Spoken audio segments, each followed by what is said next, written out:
All right. Chapter 30, A Dogmatic Obscurity. Bangladesh, a catacomb buried deep in the Bengal sands. Isolde is a baroness trapped within a ritual that she never volunteered for.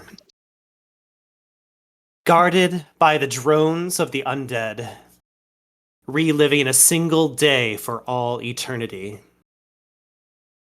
If you can pardon the right man, you may find her whereabouts closer than you realize. These were the select few words spoken to you before leaving the Isle of Eurydice with your circle.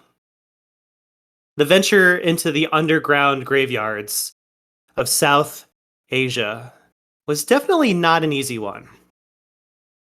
But thanks to some vigilant use of Argos and a cunning mind, you were able to float past traps and pitfalls with utmost ease, collecting buried trinkets along the way, each with a variety of uses.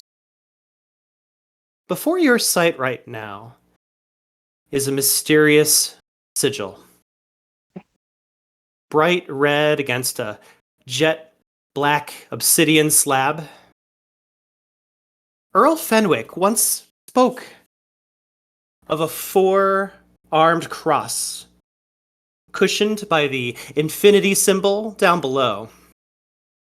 This marking obscured his vision, disallowing him from crafting more maps to assist you on the journey at hand. Could this be that very sigil?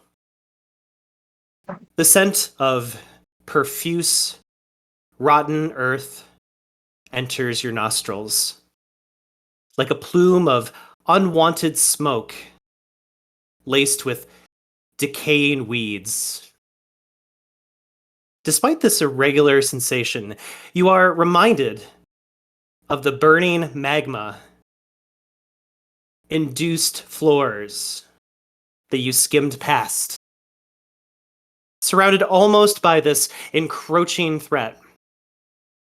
You can feel the intense heat emanating from the surface floor. This means very little to a wraith such as yourself. These temperatures and discomforts are below you. But this does not exclude the intensity that consumes your conscious. Thankfully, the comfort of your cavern-designed cleats distances you just enough from the scalding ground. Strangely enough, you can still taste the viney remnants of the delectable wine you had drank back in Stygia. The powerful fumes still dancing upon your taste buds. Thankfully, your circle was wise enough to purchase a bottle to go along with your travel, in case passions are ever deprived.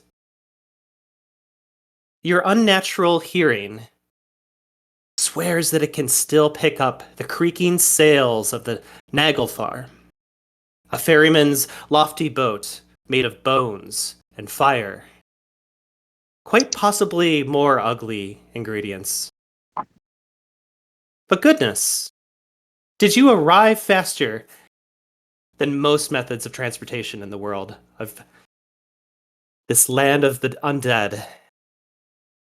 You are reminded that you still have 4 hours left to complete your task here in Bangladesh. Memories await you here, along with a trial of discernment, politics, still yet to rear its head. Currently, the time is 10:40 a.m., November 25th, 1994, a Friday. What would we like to do? And I'm going to move us over to the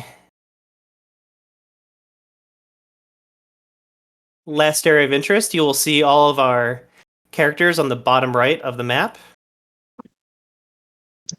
If you're wondering where the sigil is on the wall, it's right over here where I am sonaring.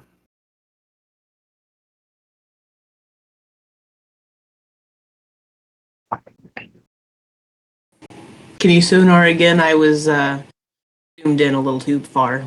Yeah, right down here. There it is. I see it now. Thank you. Yeah. And in case people forgot what it looks like, I'm going to activate it on roll 20 so you guys can see it again. Did that pop up for everybody? Yep. Okay. So, what would we like to do?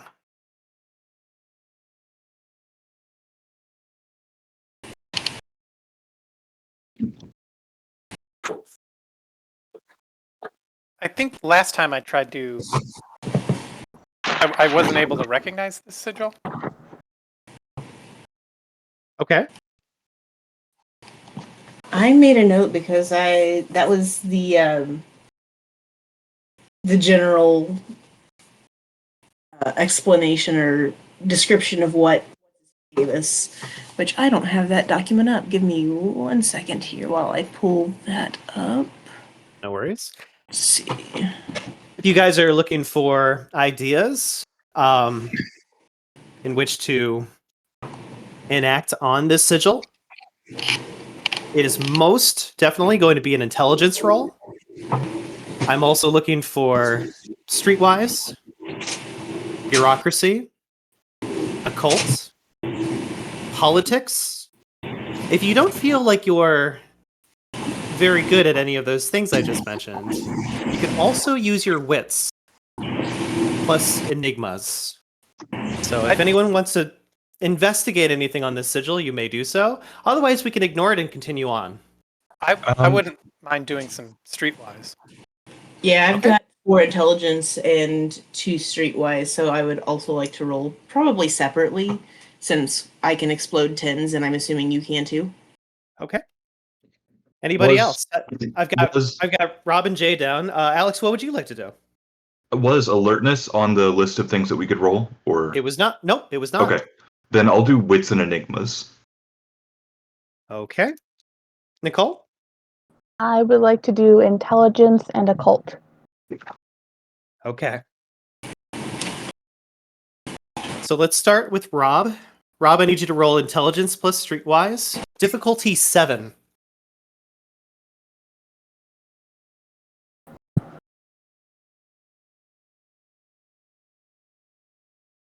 Hope you can explode 10s. 3. Okay.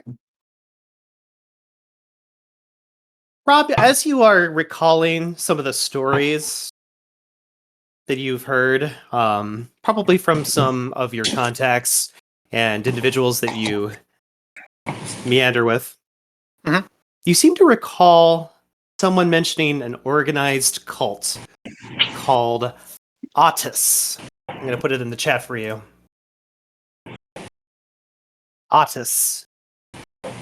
You have no recollection what it stands for or what it means, but you do know that they worship Oblivion, and they channel their shadows to enact some type of grand scheme. All right, Jay, I need you to roll your intelligence and streetwise as well. Same difficulty, 7. All right. Wow. All right. 1, 2, 3 successes still. Okay. You seem to recall, maybe from hanging out with some people in a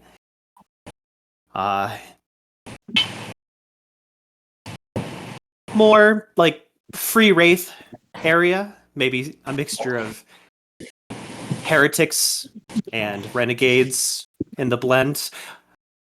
Someone had shown you this symbol before and talked about it. You may not have been paying attention as much as you wanted to, but this is the alchemical symbol of sulfur.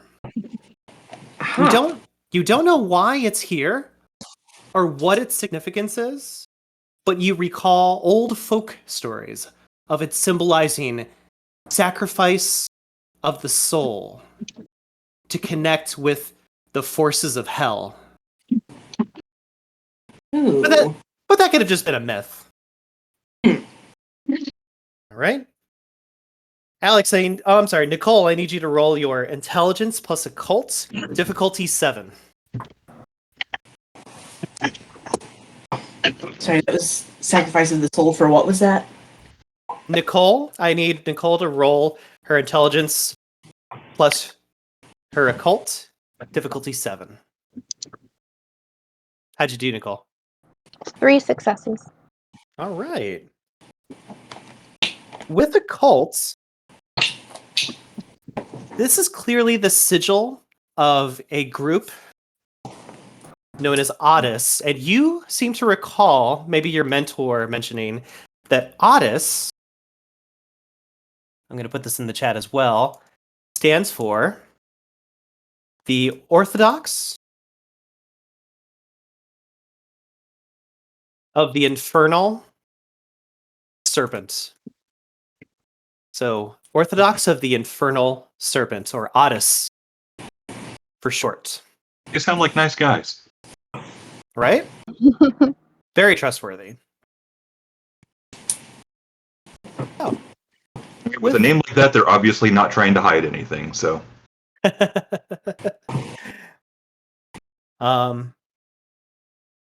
You will also know from possibly what your mentor has told you that these Orthodox people are demon followers and Oblivion worshippers. They're very devout and very one-track minded heretics. They believe by embracing their shadows, they will unlock the true strengths of the abyss into their souls. They are not above the act of sacrificing the living or the dead to make some spectral connections of sorts. You remember this kind of creeping you out when you heard about this back in your studies. Yeah, it creeps me out now. And then lastly, I need Alex to please roll his wits plus enigmas. Difficulty 8. Difficulty 8, Alex. Holy shit. How'd you do? 4 successes. Nice. On 5 dice, yeah. I'll count that a win. All right. You will take a moment to examine the sigil. Maybe try to figure out its meaning, its purpose, why it's located here in the first place. And you're able to decipher some things. I take it that everybody is sharing this information, by the way, with each other. Is that Yes. Yep. okay? Yeah. Wanted to make sure. So Bronson is able to determine that the Otis, or the Orthodox, use this sigil to shroud their hidden chapel and congregation of sorts. Only those connected with Oblivion may affect these types of symbols and their energies. If you were to besmirch this icon in front of you, it is highly possible that the heretics will know such activities almost immediately. So, and then some of the more obvious things that come to mind for you, Alex, is that this sigil was obviously engraved by these local heretics, imbuing this whole sector, and possibly the lower sectors, with its glowing powers. So, you guys kind of get a feeling that there is more to learn and discover about these sigils, but take a little bit more time later on. What do we want to do now? So I will just point out to the group that, because I didn't notice this when I was just looking at it in here, but there is an inscription beneath it. And that might be a clue as to what we need to do about it. Or it could just be edgelord. I don't know. What does the inscription say then? It says, "Glory to the current of the adversary. Generate black light and return all to the darkness." Can you say that one more time? It's in the thing if you open up the sulfuric sigil. Gotcha. But yeah, it's "Glory to the current of the adversary. Generate black light and return all to the darkness." That sounds with some interesting capitalization that I don't know if it's a typo or meaningful. And like I said, I don't even know if that is a clue or just, hey, look, we're kind of evil and we have poetry readings.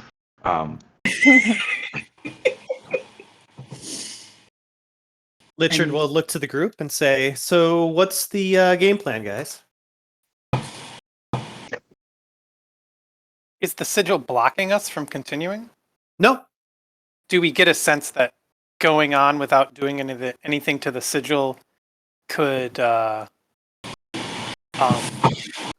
off an alert or something? Nope. Well, I guess then the question is, it gives us a clue to what we might expect ahead, but I can't think of anything else I personally can do to that sigil. So, I mean, the only thing that comes to mind is to make it dark in the room, but that's probably a little on the nose. So, and also, Brendan, welcome. Probably don't want to mess with it for fear of setting off an alarm and attracting more attention than we'd like to have. Yeah, let's maybe not besmirch it, whatever that means. I say we just leave it alone and move on, and just be cautious as we keep going. Sounds good to me. And we had already found all of the treasures on this map, correct? That's a very I good think question. so. I believe we had, but Or at least Yeah. all the what's his face pointed out. yeah. Earl Fenwick pointed out.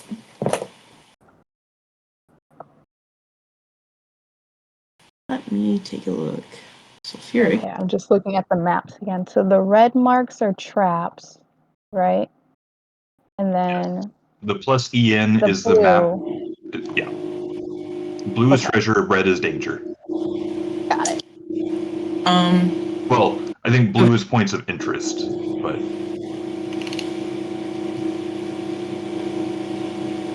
think we got everything here. Okay. So it sounds like everybody wants to progress forward into the next area. May as well. All right. Let me move you guys to the next area and give you a little bit of a preview here on the screen. So, despite there being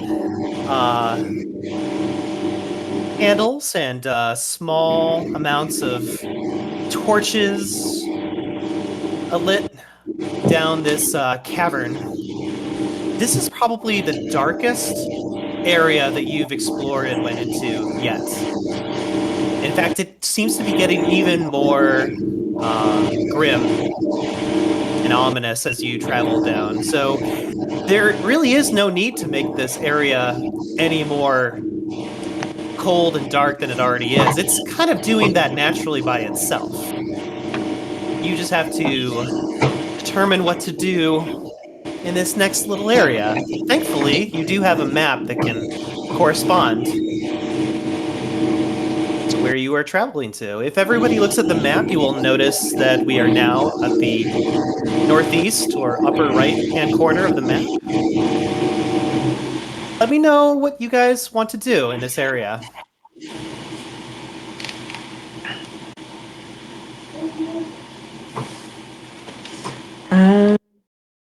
I'm looking for the map. Okay. well, I know we're safe. There's no traps or treasure, according to our maps, at least until this hallway up here. So we're safe to move ahead. Do we hear anything ahead, like activity of any sort? Right now, it is absolutely silent. Okay. Dead quiet. It's almost unnerving. I think I'm going to move and try to get a look ahead a bit. Okay. Yeah, I'm gonna move forward along with him, but I'm gonna keep an eye out on the floor to see if there's any signs of people passing this way recently. Okay. There doesn't appear to be any activity of wraiths that have passed by here. Obviously, some wraiths have lit the candles and torches along the pathway leading down here, but there's no sign of anybody present for like prayer or meditation. Seems almost deserted and empty. It's quiet. Too quiet. Apologies about my background noise. They're doing construction and ripping out concrete sidewalks, so that's what you're hearing. Okay. Uh, So where, Rob, you are standing right now, Mhm. I can give you. Oops, that was the wrong button. I can give you a little bit more sight down each of these areas. there's And- multiple exits. For Bronson, a little bit for you as well. Like I said, even though you have stronger senses than you normally would as a mortal being, it's pitch black down here, and you can barely make out some of the details. Even the flickering candlelight doesn't seem to be illuminating enough for you to get a good glimpse of what's around here.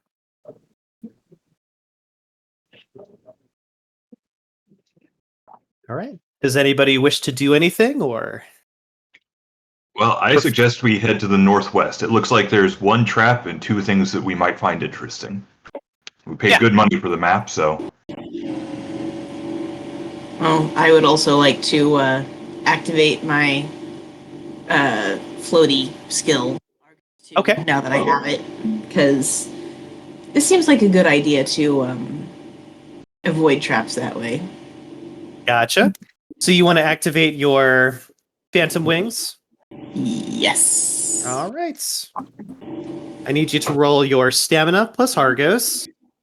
Difficulty is a 6. All right, rolling 66. Mm-hmm. There you are. And thank God I bought up my Argos because ignore that. That's 66, not 6010.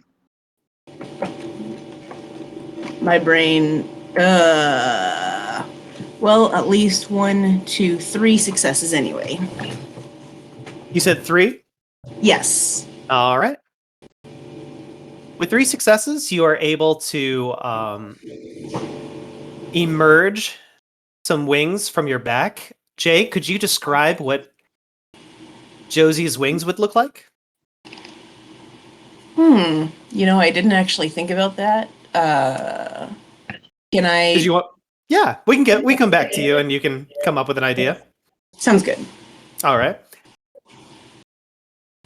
All right. So where, Alex, you are standing right now, you'll be able to see a little bit further down the cavern.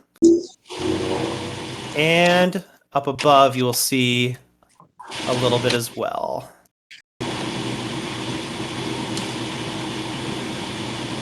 Well, I mean, I guess I'll kind of quietly make my way around the corner.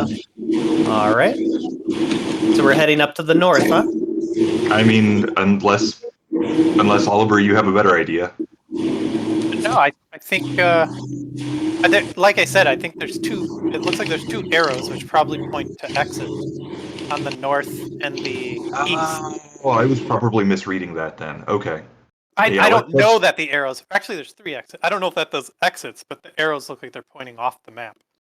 Yeah, I had been reading that as up this direction there is more point of interest, but. No, well, yeah, there probably is, but well, we could at least go that way and see if it's a path to somewhere else. But I guess it would be. I mean, let's go ahead and get this trap and treasure taken care of down this pathway first, and then we'll go to it. Okay. Hold on. Don't go. It should Somewhere. be just around this corner. Like right. Starts off right there. At least the square does on our map. Yeah. That's where you guys are going to be standing? No, we're not going to pass that because that's generally where it looks like the trap begins based on the markings on the map. Okay.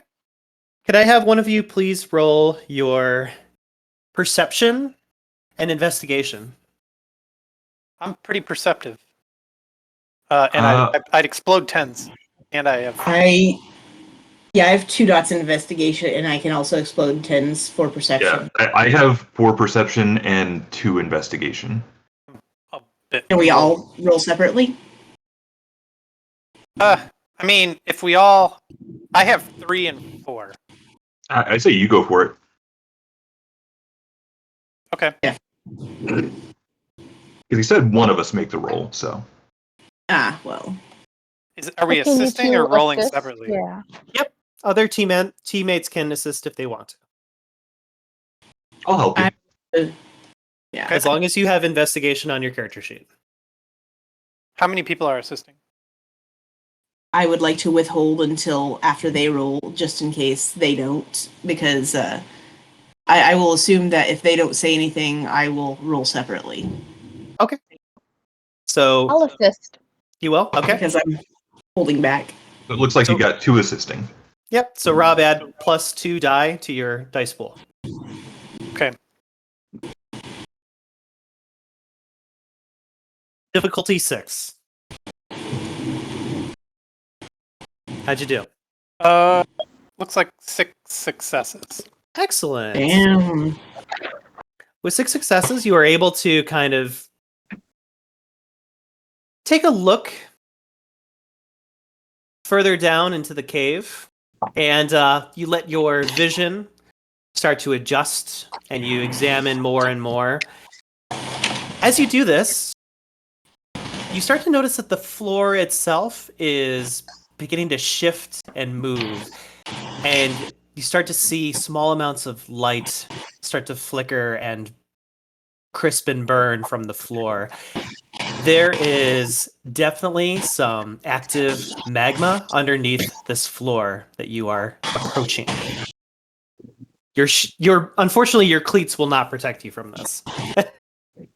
Well, I guess I think don't you already have your wings up, Josie? I do. So you since they'll wear out, maybe since yours are up already, if you wouldn't mind checking out the treasure, and then when yours run out, I'll put my wings up. Sounds good. You're up this way, right? Yep. Alright, well then I'll boop, go over here. Floor is lava.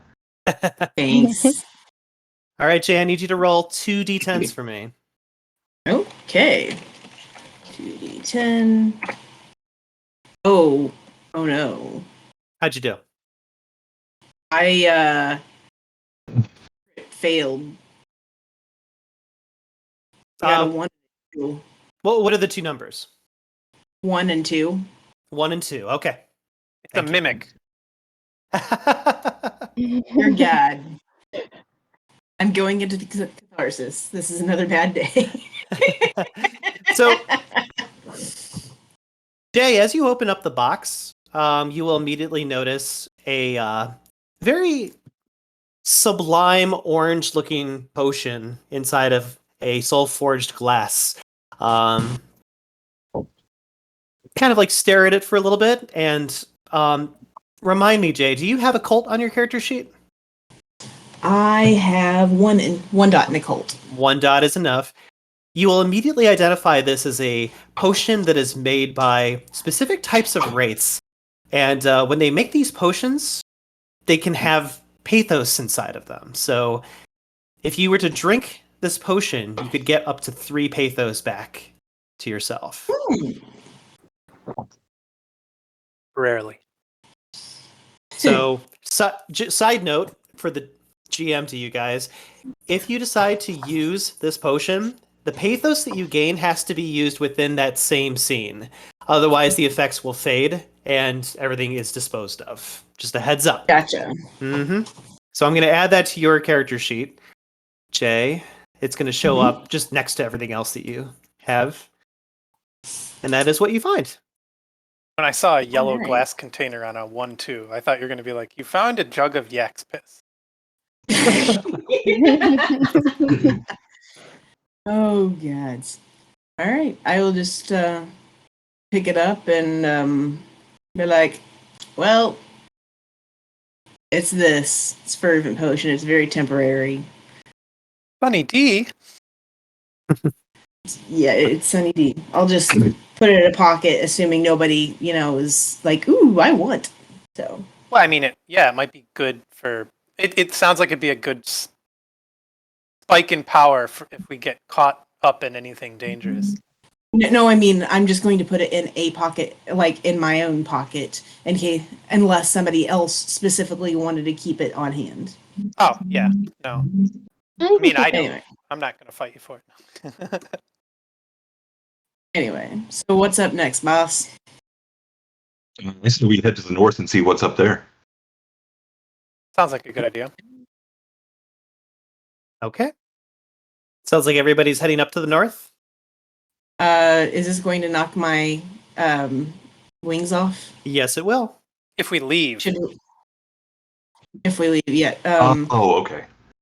Should we go back down here while I still have my wings to Sure. this other thing? I guess but my one question is, if we go over here, can we see where this leads to without leaving the map yet, just to kind of see what's up ahead that direction? Unfortunately, no. It seems that you have to go down a long tunnel of a corridor in order to see the next area itself. So it's a bit of a walk. Okay. Then I'll head down. Yeah, I think that's a good idea. Explore this area before we move on to the next. Oh, Sounds good. Oh, shoot. Everyone heads back down to the south. What would we like to do at this current point in time? Guess Trap. there's two there. If we go to the east, it looks like there's 2 treasure points down there. Mhm. Just be careful. I marked it here. There's that All trap. Mhm. Miss J. Ooh, and Rob and Alex. Oh. I'm glad I didn't move. Yeah. So, Alex, I need you to swap places with Rob's character. So, Rob to the right. Yep, thank you. Oh. And Alex to the left. I was watching who made their way first. So, first, Jay, I need you to roll your perception and your awareness. Perception and Okay. awareness. That's still 60-10. Okay. 10, not 66. Jeez. Oh, well, at least I didn't botch. Let's see. How many successes did you get? Oh, I got one, but I also got a one to cancel out that one success. Okay. Do you want to blow a willpower to re-roll up to 3 dice?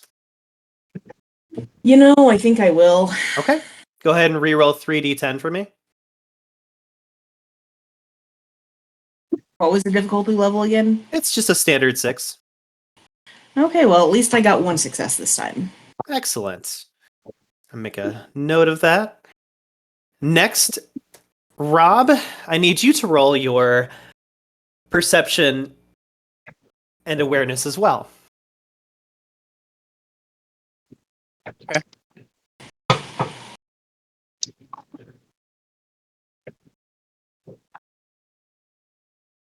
Two successes.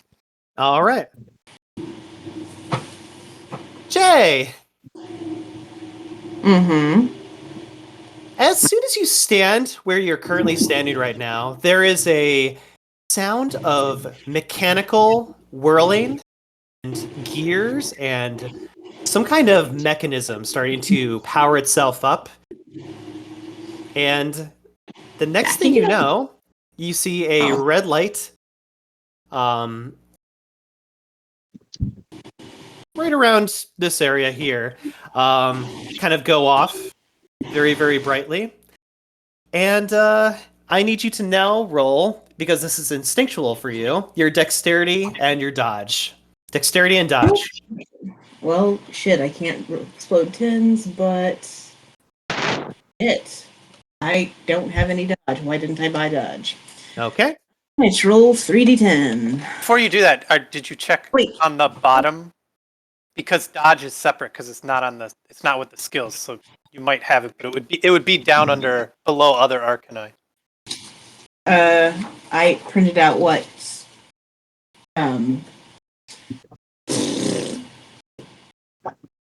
I can't speak today, sorry. I printed out what Myles gave me, and it has dodge right here, so I'm looking at that. Okay. But that said, you said this is instinctual for me. Could I roll survival instead, even though I've already rolled? Unfortunately, no. Damn. Hmm. Well, is it a standard difficulty level of 6? It is. Well, at least I got 2 successes anyway. All right. Give me 1 second.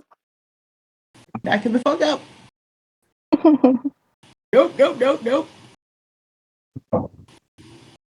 Okay. Rob, I also need you to roll your dexterity plus dodge as well.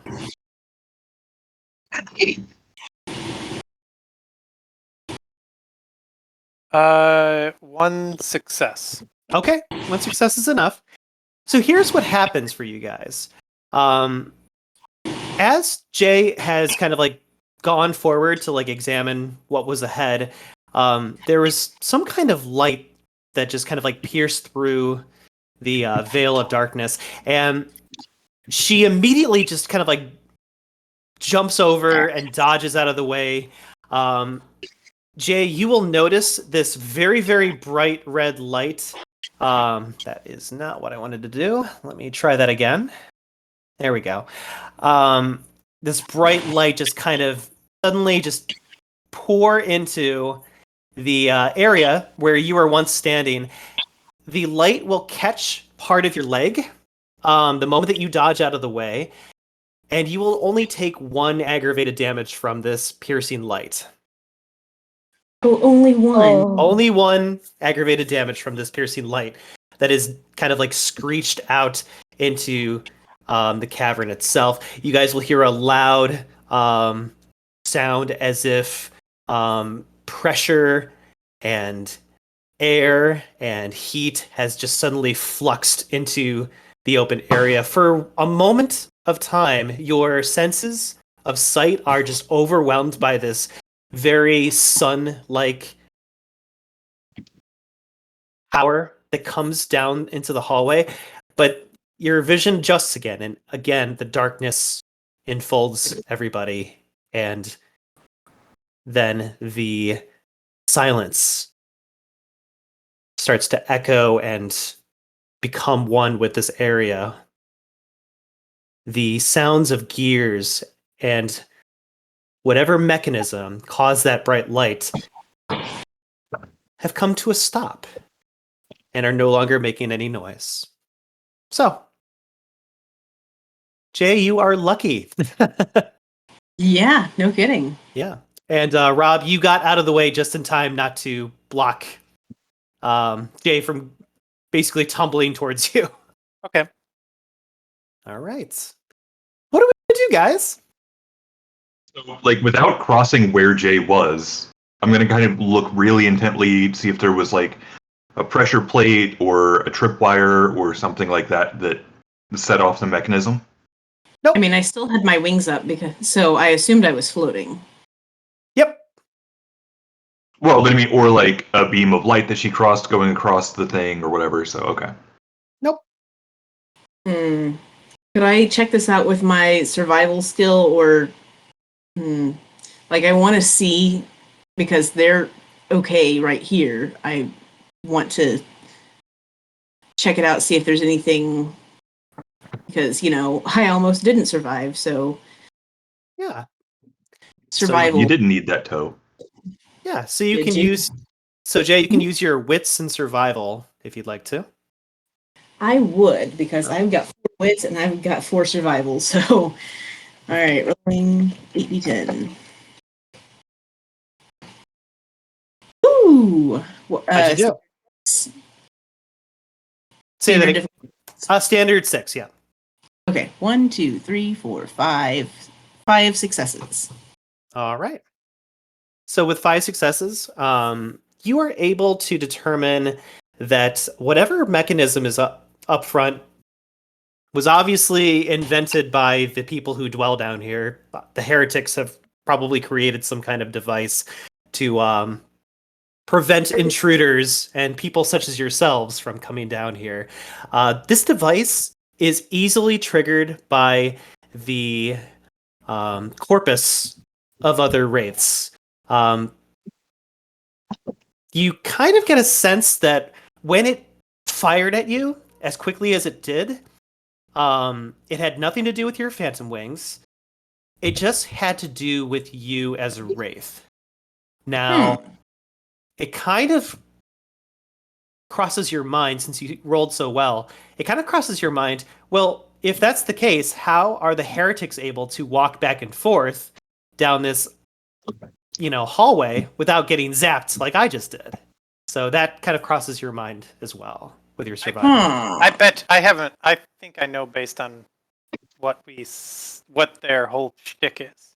Yeah. What is their whole shtick? I think. Wait, is it based on corpus? You said it detected her corpus and immediately fired upon her. So clearly, we just all need to go into catharsis. That's what I was wondering, but it's still corpus if you're in catharsis, right? It is a other entity using your body. So the corpus would still be there to... The corpus would still be there, but it would be a completely separate entity within your corpus holding control. So it might work. It might work. Come on, you wanna try it, don't you? Yeah. Totally. Question. Yeah. How would the heretics be able to control their body when they're in catharsis in the first place?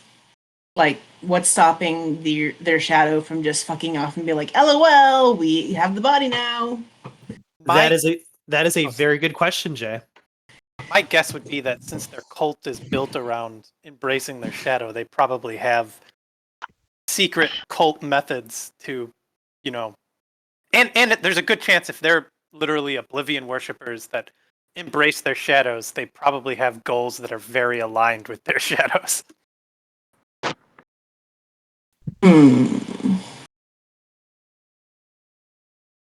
Well, do we all have to go into catharsis? Or just maybe a couple of us just to get the treasure and then move on?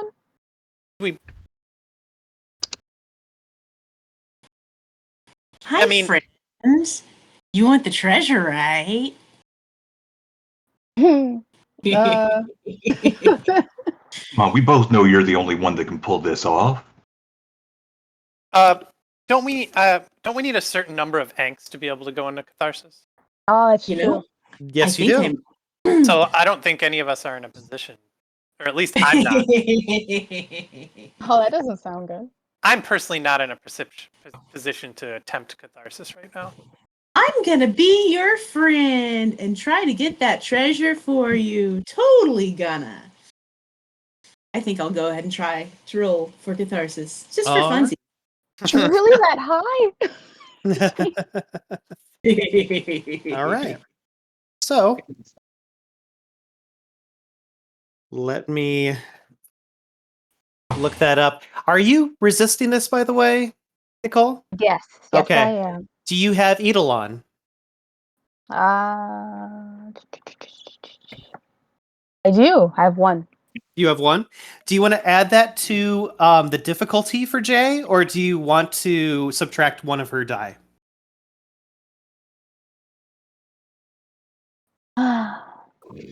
Well, yeah, maybe I shouldn't resist. If no one else can go, maybe I should just do it. You know what? Fine. I'm not going to resist this time. Okay. So, You know, Oliver, if you really wanted to be the hero that we both know you are, I could make you an offer. You could give me some angst, and I could take your body for a little spin. You get to be a hero. And, I mean, come on, do you really want to trust these guys with it?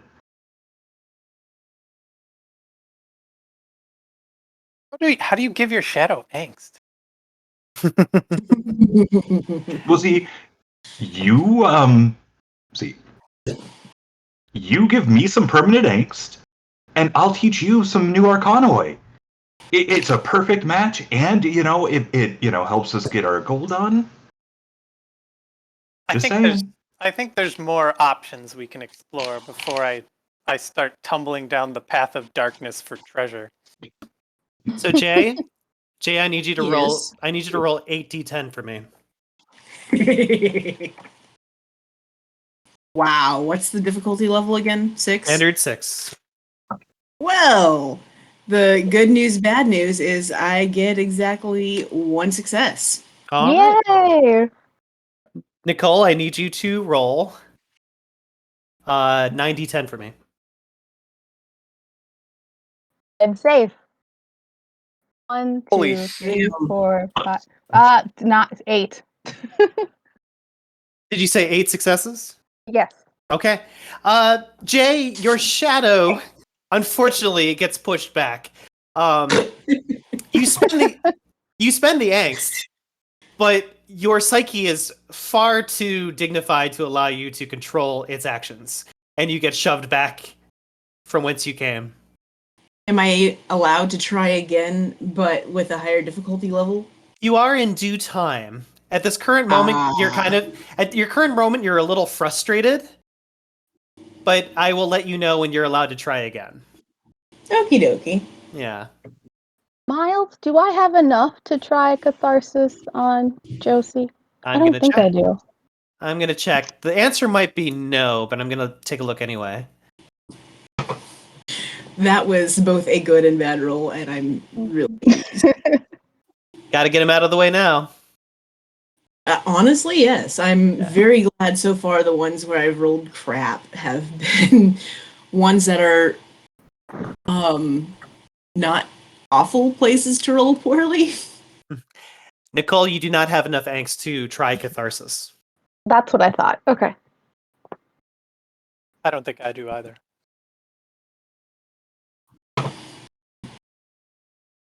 So, I guess then maybe we should at least take a look around in the other directions before we come back this way. Well, I mean, looking at the map, 2 of the treasures and 2 of the exits are through that room.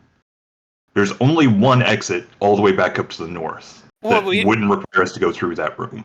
Is this side of the room trapped as well, is the question. That's what I want to address. I still have at least half the stick, right? Oh, wait. I don't think the stick it doesn't have stick the right doesn't kind have of corpus. Corpus. Put some corpus on the end of the stick. That's what I was actually wondering is, oh wait, that would be like Moliet to put corpus on a stick, wouldn't it? Dang it.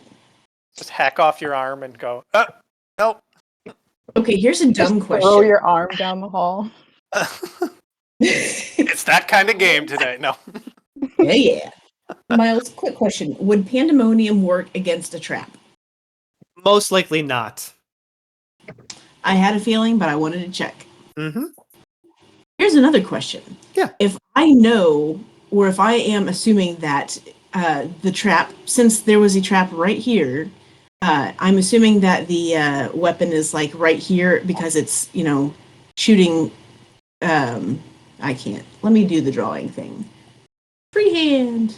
All right. I'm assuming there's something right here, and it's going wee, and then wee. So what I kind of want to do is edge forward just enough to, see if it triggers it, and then immediately jump back. Okay. Please roll me a dexterity plus dodge. I have 3. Is this not something I could roll survival for? Since literally, I know it will kill me. Can I assist? Can you? What are Yeah. you assisting with, Rob? I want to be there ready so that when it goes off, I can assist the dodge by being ready to pull her back since I have dodge as well. Why don't you do the dodge, because you have dodge and I have 3 dots Come total. on, this is your chance to be a hero. I'll even give you some extra dice. Like, I will explain the whole concept of what I think will happen and be like, can you just jump there and then immediately jump back to see what happens? I can do that. Come Rob, on, I you want need some you. extra dice? Rob, Well, I I need you to roll dexterity plus dodge, please. Well, what are you offering? Well, I mean, since this is really important, and obviously you're the only one competent enough to do this, I'd give you 5 dice. I'll take it. So that's a total of 9 D10, difficulty 6. Okay. High risk, high reward. Here we go. You said, I'm assuming difficulty 6, right? Difficulty 7. 7? Really? Mm-hmm. Oh, Yep. because Even we though he's already. not done? Yeah. Okay. Oh, he did do dodge before. Okay. Here we go.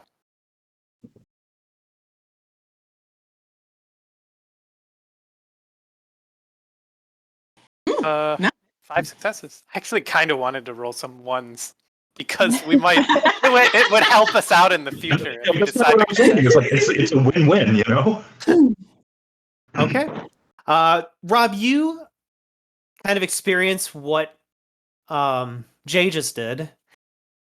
And as you kind of like take a peek over down the cavern, you will see the same crimson red light flicker from the area that you guys had been concerned where it was coming from, and a blazing light will come piercing down the cavern itself. You will dodge out of the way just well enough to get out of the way. So I'll let you move your character if you'd like to. I do As have. it hits sorry, the go ahead. wall. No, it's okay. As the laser just hits the wall where you were once standing. I do have And- one question Yeah. before we move on. Sure. And you will hear the whirling of the mechanism start to slow down the moment you dodge out of the way. It starts to slow back down again. So in terms of teaching me new arcanoi for permanent angst, does that that's like anything?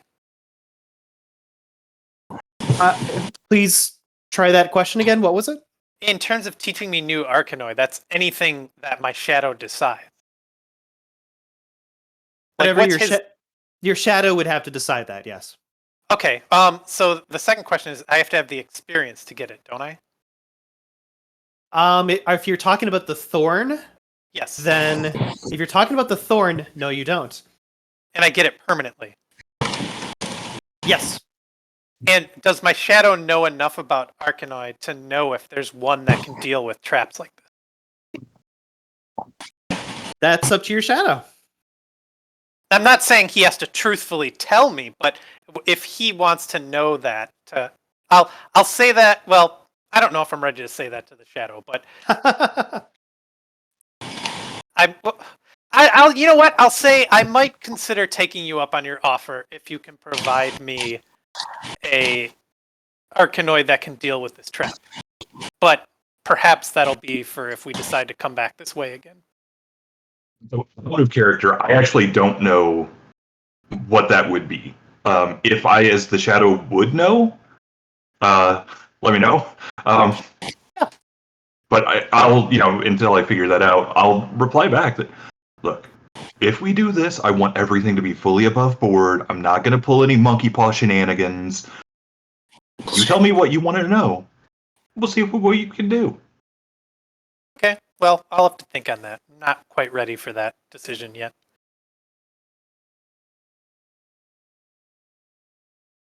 I'm going to write to you privately, Alex. You.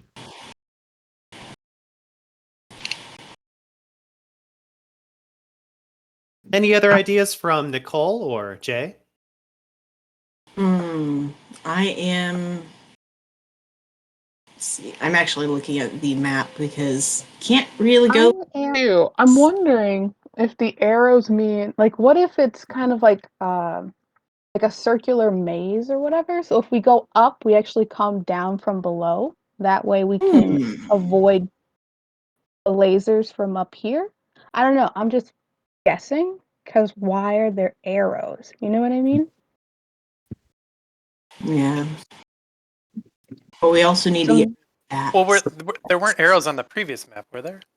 no. Nope. So that's why I'm thinking maybe these arrows are to tell us, hey, if you go up this way, it'll bring you from a different direction. I don't know. I'm just like we can't go this way, so might as well just try and go towards the arrow at the north. Yeah, I like that idea. I think we should do that. Well, there's not a lot of choice anyway, since we don't have a good way of getting past that, so may as well go up either left or right. Well, we have to go. We came from right, so we have to go left, I think. Oh, okay, gotcha. Whoop. So, The wings. so you guys are heading to the northwest again? Yes. Okay. Before you do, oh, there's Jay. Jay, Lichard will try to find you, Okay. and he'll say, "Let me take a look at that leg of yours." Oh, thank you. Yeah. Do you allow him to look at your leg? Yep. Okay. 1 second. He pops your leg off. Interesting. Literally, I was just like, if I Now were he an just really I would likes literally just legs. give it to him. Make a lamp out of this. My One will needs to have a lamp, a leg lamp. One pathos. Okay. Jay, you will be healed 1 aggravated damage by Lichard. Oh, thank you. You're welcome. That. I take it you guys don't know how to use Moliate, so I figured I'd jump in. Yeah, that's on my list of things to learn, but only so much time in the day, you know. It sounds like you'd be really good at it. Maybe in a past life. Yeah, probably. Oh, I will. How about if we continue this conversation at a later time when we're not literally in a death dungeon that wants to kill us? Okay. So you guys are heading to the northwest then? Yes. All right. Let me activate that screen for you guys. Okay. Make sure I place you in the correct location. All right. So, very similar to the previous area, very dark, very ominous. You don't hear any sounds in this area. I would still like to check for traps in terms of, whatever senses I do have. Yeah. Is this something? Yeah, Survival? perception investigation to look for traps. Okay. All right. Rolling 60-10. Do you want assistance? Wait, yeah, I can assist. Are you not able to explode pins or anything? I could, yes. I can also do that. I think it's best when we can explode tens to do it separately, just to spread out the luck, so to speak. Mhm. So unless somebody else can't explode tens and only has 1 dot in investigation, I'll roll my own 60-10. I guess that's nobody else. Cool. Ooh, 1d10. Standard 6. Yes. Oh well, it's still only 3 successes, but it looked good.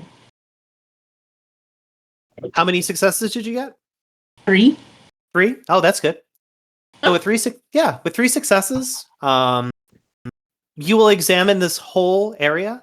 There is nothing as far as like traps or endangerment or anything that could just suddenly take you off by surprise. However, you will notice to the northeast there is a interesting looking crate that just seems to be sitting on the floor over there by itself.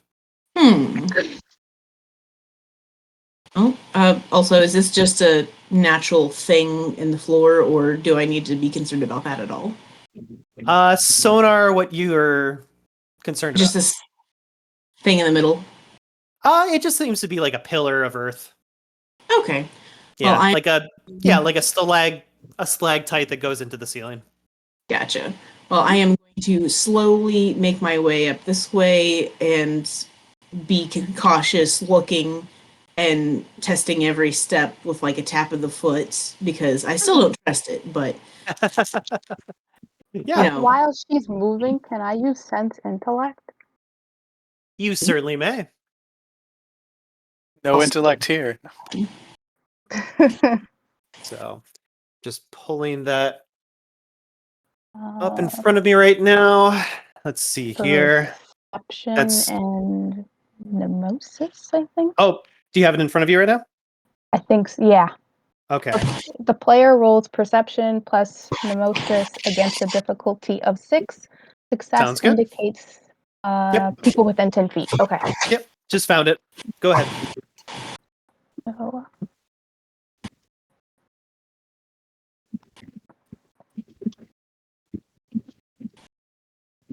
So, you're all well, alone. I botched. You botched. I did. Okay. There is not only one, but 5 entities hidden amongst these walls. You can hear their minds muttering and chattering to each other. They seem to be whispering about you and your circle, Nicole, and all the various terrible things that they want to do to you, like rip your arms off and drink your plasm. Somebody And- wants to turn your leg into a lamb.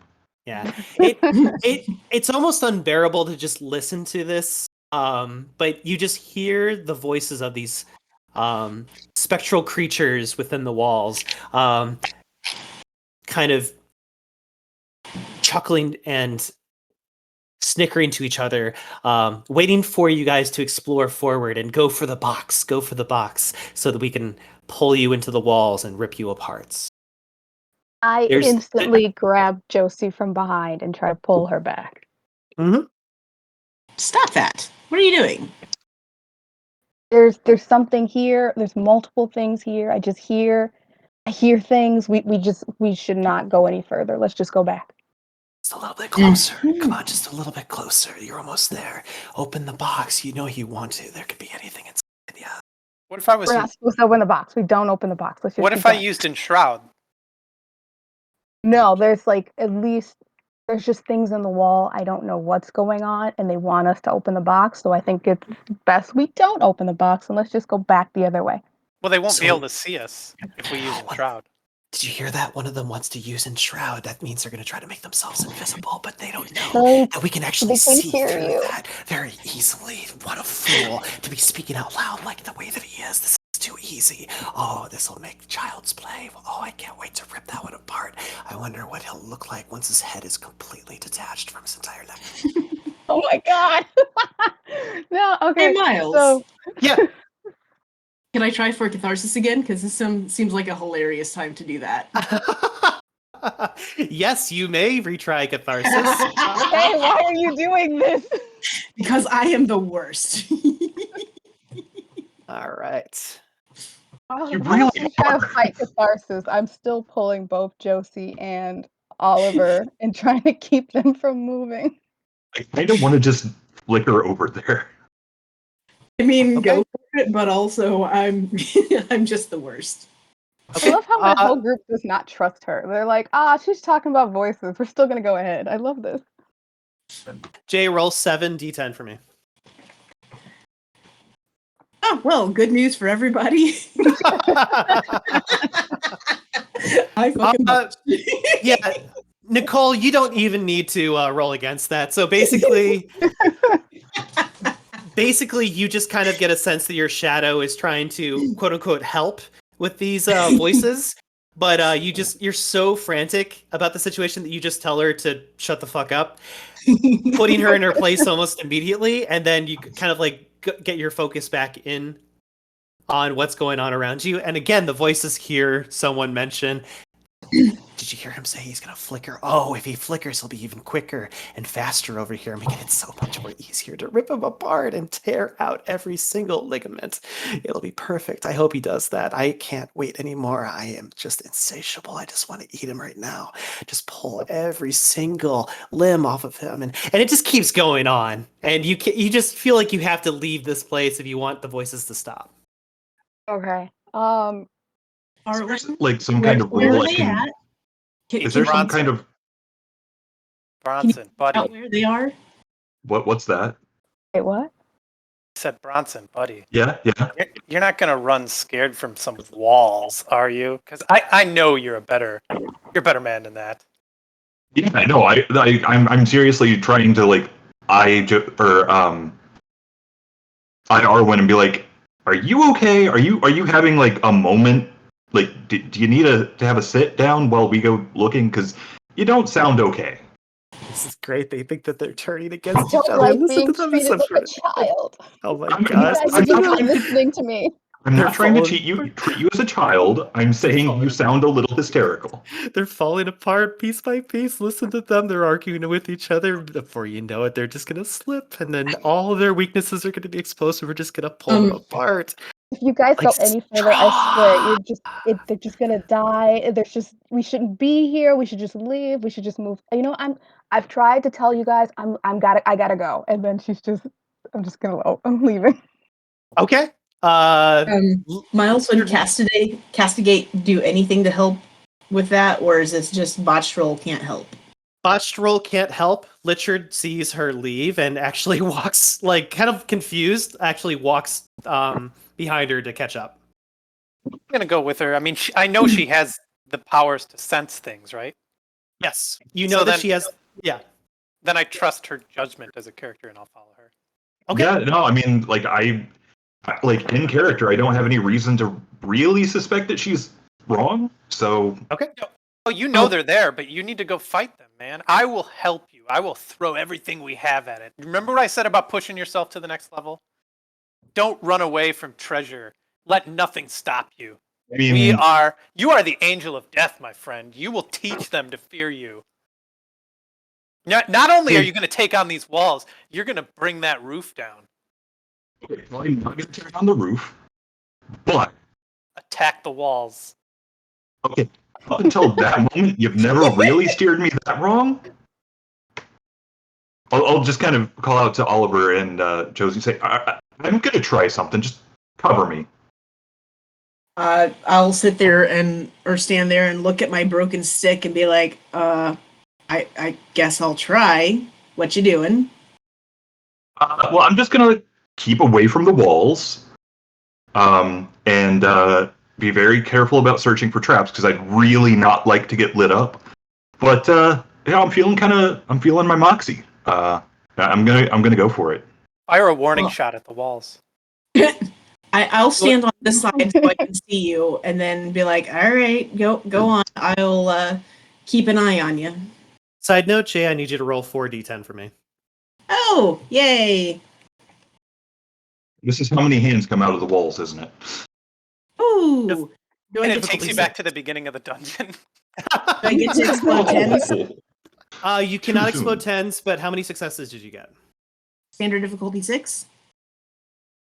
Yes. 3. Okay, wonderful. I will be messaging you separately, Jay. Okay. Okay. So it sounds like you guys are making your way up to the north. I'm going to very cautiously and very clearly avoiding the walls, moving forward, being ready to flicker back to the entrance if anything looks hairy. Okay. Sounds good to me. I'm going to move up a little just so I can have sight and be ready to protect and jump in if need be, but I'll let them do Okay. the thing. All right. the group takes their time, kind of like approaching this box, waiting for something to kind of jump out of the walls. Nothing appears to be happening. Who wants to go up to the box and attempt to open it? We do. Treasure. Come on. Well, I mean, we're already in this. In fact, you should so- like kick the box in case there's something in it to show them that if they try anything, they will regret it. So I will actually pull out the sword that I got last session. I'll kind of poke the box and like be ready again to flicker back. And assuming the box doesn't turn into a mimic or something and try to eat me, I'll go ahead and open the box. If we had dynamite, we could. Okay, first, I'm going to check the area to make sure that there aren't any like traps or anything obvious. Then that.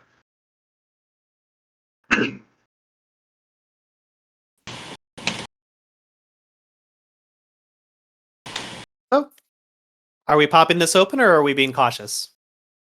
I'm being cautious. Okay. You can give me a perception and alertness roll. I like doing that. All right, Shadow, you said you were going to help me out here. Okay. I'll give you 5. I'll take 2. 5. You need help with this. 3. I'm all in or not. We're not going halfway here. No half measures. Okay, let's do it. I mean, look, Arwen seemed legitimately freaked out. I already feel bad about not following her advice. Don't feel bad. It's don't- a new you don't feeling need for her me. I advice. don't like you are, that. You are a badass. You could handle this on your own. You don't even need those people, really. I mean, Oh my god. Wow. Jesus, Rob, you are juicing this guy up.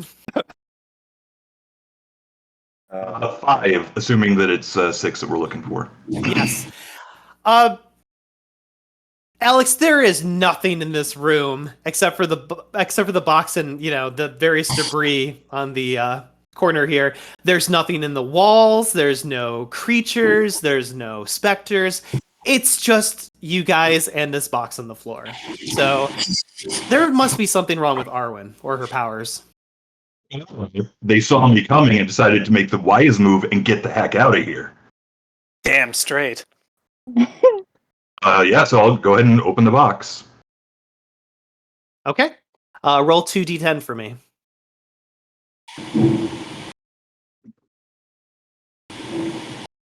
A 2 and a 9. Okay. Give me 1 second.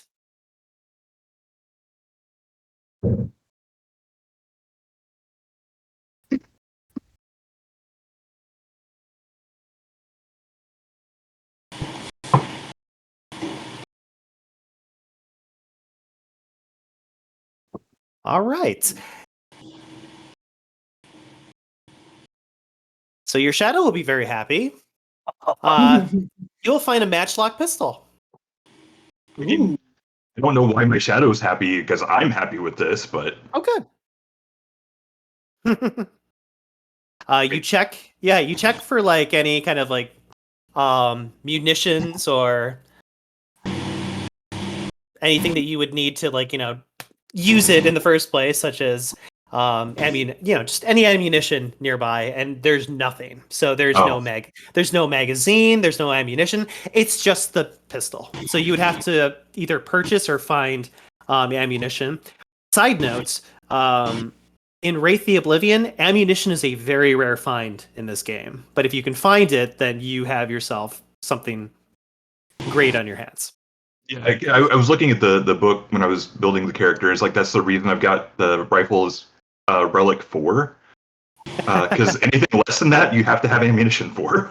Yeah, it's a very rare find. So you can sell this if you want to, and you could probably get a really good amount of Oboli for it. But in the meantime, I'm just going to move it over to your collection of things. Yeah, for the time being, I'm sticking it in the waistband of my trousers to look like a pirate. Ooh. I like I can, this. I can think of a specific captain who might like that. I mean, Now you should get you need to get one for the ankle holster. Do you have an ankle holster? We should get an ankle holster. we do need an ankle holster. Yeah, you're right. No, I am feeling pretty proud of myself. I scared off the scary wall monsters, and found myself a cool gun, and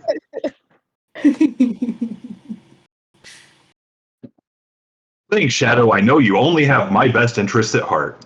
You know it. All right. We're making our way back down to the back to the south where we came from. Okay. Sounds When I good catch to up me. to Arwen, I'll apologize and say, look, it's not that I didn't trust you.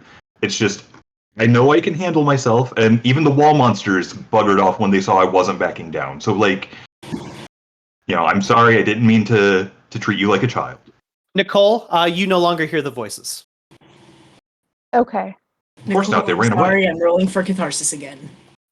Oh, Jesus. Jay, roll. It'll be 9d10. All right. The voices were like, "Oh shit, he's calling our bluff." Difficulty Oh, difficulty 6. Oh no. Okay. How'd you do? I got 7 successes. All right. Oh, heck. There's no Nicole, way I can beat this. Nicole, roll 9d10 for me, please. If you want to use your Eidolon, you can use your Eidolon. Oh my god. 1, 2. I got 8. Oh, Shit. wow. Wow. Okay. Yay! That is one persistent shadow. It tries to unleash itself yet again, Nicole, and even more. Maybe it was the situation earlier that really kind of triggered your willpower to come out and push the shadow back down in its place. But yeah, you just put everything into it and do not allow catharsis to occur again, and you keep your Yeah, shadow at bay. This is just like the last time when we kept going back and forth. I know. All right. So, Myles, when you get a second, I did send you a follow-up message. Oh, sure. I'll go check. Yeah, thank you. Something I'll we need check. to address right now, but I'm kind of wondering about it. Because it might become relevant, so. Oh, by the way, is this a good place to pause because I need to pee? I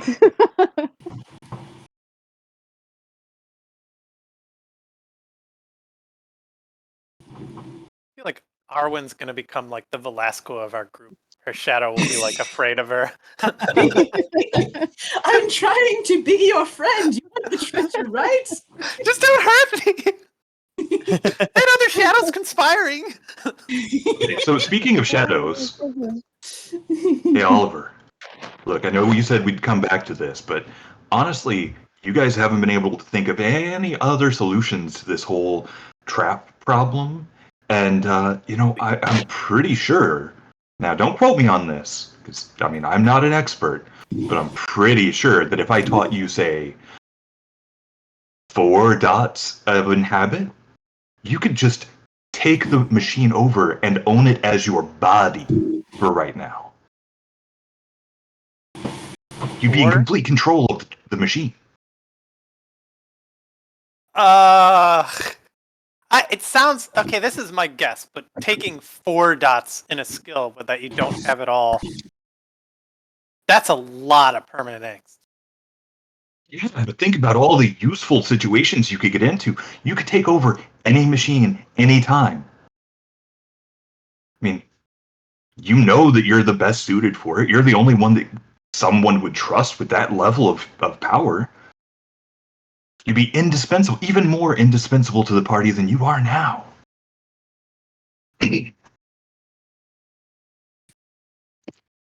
Oh, I wasn't expecting that much. Oh God.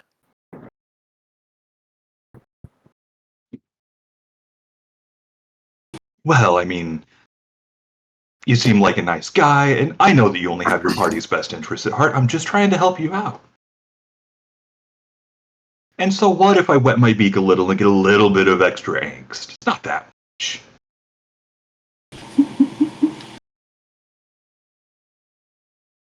What do you think, Rob? I mean, like, would I know if this? I assume I have no idea how much permanent angst I'm going to be spending to get that. Out of game, you do. In game, you can tell that the amount of power that your shadow is providing you would make your shadow a very powerful thing indeed. So then, But out of game, how much permanent angst is this? out of game, that would be 4 permanent angst. Oh, for 4 and a... That's not that bad. It's really not.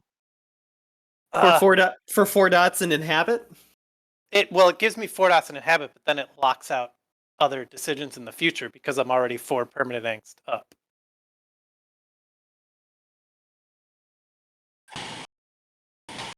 What would you like to do? Are you sure it has to be 4? I'm just saying, I can give you 4. I mean, hell, I could give you 5 if you wanted, but you seem a little skittish, and I'm trying to be respectful of your boundaries. Okay, would I know if taking that permanent... there's no situation... Is there a situation where I wouldn't know that taking that much permanent angst would put me at 10? There is no way, unless you speak to somebody who has Castigate. However, someone with Castigate, I believe, can only see the amount of temporary angst that you hold. I do have 2 dots in Castigate. Let me pull up that document here. Let's see. I actually had it already at Castigate, so let's see. See, look at this. Our shadows are doing each other solids. Ha ha ha. Dark Secrets. This devious art allows the user to learn another wraith's dark secrets by studying her shadow. Of course, the shadow may feed the partner false information. Spreading lies can be the shadow's interest. Generally, the weaker the shadow, the more honesty the partner can force or manipulate out of it. So, Jay, if you look at Soul Sight under basic abilities, that allows you to look at the temporary angst that is embedded in Oliver Berg, but it will not tell you the permanent angst. That is still a mystery. Gotcha. Mm-hmm. I would totally roll for that. Oh, sorry. I will provide that information. Do you want me to roll, or is this I can just do it? It's something you can just do without his permission if you want to. I'll totally do it. I'll be like, I can find out how much temporary angst you got. You want to know? Is that taxing on you? Nope. Which is my way of... Okay. Then yeah, Well, go ahead. Okay. I'm So, Jade, that's going to be Perception plus Castigate, difficulty 8. all right. Perception, I have 4. Castigate, I have 2. Oh yeah. So 6. Difficulty 8. 60, 10.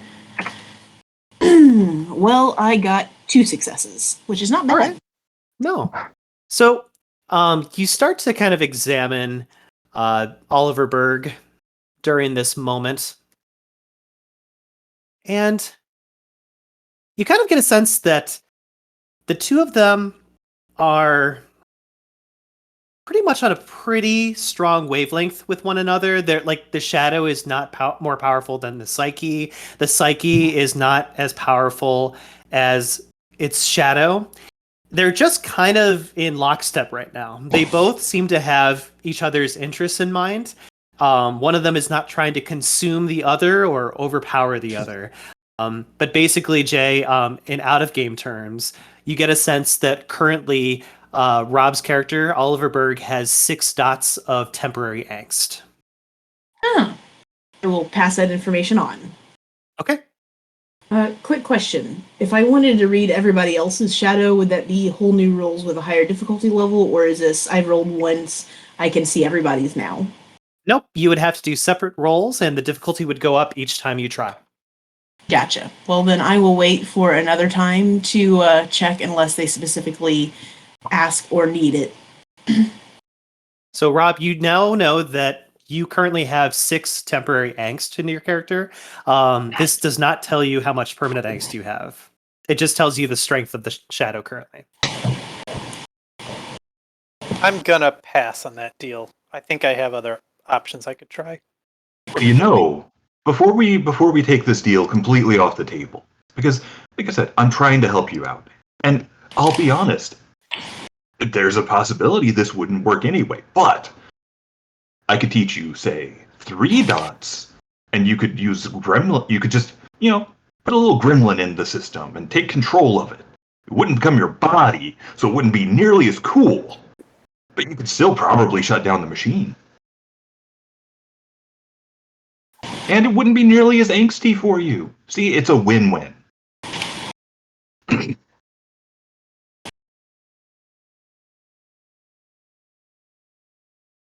Okay, another question before I make that decision. On my pathos, does an X mean what I have or what I've spent?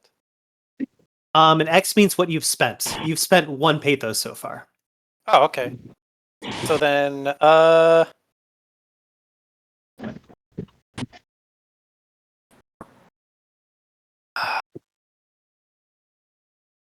can you give me a moment to test some stuff out, and then depending on how that goes, I'll take your deal.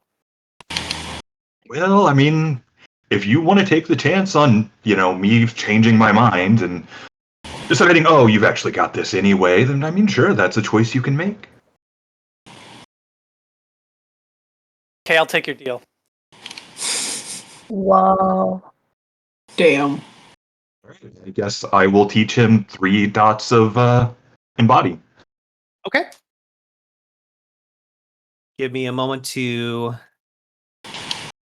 do that right now and give you guys a little bit of narration of what that is like to suddenly gain that. It's like Oliver quickly becomes a specter. Son of a...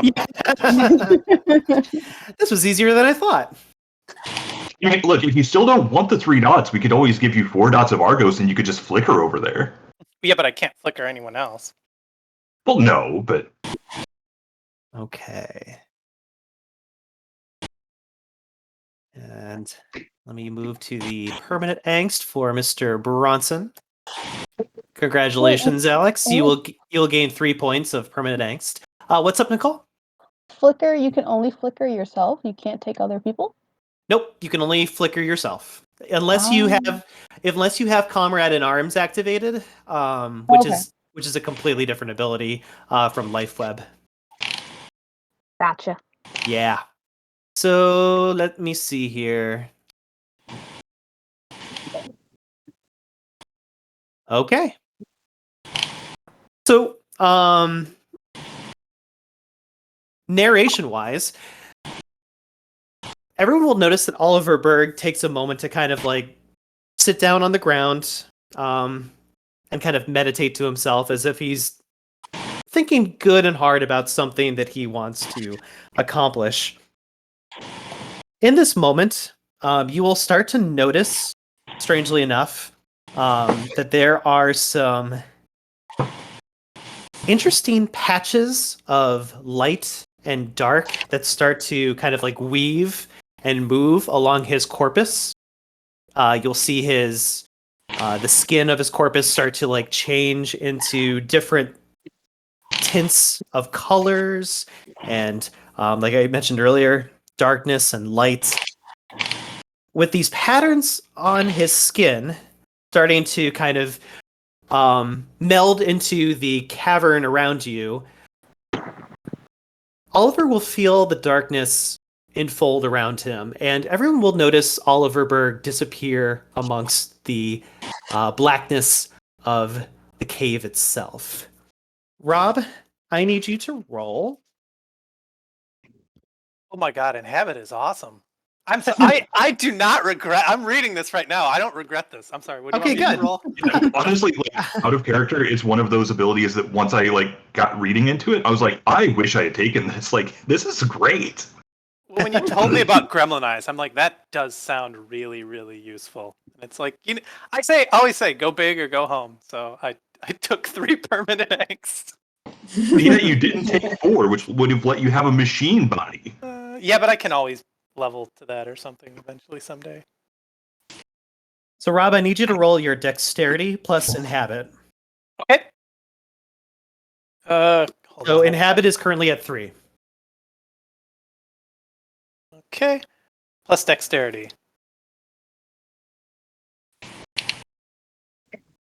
Difficulty 6. 1 second, let me check. And this is to do the gremlin eyes, right? You're currently doing a shell ride first. So you need to use the basic ability shell ride, and then you can gremlinize afterwards. Okay. Yep. So I'm a gremlin. Nice. So dexterity plus inhabit. Difficulty 6. Okay. Here we go.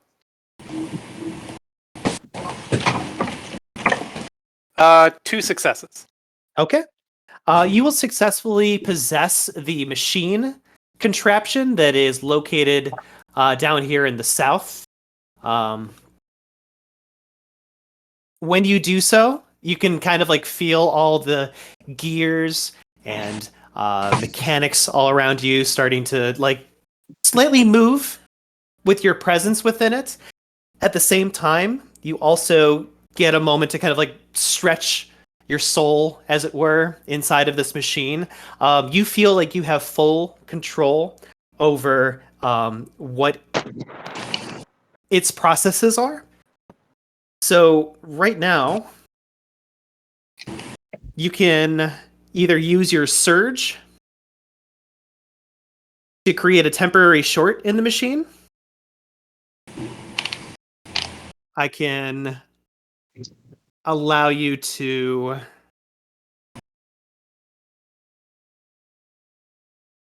If I you can stay in control of the machine itself and basically not allow it to fire if the other players decide to go near it. Okay.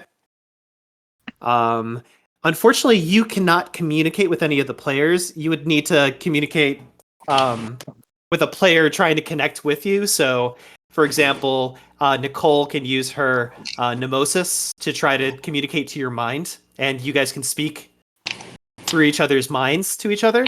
But you currently, since you're gremlinized into this device, you cannot speak to the other players. You are the machine, as it were. Use the laser to burn a message into the wall. So, Rob, that will cost you 2 pathos right Wait, now. does it cost 2 pesos to shell ride? I thought I Nope. was just gremlinizing. Gremlinize costs 2 pathos. Okay, so if I'm gremlinized, can I just permanently turn it off? You can, let me see here. You can sit inside of it, and you can hide inside of it. You have no control over the object. No, it says gremlinized. The Wraith may possess and control machines. True control comes only with attunement. Yes. Spur of the moment gremlinization allows minor clumsy effects, such as turning the machine on or off. Ah. So if I spent the 2 pathos, does that mean I can just click the Turn it- machine to off so the trap no longer activates? Yeah, you can probably deactivate it. Then that's what I'm going to do. I'm going to deactivate this trap. Okay. Gonna just make sure that I mark your 2 pathos off. You will take a moment to unleash the pathos within you to build your way through this machine. It'll start to possess the functions and various processes, and you manage to find a moment where the device can be deactivated and turned off. You do this, and you'll hear the whirling of gears begin to subside, and the machine itself will deactivate. At this point in time, do you want to come out of your shell ride, or do you want to just remain inside the machine? If I know that the machine is permanently deactivated, then I want to come out of the machine. Okay. Yep. It appears to be deactivated. Someone would have to do basically what you just did, and use Gremlinize to turn it back on again. So. Well then, wait, before I exit the machine, does Okay. it have any form of can I see anything in the world around me while I'm inhabiting this thing that I wouldn't otherwise be able to, like connect to some network? Or is there, like, the machine activates, so conceivably it can see the surrounding hallways and stuff? Is there something on a certain wavelength or something that the machine can see that I wouldn't be able to if I wasn't inhabiting it? Yeah. let me show you on the map what you're able to see from your current standpoint.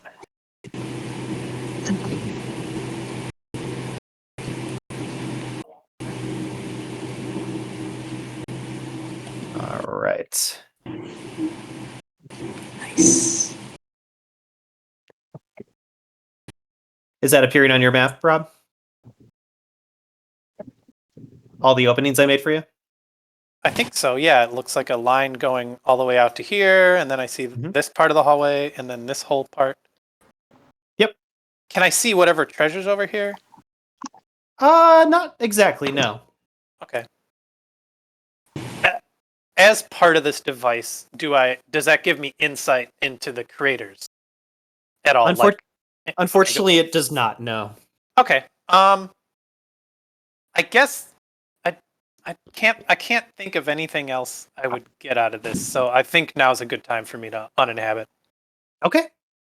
For the other players, you will hear the whirling sounds of this device that had been trying to attack you earlier start to come down into like a deactivating sigh.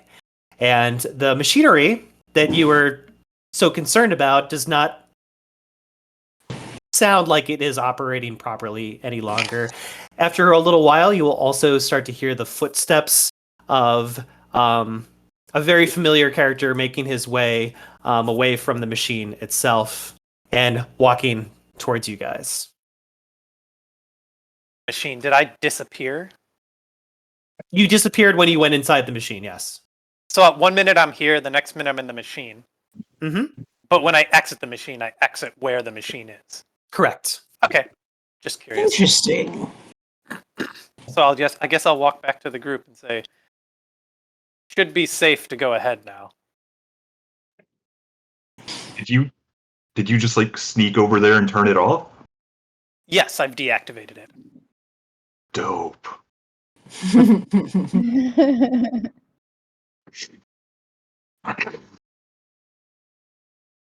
All we? right. No? Yeah. Do I need to reactivate my wings? If you wish to, you can. More. Actually, you know what? Let me just double check the maps real quick. Sure. This freaking maps.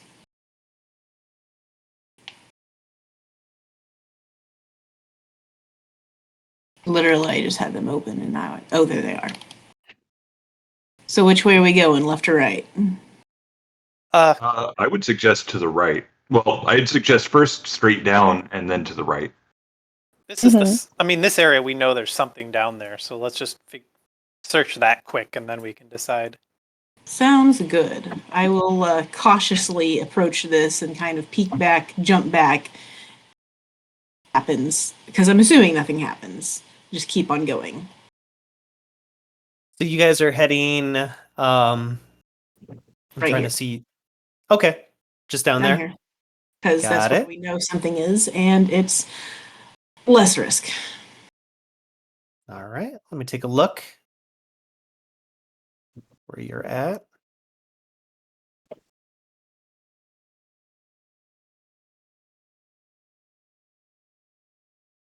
Okay.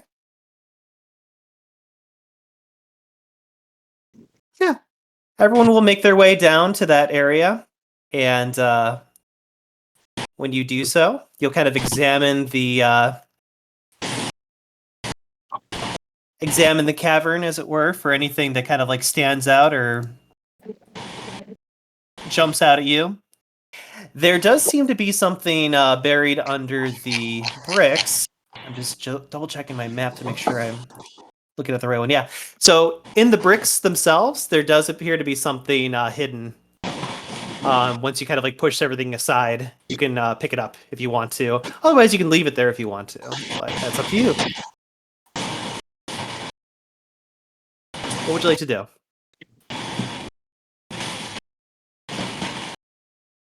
Let's pick it up. Yeah, Okay. Yeah. I'll take a look at the bricks. Okay. I'll take the risk. Yeah, it looks like just some regular debris that's fallen on top of this object. Rob, roll 2d10 for me. What's the difficulty? No, I'm just joking. 76. Okay.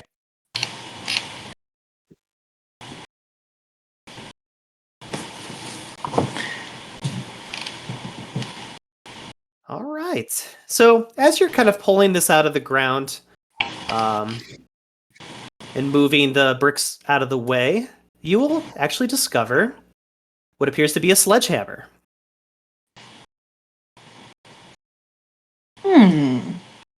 Ooh, I like that. Me too. So, you know.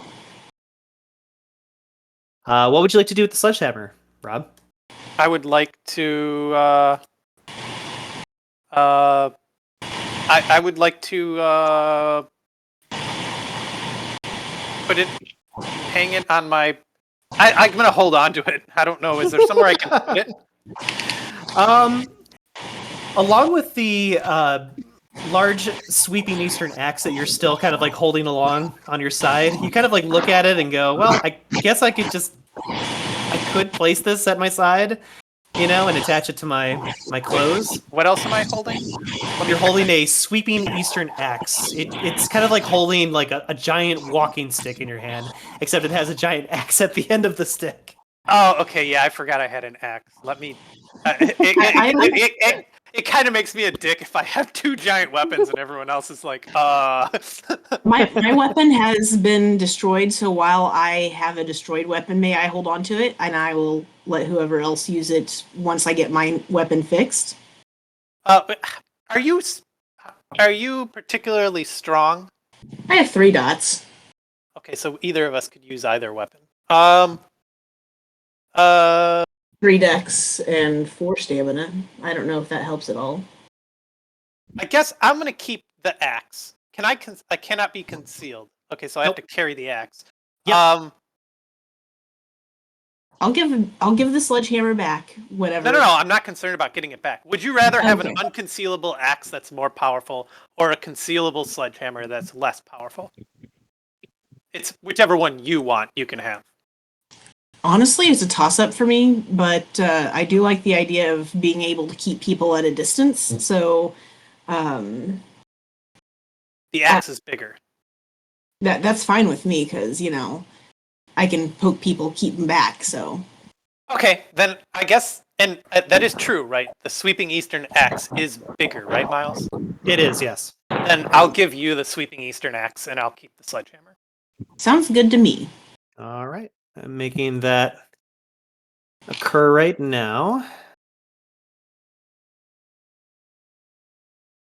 All right. Where do we want to go from here? Or Alex or Nicole, is there anything you wanted to do while you're over on this side? I'm gonna start investigating this area to our or on the right side of the map to the east for traps. Okay, is a you trap. might. I need you to please roll your perception and investigation. Difficulty is going to be at a 7. Can I Okay. also roll? Yeah, sorry? Can I look or assist? I would Nicole, like- Nicole, you Go may ahead. assist. Right now, Jay and Rob, you are kind of trading equipment with each other while, while these two are kind of examining the area. We're in the inventory screen. Yeah. Give me your axe. But Let Nicole, me you say may. something. What was that? Oh, who is over here? I'm just assisting. That's me. Yeah. I'm assisting You're right in the Bronson. area. Yeah, as you start to move past like where I am, I'm gonna be like, I think maybe we step back a little bit. I Nicole. thought you were going over here. Well, I am, but like not There that far is a over because I trap. think there's a trap like literally Nicole. right there. Nicole, I need well. Yeah. Nicole, I need you to roll your dexterity and your athletics. Okay. Dexterity and athletics. On the plus side, we found the trap. Yay. You're Look, when you pulled said into you the wanted to wall. assist, that's not what I thought you meant. I thought you meant to stand. Yeah, never mind. It's okay. Hands come out of the wall. I was right. Nobody believed me. Dexterity, athletics. Let's see what happens. Like I died Difficulty vindicated. is Standard 6. And I got 4 successes. Okay. With 4 successes, you will easily feel the ground give way underneath you, and you'll actually jump right out of the way, just in time to miss the pitfall from taking you under as well. You'll feel the ground kind of give way underneath your feet as this happens. How fun! Yeah. You will not take any damage, and you will not fall into basically what could be considered the end of your game.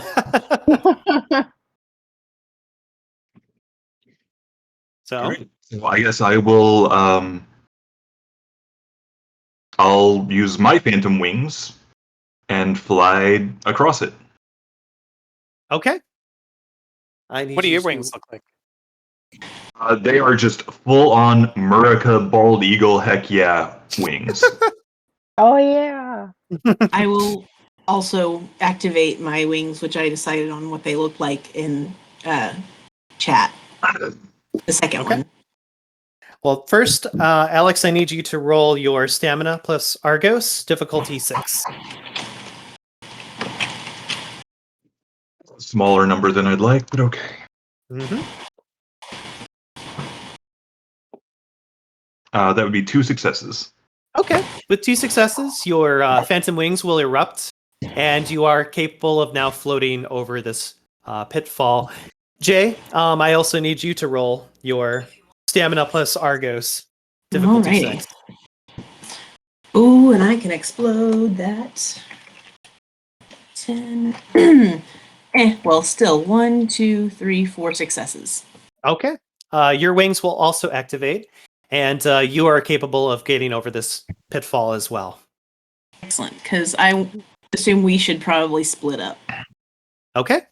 Cause not that far, but like, he's going down. I'll go up. Okay. Sounds good. Let me reveal some more of that area for both of you. Okay. So that should cover for Alex, and that should cover for Jay. Hurry! Yep. And then just need to look at my notes really quick. That costs 2 pathos, right? To activate your Phantom Wings? Yeah. It does not cost you any pathos. Okay. Yeah. Yeah. Are we- I've been rereading it a few times over, and there is nothing that says that it costs any pathos. Oh, neat. Are we all headed in that direction, or I- Stand put. I guess then I'll stay back. But if I need to come there, I can activate my wings at that time. So, other than the one treasure that I'm heading towards, there's an exit up near where Josie is going, and then the only other exit is way to the west. But treasure-wise, this should be it, according to the map. Well, I'm starting to think that the arrows are pointing not to exits to continue, but exits to get to treasure areas. Yeah. Yeah, same. Yeah. That's why So- I'm going. My plan is to go check out what's over there and then report back if there's an exit or if there's, traps, or just come back with treasure if there's neither exit nor trap. Alex, there appears to be a box on the southmost bottom of this area. Did you want to open up the crate? Yeah, I mean, first I'm obviously going to check it for traps or anything, but yeah, I'll go ahead and open it. Okay. Roll 2d10 for me.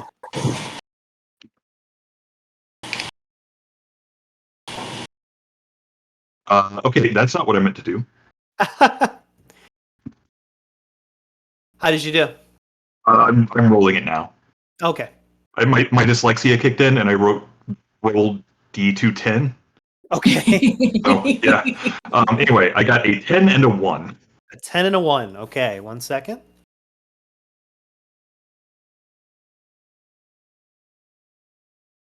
All right. Alex, you will find a Stygian short sword. You have no idea what a Stygian short sword is capable of or what its uses are, but you can definitely tell that these were the swords that the hierarchy and all of their soldiers were holding and equipped with in their scabbards. All the legionnaires that were standing at the drop-off point right by the train where the Midnight Express had dropped you off, they all seem to have one of these weapons brandished at their side inside of a scabbard. You have no idea what this could mean for you, but you found a Stygian short sword. Badass. Aggravated I damage. mean, I'm getting this mental image of my character having like a sword at either hip, a flintlock in his pistol, a rifle over his shoulder. This is a terrifying pirate, man. Like the Highlander. But yeah, I'll rejoin the group. Be like, guys, look what I found.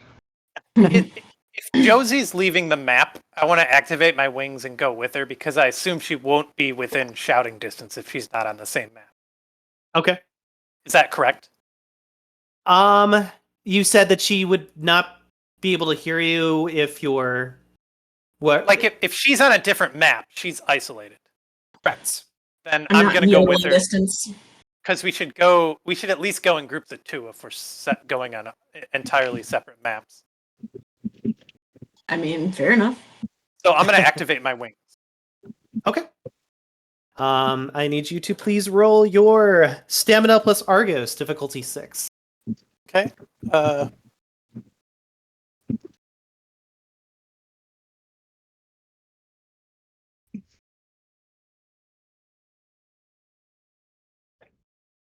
And assuming that my wings are still active, I'll fly over and join Josie as well. 2 successes. Okay. Yep, that is long enough. Excuse me. That is long enough for you to get to the other side of the pitfall. Okay. I never described my wings before, did I? No, you never did. Okay. I guess they're kind of like sort of like a bony frame of like a raven's wings. They have raven feathers on them, but there's not quite enough. It's like thin and patchy. Like they wouldn't necessarily be able to fly a real raven because there's not enough feathers. Okay. Interesting. Yeah. Lichard will look to Arwen and say, what are you planning to do? I don't have phantom wings, so I guess I'm just gonna stay in here till everyone gets back. Okay. I'll hang out here with you then. Sounds good. Okay. You kind of can tell that he does have the ability to activate his own phantom wings and get to the other side, but he doesn't say that out loud. I had a feeling because I remember he has Argos, so I'm like, he could. But apparently they just want to see the treasure. For the other See you two. later, non-flyer. No. I can carry her. You could. You would have to add some different challenges to that, but yes, you could. I guess it doesn't make sense because if we're coming back this way, then I'd have to carry her twice. Yeah.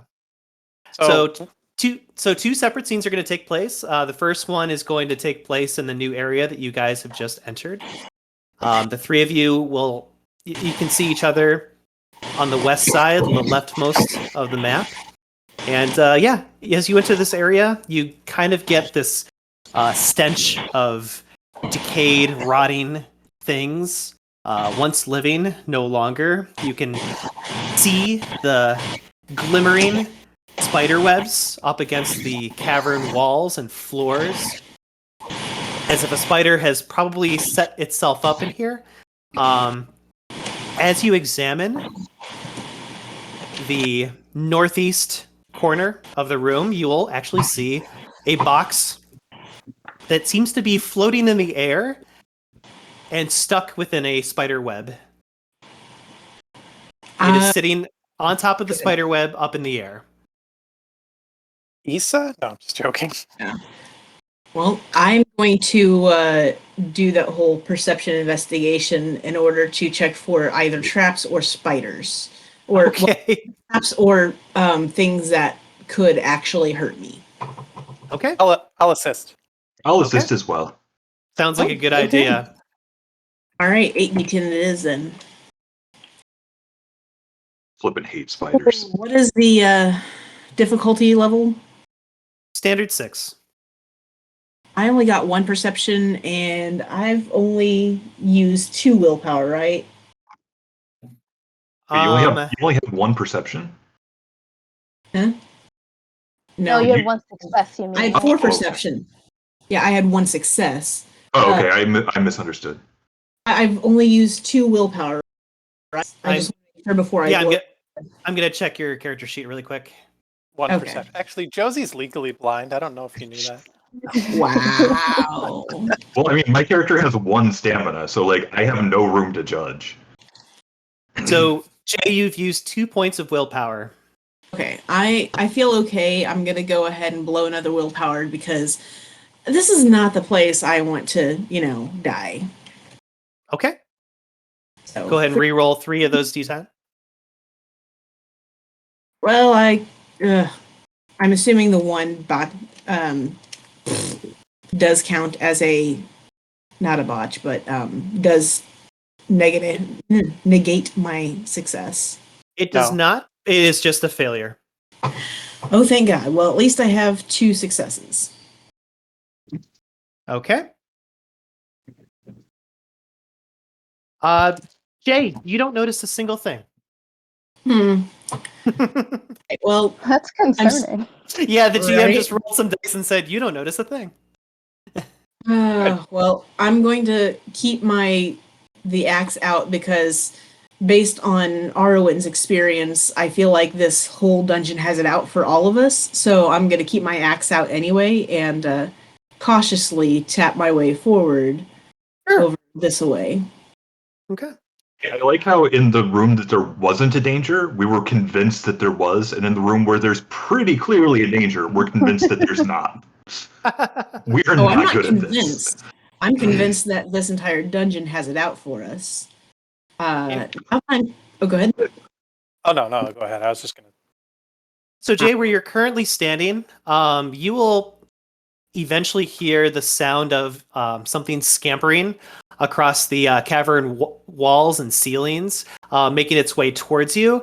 Not in an aggressive manner, but one that just kind of like is very aware that you are there.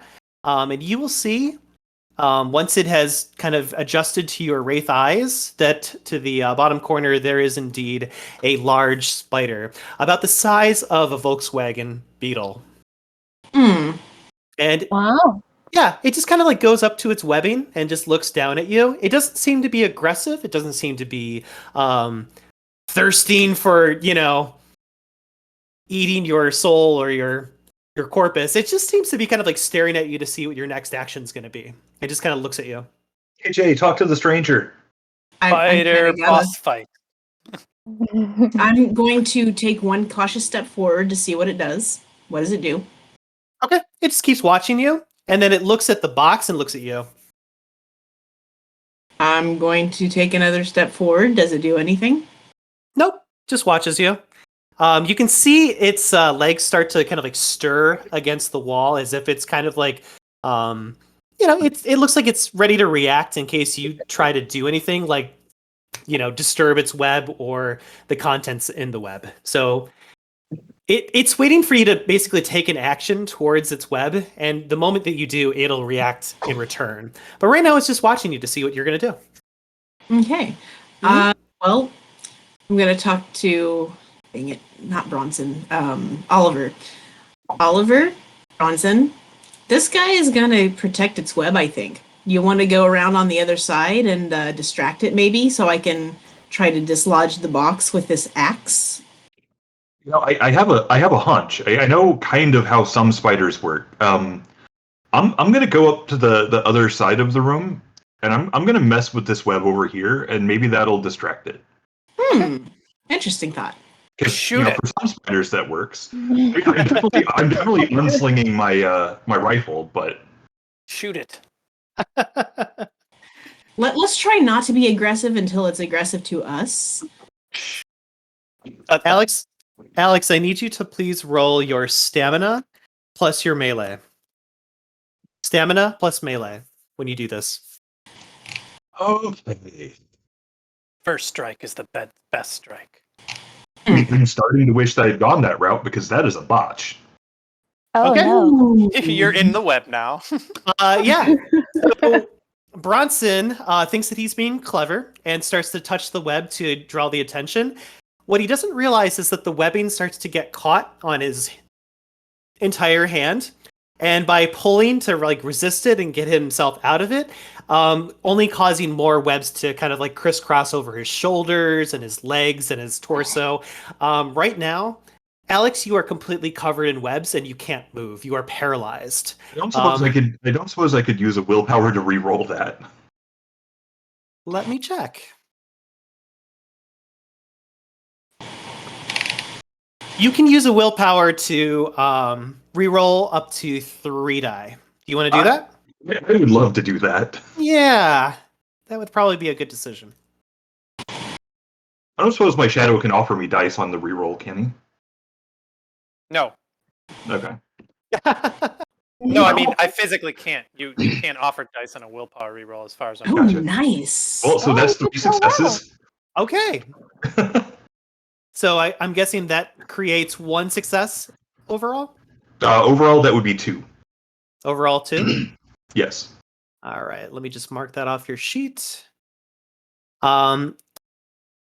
Thankfully, as you get caught up in the webs, you kind of feel your survival instincts kick in and realize, like, this is not how I want to end. This is not how I want things to be. And you do create enough of a hubbub with the spider webbing to untangle yourself.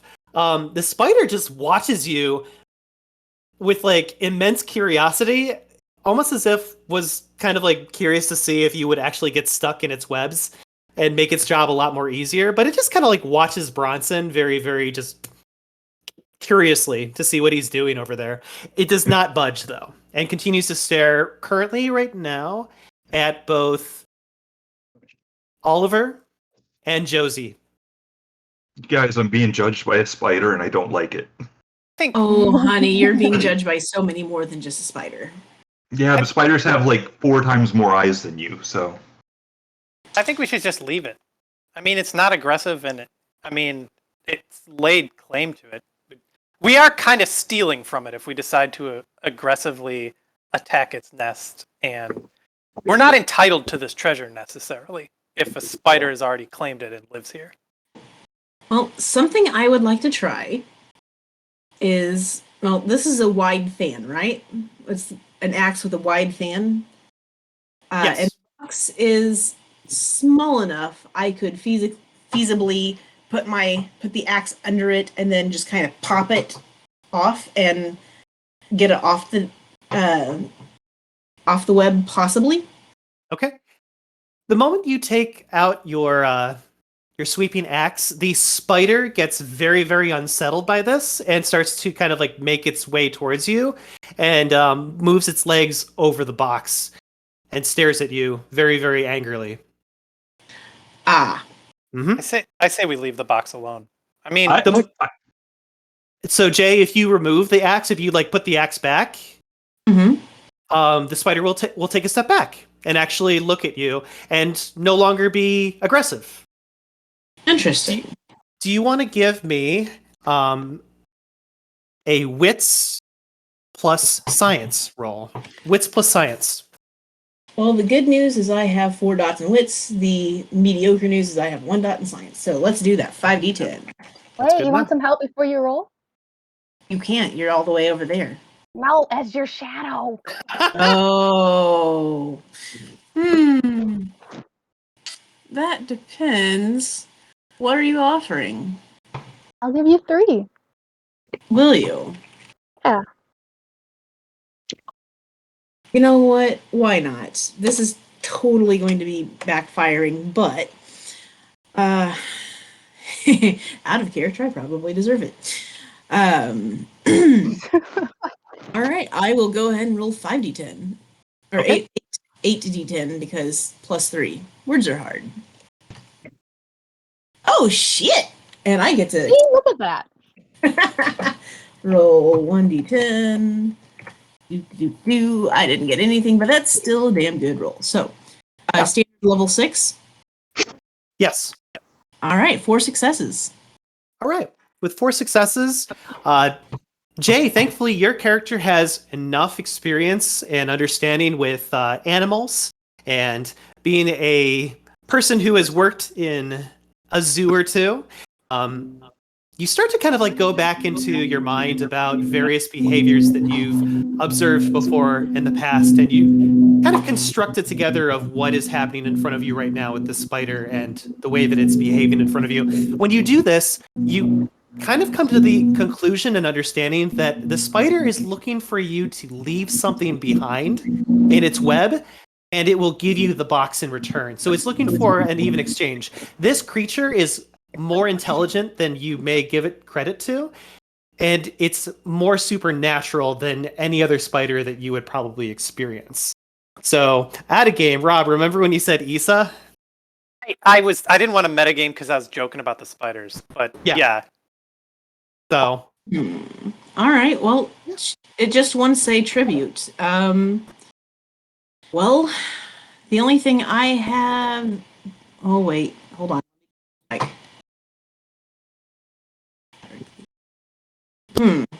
What was the things that we got from what's his face? Because the what's her face actually? Let's see. So that was 120 yards of rope, safety rope for going between the party, cavern cleats for the party, and 5 whiskey stones that are permanently cold. Huh. And some salt. No. I'm wondering if the whiskey rocks are for the spider, because I can't think of anything. Maybe I could pull out the whiskey rocks and offer it to the spider and see how the behavior, see if she shows interest, because surely I have some ability to read spider body language, having worked at a zoo. the moment that you pull out the whiskey rocks, the spider will kind of cringe to itself and look very disinterested and dissatisfied with the object that you've pulled out. Aha.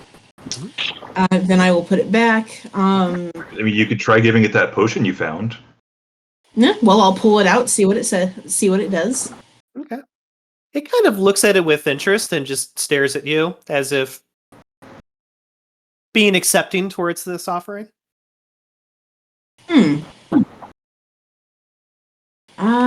Let's see. Well, if it's going to accept it, I will. I'll look for a good place in the web to just kind of sit it to see if it accepts it, and then back away. All right. The moment that you do this, I can get to mark this on your sheet too.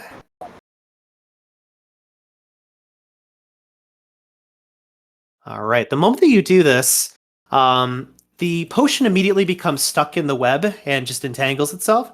The spider watches you very nonchalantly, but will walk over to the box, kind of like weave its claws around the box itself, and you'll hear a ripping sound effect as the box kind of plummets down onto the floor itself. And the spider will make its way over to the web where you have left the potion and starts to examine it. I will bow to it and try to drag the box just a wee bit away from it. From the spider. That's just fine. Respect for its space. That's fine. Before you can open this crate, I'm going to swing over to Nicole and Richard. So Nicole, Richard will look to you, Arwen, and just kind of like fold his arms a little bit, leaning against one of the walls. And when he notices that he has eye contact with you, he'll kind of very, very in a whispered hush, kind of like say to you, there were some things that you wanted to ask me once before. I think now is probably the best time for any of that if you had anything you wanted to talk about. Yes, this is definitely the perfect time. If you don't mind talking about your former circle, I think you called them the 501? Yes. He'll take a deep breath and exhale. The 501 was the number that they gave us to separate us from the other groups that came before us. It was basically our serial number, or our,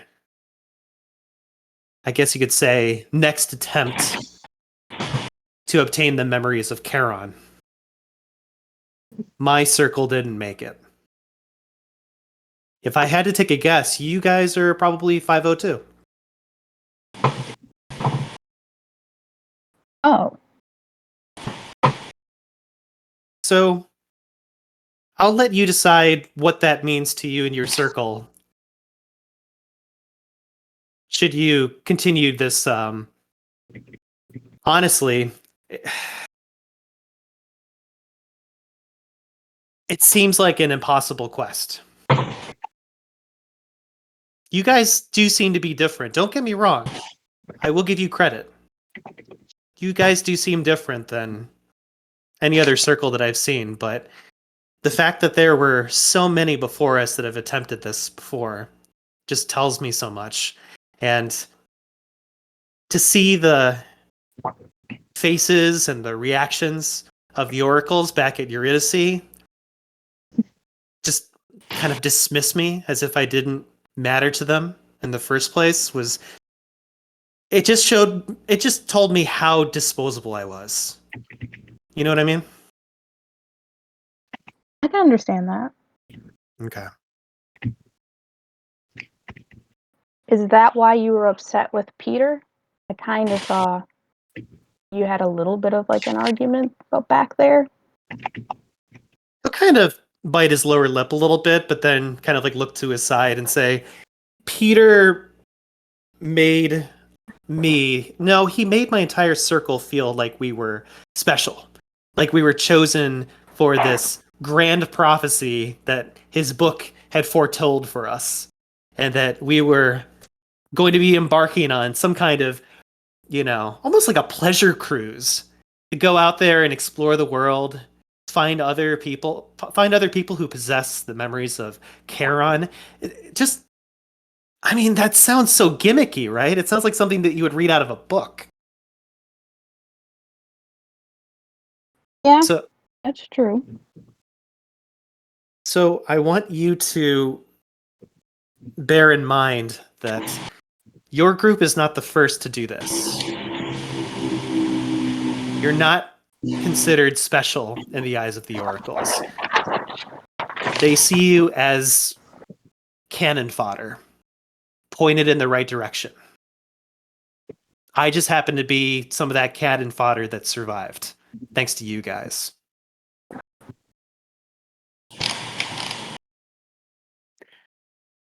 Nicole, what is Arwen thinking at this moment when she hears all this?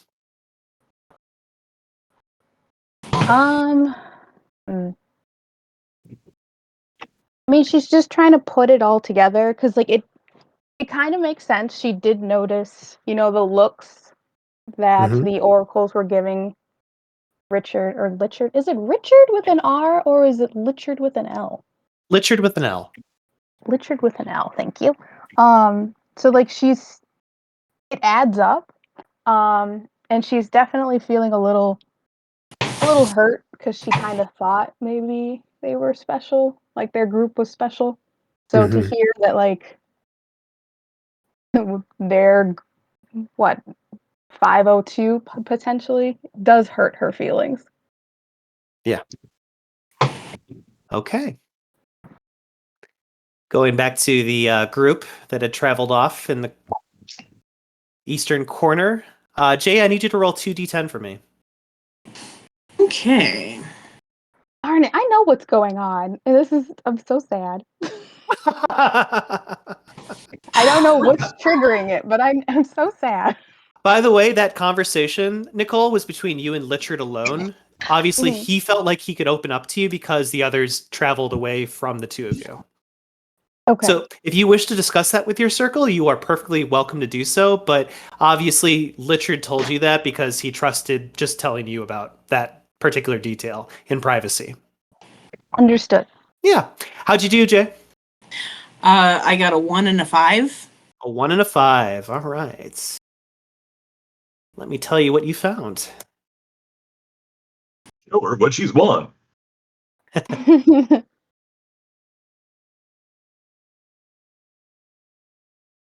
Okay, wow. So, you will find a Ooh. Heretic's Warbow.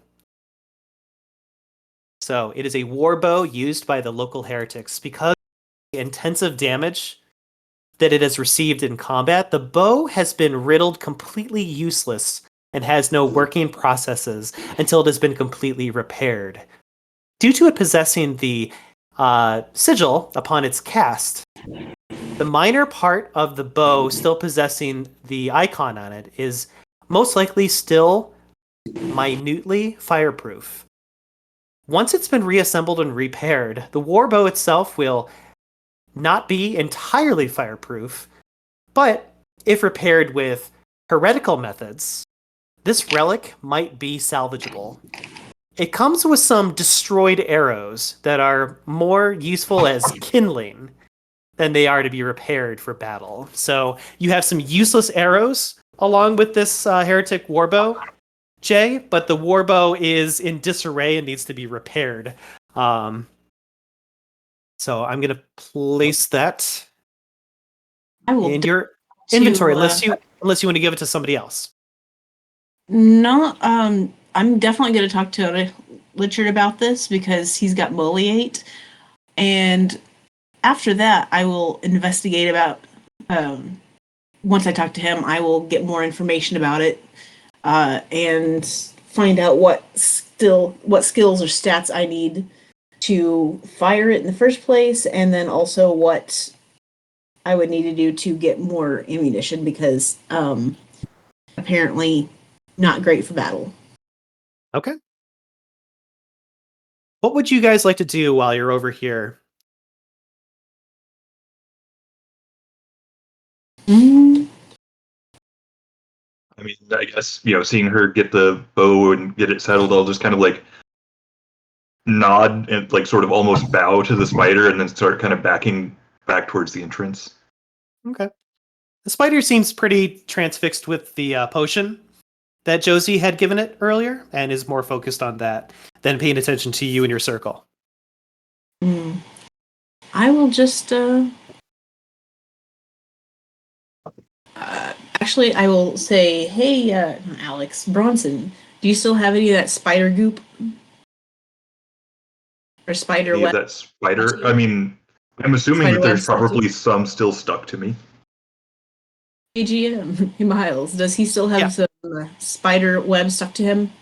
Not necessarily, no. Thanks to his willpower, he was able to actually rip himself away from it, and not causing any of it to stick to actually him. Yeah, you would have to go back to the webbing to attempt to get it on you. Were you going to try to repair the bow with spider webs? Not necessarily, but if I'm gonna go over here real quick to see if there's any spider web on the ground and touch the bow to it if there is any to stick it to the bow. Okay. As you do this, you kind of get a sense that the webbing will most likely stick to the bow, but you would have to yank the bow pretty hard to get it out of the webbing at this point. Oh, I was talking about anything on the ground, not, stuck to other things. No, there doesn't appear to be any just loose webbing. All of it seems to have its purpose and reason to be the way it is. Okay, well, since Yeah. there's nothing to salvage, I will just take one last quick look around and assuming that there's nothing there, just head on out. Okay. You guys are going back to the main area, I take it? Yes.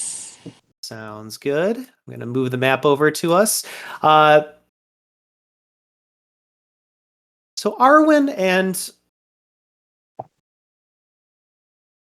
Lichard will finish their conversation. Lichard will kind of upright himself a little bit when he hears the footsteps of the other wraiths making their way towards the two of you. You guys will need to reactivate your phantom wings in order to get across the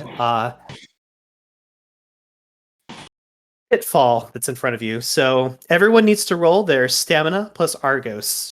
Difficulty 6. Whoo!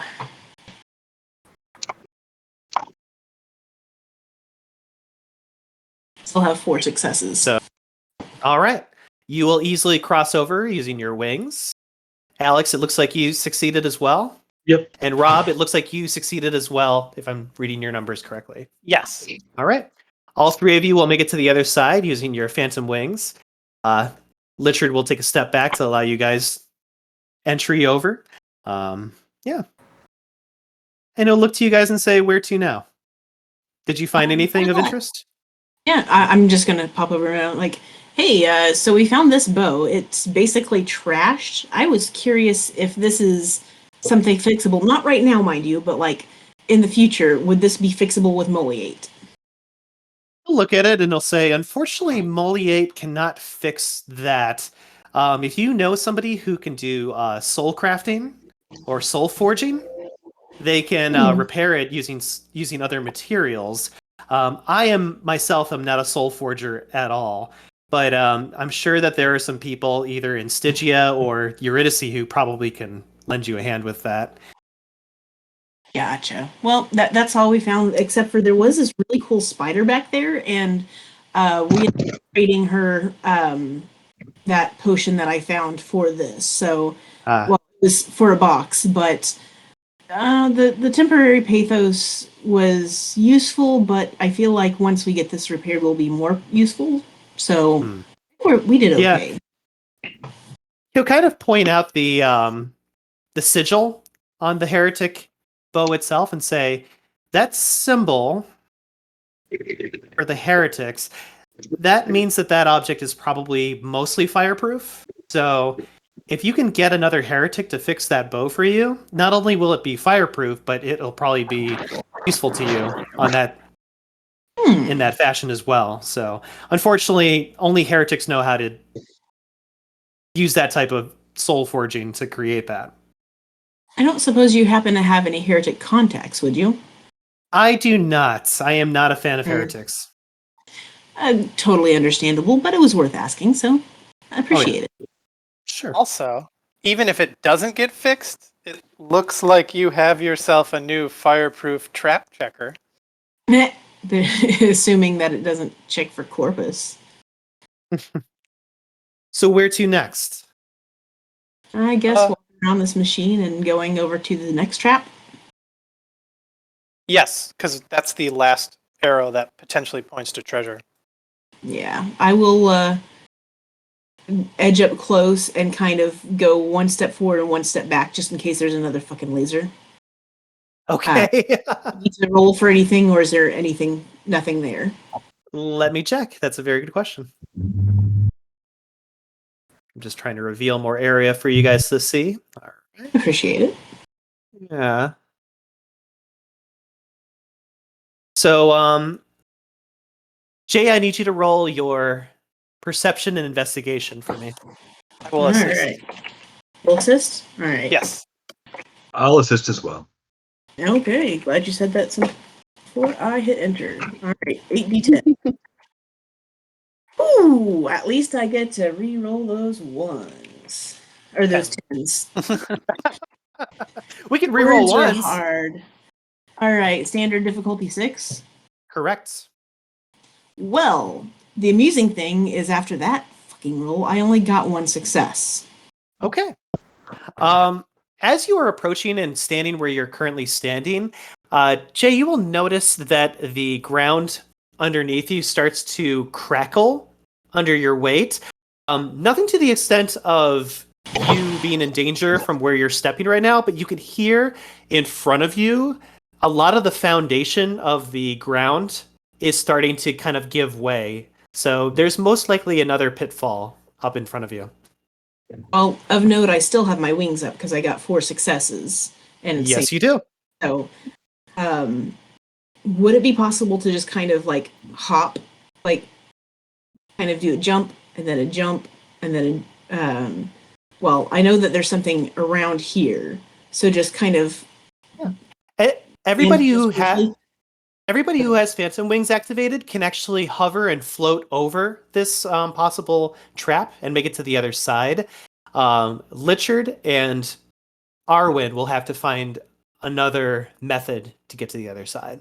Wait, I thought Lichard could fly. He can. Oh, could I? He hasn't Can I activated his carry? Phantom Wings yet. Could I? Yeah. Can I carry Arwen? All right. Yes, well, you can. Can I help? 4 dots.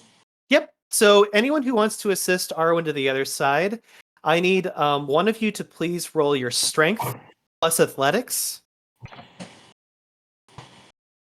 I'm pretty good at that. Unless you explode. Unless you explode tens, I'm rolling 6 dice on. Well, I only rolled 5, so you go. Okay. Are I you would be still rolling assisting? 2. Who's assisting? Actually, is anyone Alex, why don't you assist him for the best I chance? have no dots in athletics, so I can't. Oh, gotcha.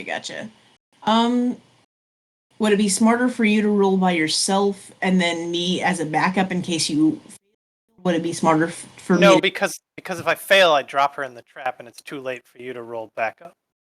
Is there any way that I can assist in helping carrying myself? Unfortunately, you cannot assist carrying yourself. Arwen has discovered a new way to fly. She just carries herself everywhere. Flying is easy. You just pick yourself up. I can be like, hey, I know I should lean my weight to this side to help you, like that kind of assist. She's like, I can also turn invisible, and then eats her own arm and bleeps out of existence.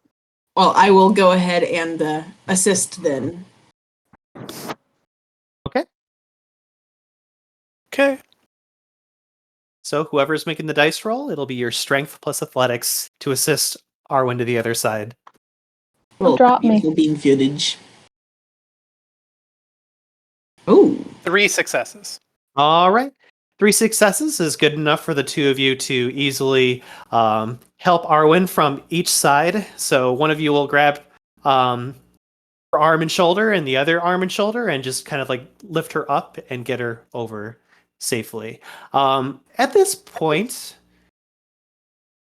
Lichard will activate his own Phantom Wings, seeing that everybody's on the other side. His wings come out and look very, very similar to that of a rooster's. Nice. And That makes sense. and he will easily float over to the other side, joining the rest of you as well. Let me check the map to see where you guys are at. We're about to lose our wings because it's about to be a team. You chug a Red Bull. The water temple. No. All right. Let me move you guys over there.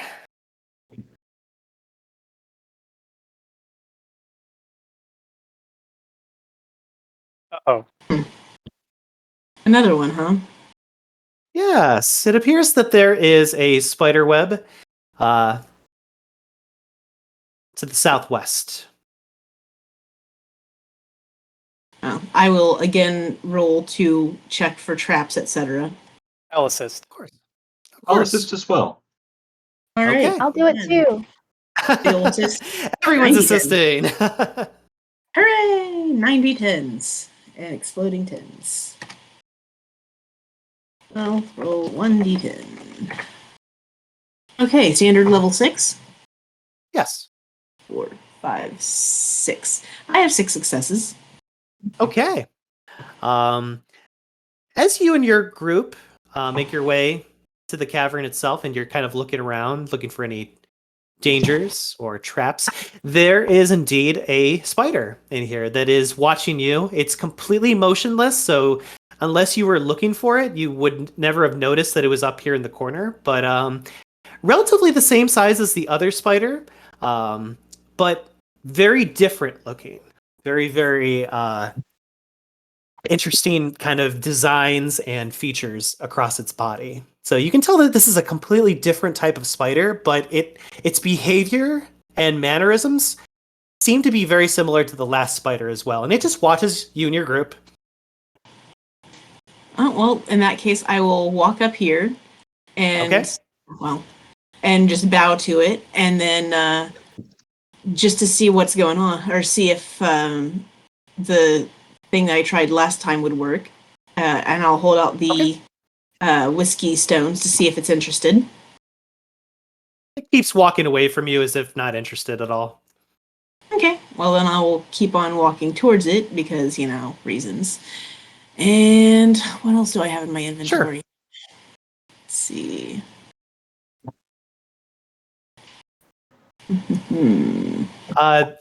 Just a side note for Nicole. Nicole, this is very peculiar to you, watching Josie just kind of do this strange arrangement with the spider. You're like, what is going on? Why are you offering him rocks? I have in my inventory still written anyway, an Erebus elixir within a vial. Was this something that I got from the what's the thing from the what is her name? I think I have down that we have an elixir that removes 2 temporary angst. That might be it. Aha. It is. Okay. I don't remember where we got it, but Well, I'm gonna be like, all right, we got this in the fate. If we trade, and does anybody have any issues with me well, to trade this with the spider? I mean, it does seem like that's pretty useful. I did find, and I'll just kind of like pull it out. I did find this matchlock that like it's not technically usable right now because there's no ammo, but like, I mean, Dude, don't give away a gun. I mean, I really don't want to give it away, but I'm just saying, like, I have this. If that elixir happened to be more valuable than this incredibly cool gun that I found that I really want, I'll like put it back into my waistband. Just shoot it. Pull my cloak around it. Do not. Trade it bullets. Moving fast from your gun. Does anybody else have any potions or any other items in their inventory that they would be willing to trade to the spider for whatever's in that box? It's a blind box. No, I've got that circlet, but that seems really, really good. Rob, they say that spider fell down a flight of stairs. Just some bullets. Wow. I mean, I have in addition to my maul or hammer, I have a soulforged dagger. Mm. Do we still have any of that melting solvent? Will the spider be that's a good interested point. in that? Yeah, we still have like a little bit of it. A few drops, I think. Well, why don't you go up there and offer it to the spider, because I'll tell Richard and Arwen, the last place that we were in, we ended up trading that what's it called? Sorry, brain decided to lose the word. The potion? Yeah, I offered the potion to the spider and it was interested. I put the potion on the web, and the spider gave us the box. So it also did the same thing to the whiskey stones when I offered it. So that's why I want to offer something to see if it is interested. So Is Bronson showing the solvent to the spider? Yeah, I am. Okay. The spider will hiss feverishly at you as if like in anger or defensiveness. Yeah, that's kind of what I was afraid of. Okay. It looks very like get that the fuck away. unappreciative about the moment that you bring that out. Yeah, I'll immediately put it away. It's like, yeah, surprisingly, the spider doesn't like something that could dissolve its web.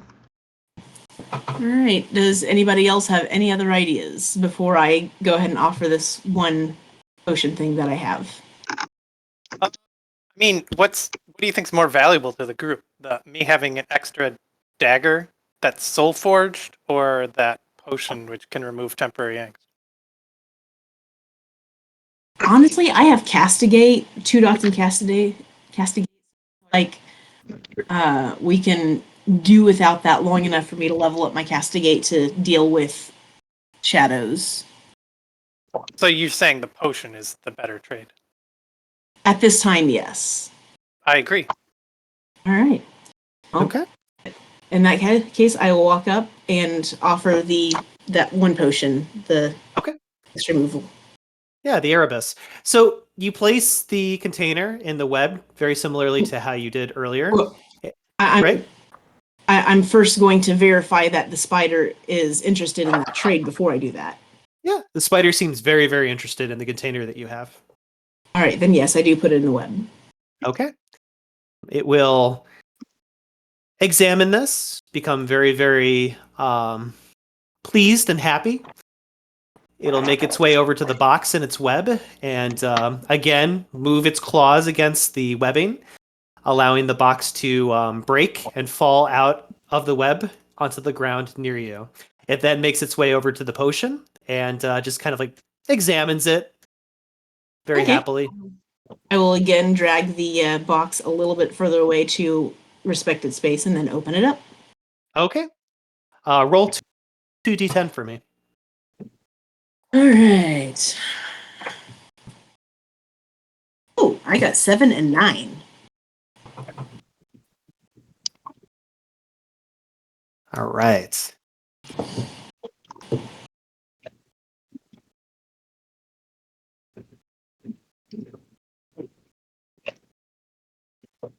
Ooh, interesting. Mm-hmm. A deck of many things. So, you will find Jay, you will find some divination knuckle bones. You have no idea what use they could be, or how to use them, or what purpose they may have. You just know that these are knuckle bones that are used for divination, apparently. That's what your occult tells you. You have no idea how to use them, but you just kind of like hold on to them. I know hold on. I feel like I maybe not myself, but someone, maybe I'm just thinking of one of the oracles because, LOL oracle, but maybe my past character that could use something with oracle bones to decipher something. I don't know. You know what? Maybe we could trade these to the oracles for quite a bit. Like we could get them. These could possibly, if we can't use them, pay for our next map or information. Good thought. Well, I'll just nod or bow to the spider and take off with the knuckle bone, stick him in a pocket, and head out. But also can take a short break because I need to pee still. Yeah, I was just going to mention before we start back where we came, let's all take a small 10-minute break, and I will see you in a few. Let me deactivate our good friend Craig. He's been working so hard, and he gets really upset when we ignore him.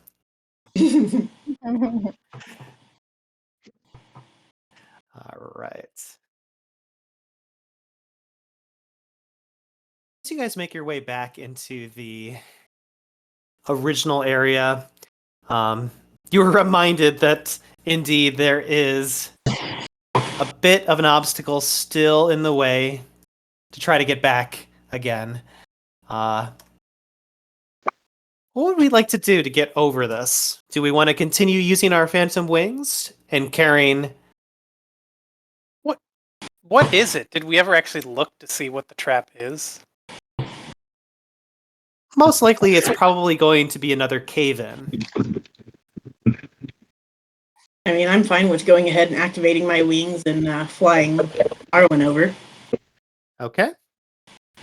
So first I need everybody who has phantom wings to reactivate their power. It's going to be stamina plus Argos, difficulty 6. I'll be rolling for Mr. Lichard as well.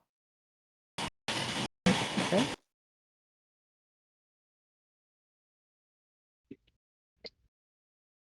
So bad news. Oh Okay. I think I'm going to spend a willpower to re-roll that. Okay. I'll mark that on your sheet. I got 3 successes. 3 successes. Okay, now I've got 3 successes. Okay. Yeah, your willpower doesn't allow that to happen. Rob, how did you do? 2 successes. Okay.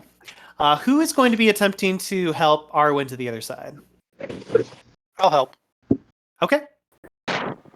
I'll Rob, assist. yeah. So Rob or Jay, it's going to be your strength plus your athletics. Or I Okay. should say I will assist Rob. Okay. So Rob, that'll be +1 to help Arwen to the other side. Okay.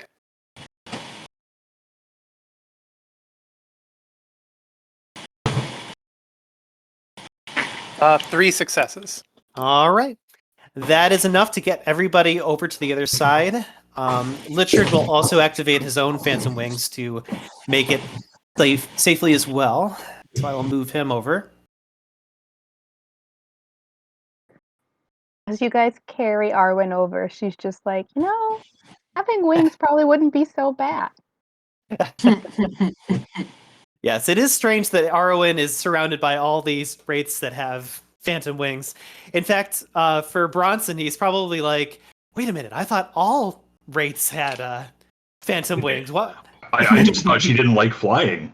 Mm. So, where do we want to go from here now that we're on the other side?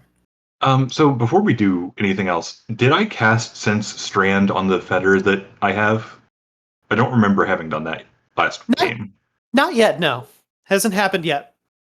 Did you want- So I'm going to bring it up to the group. So, we've got this fetter for Isolde. Should we do the Sense Strand to make sure that we're going the right way?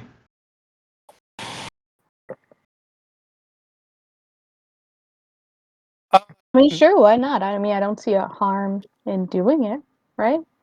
Does anybody have fatalism? Lichard will say, unfortunately, no. Don't God, it look would at be me. useful if someone had fatalism, but no. Alas. Ooh, hold on. Hi, I'm Man, I missed our old twins. characters. Let's see. Pact of Doom is the one that says I can offer. Pact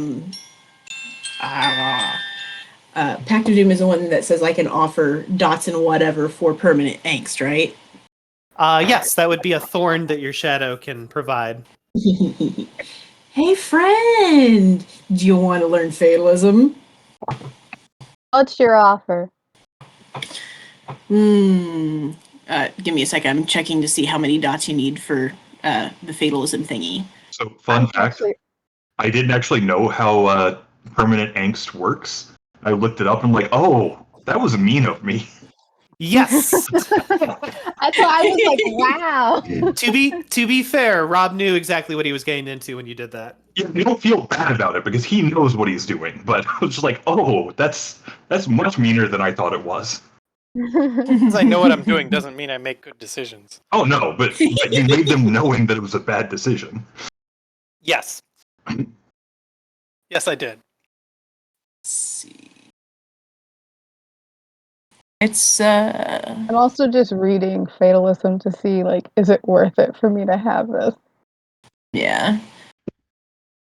I also don't feel bad because whatever that skill is really, really good. It's really badass.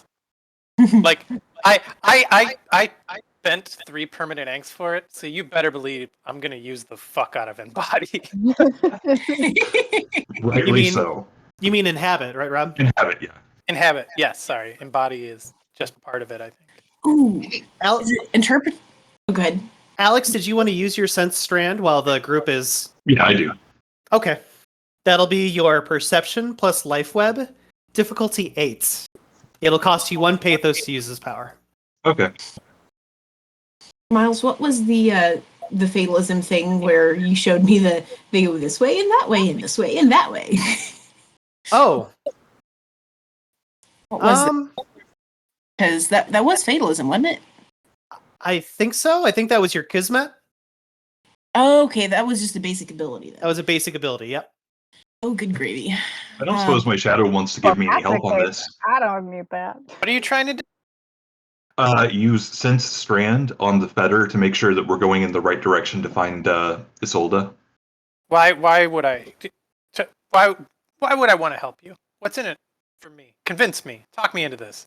Well, I mean, we look really cool because we knew where we were going. Knowing where we're going, if you're confident, you always know where you're going, even if you're not going the right direction. Friend, I have an offer for you. Okay. Friend, if you get 3 dots in fatalism, that's only 3 permanent angst, but you can totally use those rune things, those the fatalism, sorry, I'm fucking this up. The divination knucklebones. You could totally use those. So Alex, Bronson will concentrate good and hard on this bone that he has in his hands, this fetter. And as he concentrates, nothing seems to really be jumping out at him. Nothing seems to be really standing out. Do you want to blow a willpower to reroll 3 dice? No, I don't. Okay. Do you know why that's a good decision, Alex? Because I'm low on willpower? Yep. And you never want to use your last point of willpower.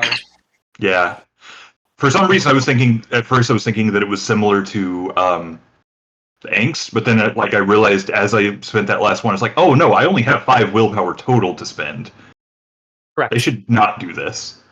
He's low willpower. Is there a certain point where even with the amount of angst I have, I can attempt catharsis? Let me take a look at your shadow to see where you're at. Oh snap.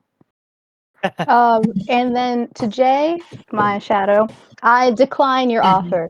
It just does not seem Are you worth sure? it. Yeah, sorry. You don't want to see all the fates? Well, I can already look into people's past by looking in their memories with my own abilities, so yeah. I mean, I can't see the future, but I can see the Okay. past, so I'll stick with what I got.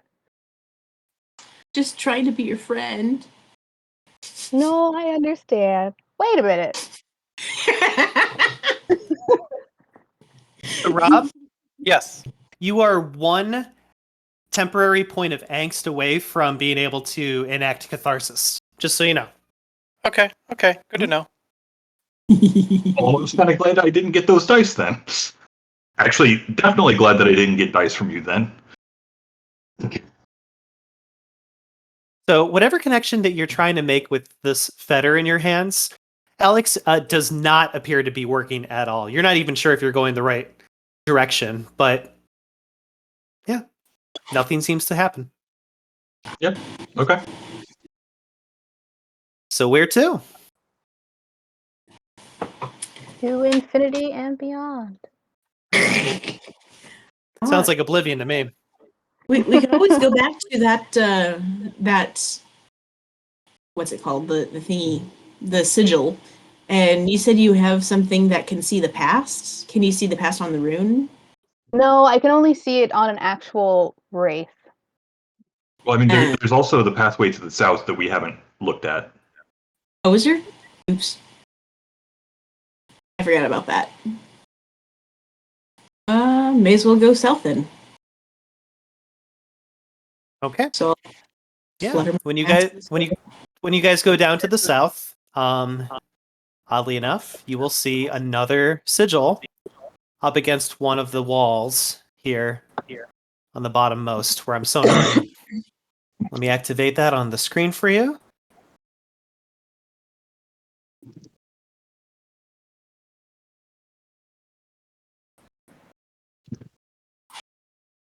Very similar to the first one, a little bit more defined and not as hectic or sporadic. This one seems to be very solid. And just like the first one, there seems to be a cryptic inscription down below the sigil itself. Does anybody want to do any form of investigation on this sigil? So again, if you want to do this, it is your intelligence plus your streetwise, bureaucracy, occult, or politics. If you do not want to use any of these, you can also use your wits plus enigmas. What would you guys like to do? I'll do wits and enigmas again. Okay. Got Alex down for wits and enigmas. Intelligence and streetwise. Okay. Streetwise. I'll do streetwise. Okay. And Nicole. Occult. Okay. Alex, please roll your wits plus enigmas. Difficulty 8.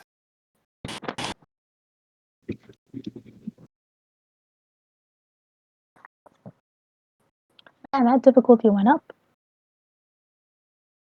Hey, friend. Oh, it's too late. You rolled. Difficulty 8 would be 3 successes. Okay. And So- I'm now. So with 3 successes,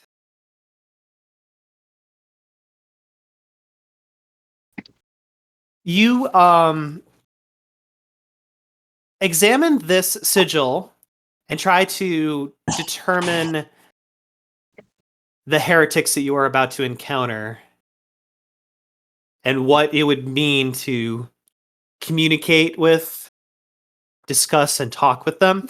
And it would appear that if you and your circle were to disguise and act like devout heretics yourselves, that would be one layer of solving any issues that come up in the next area. You, well, kind of determined that these heretics are seeking you to be fully embraced with your shadow. So catharsis is a great way to earn their immediate trust and passageway through any of their holy lands that they hold dear. Alex, you also determined that these types of heretics most likely have some means of hunting down trespassers or liars. You don't know what that vessel is that they use to do so, but you just get a sense by staring at this sigil that they have some kind of method to find out who the trespassers or the liars are. So understanding the mannerisms and behaviors of whatever it is that they use will be very valuable information to have and would allow you to take advantage of it. Next, I need Jay to please roll your intelligence plus streetwise. Difficulty 7. I did because Oh, you I did. did what happened, but I still got 2 successes, so it's not too bad. Yeah, that's good. So, with 2 successes, you are able to determine that with these heretics that you're about to encounter, some forms of trade and commerce are allowed through the sanctity of the Otis, the heretics. Specifically, heretical items bearing various fireproofing symbols. These heretics will also allow wine and specific intoxicating beverages to be traded. This benefits them during times of communion. Oddly enough, the wine and beverages that the Otis possess are known to be unquenchably warm and difficult to consume. Also, Jay, as you're listening in on some of the details that Alex is able to unearth, when he's describing what the heretics would use to track down trespassers or liar, or even pick out liars, you kind of remember that you were going to do some training with a creature called a Bargist back in Stygia. And you get a sense that a Bargist would be a perfect type of animal to have for a situation that he just described. Next, I need Rob to roll your intelligence plus streetwise, difficulty 7. Did you already do that, Rob? Yeah, 2 successes in all. Okay, 2. Take a look. Rob, you're able to determine that the Otis are very big into ritual conduct. If they believe something is set in motion to empower and flourish Oblivion, they will protect and preserve such a location akin to, say, a holy ground or spiritual vortex, not allowing outsiders to interfere unless they are just as devoted as themselves. Without this spiritual connection, especially from their reverend, they will use force to remove you from their hallowed equation. Lastly, I need Nicole to roll your intelligence plus occult. Oh, you already did? Yeah, I'm assuming I got one success. If this Yes. is good. Yeah. Okay. So with that one success,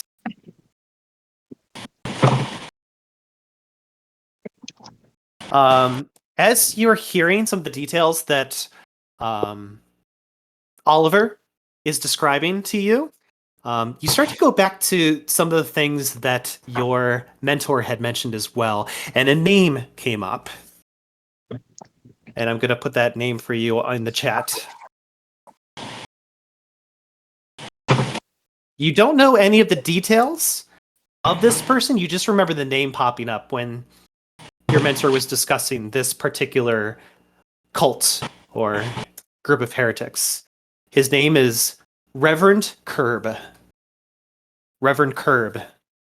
You don't know what his importance is, but you do know that that is going to be one of the people that you encounter in this area. And that's what everyone gets. Any plans before we enter the next area? Any thoughts? You mean aside from fuck? Yeah, that is the predominant one that I'm experiencing right now. It's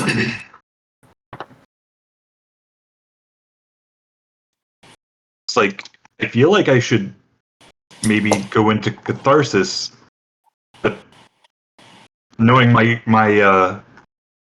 knowing my shadow, he's just going to pull out the gun and go blasting anyway. So I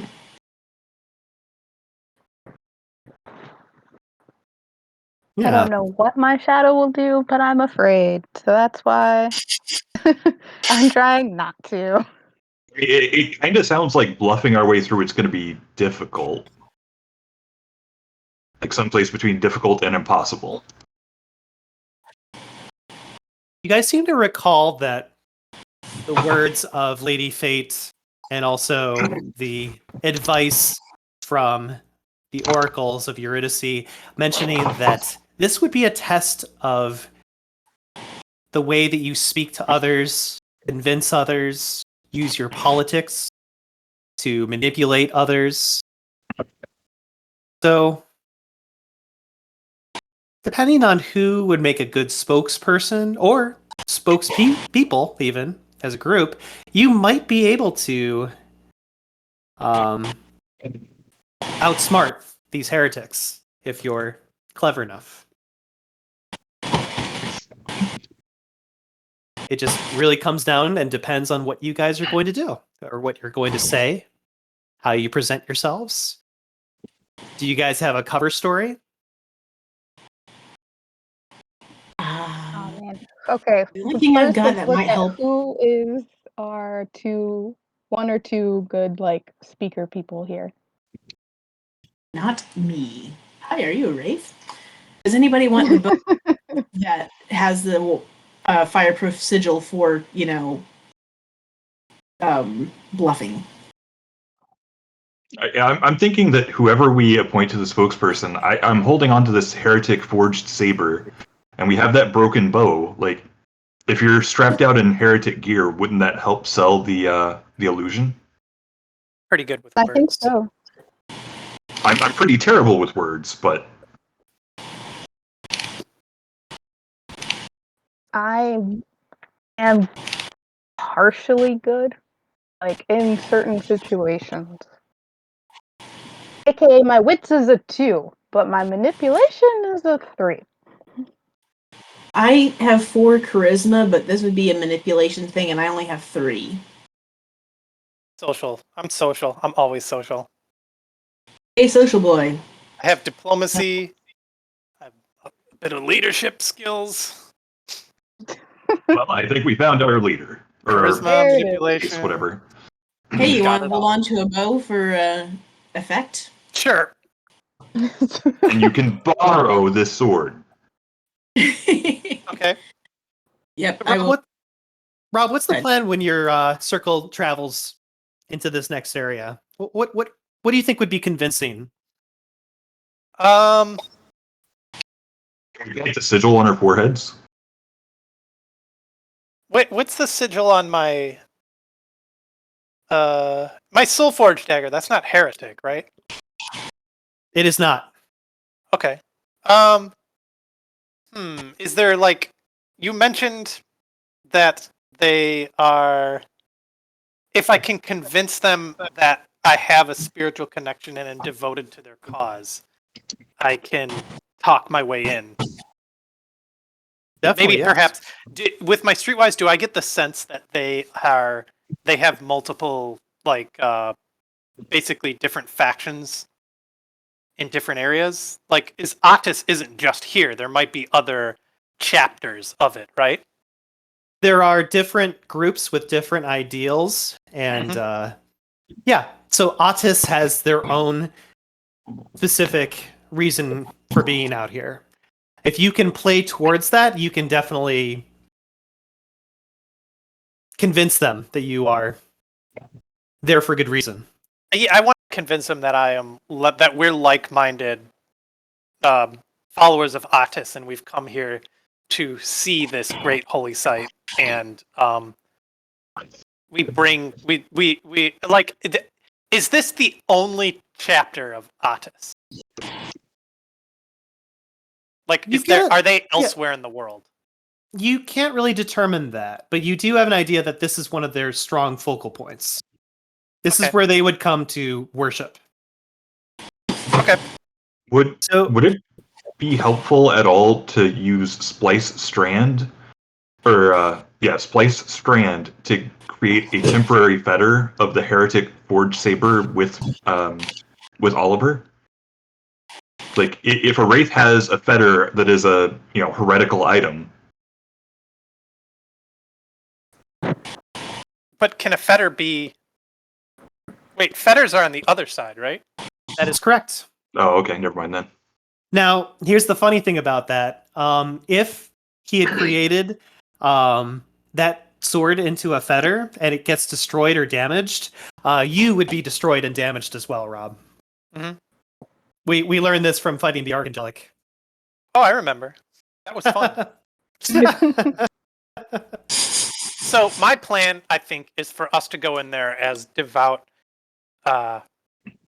followers of the like talk our way in as devout followers. We want to visit this holy site and commune with Oblivion, yada yada yada, so forth. I mean, what are your thoughts?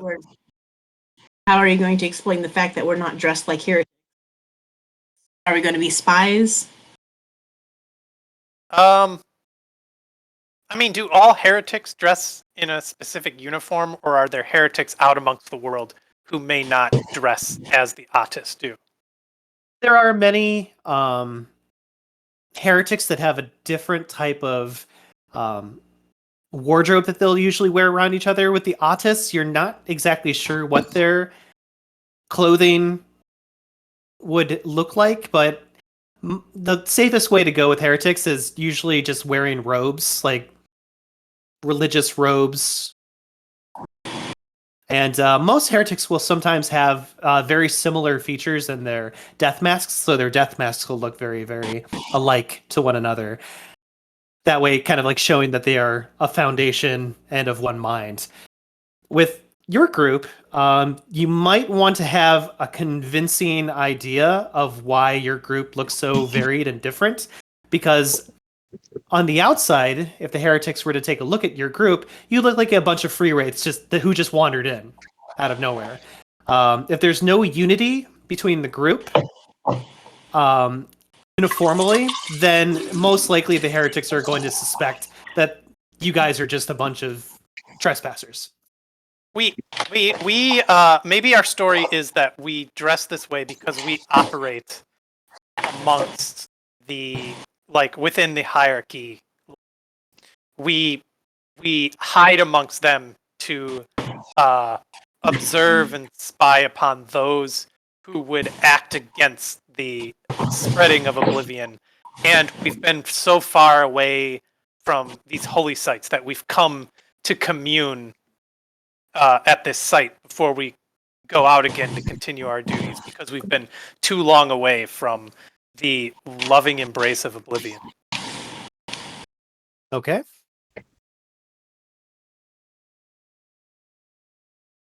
Does anybody have any questions for Oliver Berg before the group heads down to the Heretic Hive? You know anything about heretics more than, I would? Like things that we should know? I assume what we know about him is what we pulled up from. Is there any additional streetwise or occult rolls somebody could make to remember history on this particular group, or what we got from the sigils was that moment? There is a little bit more information still available, but the difficulty and the number of successes needed are tremendously high. What about that Arwen in her library helmet? That could Well, be... that's a hierarchy helmet. I know that. But the hierarchy might keep detailed information on their enemies. We put it on. I mean, that's just a thought. I mean, I'm throwing that out there as a suggestion because we could potentially get a lot of information about this group that would help us better blend in. Give us like some key information. Hey, Myles, if someone puts on that helmet, will the people in the library know that person is now in the library? There is a possibility, yes.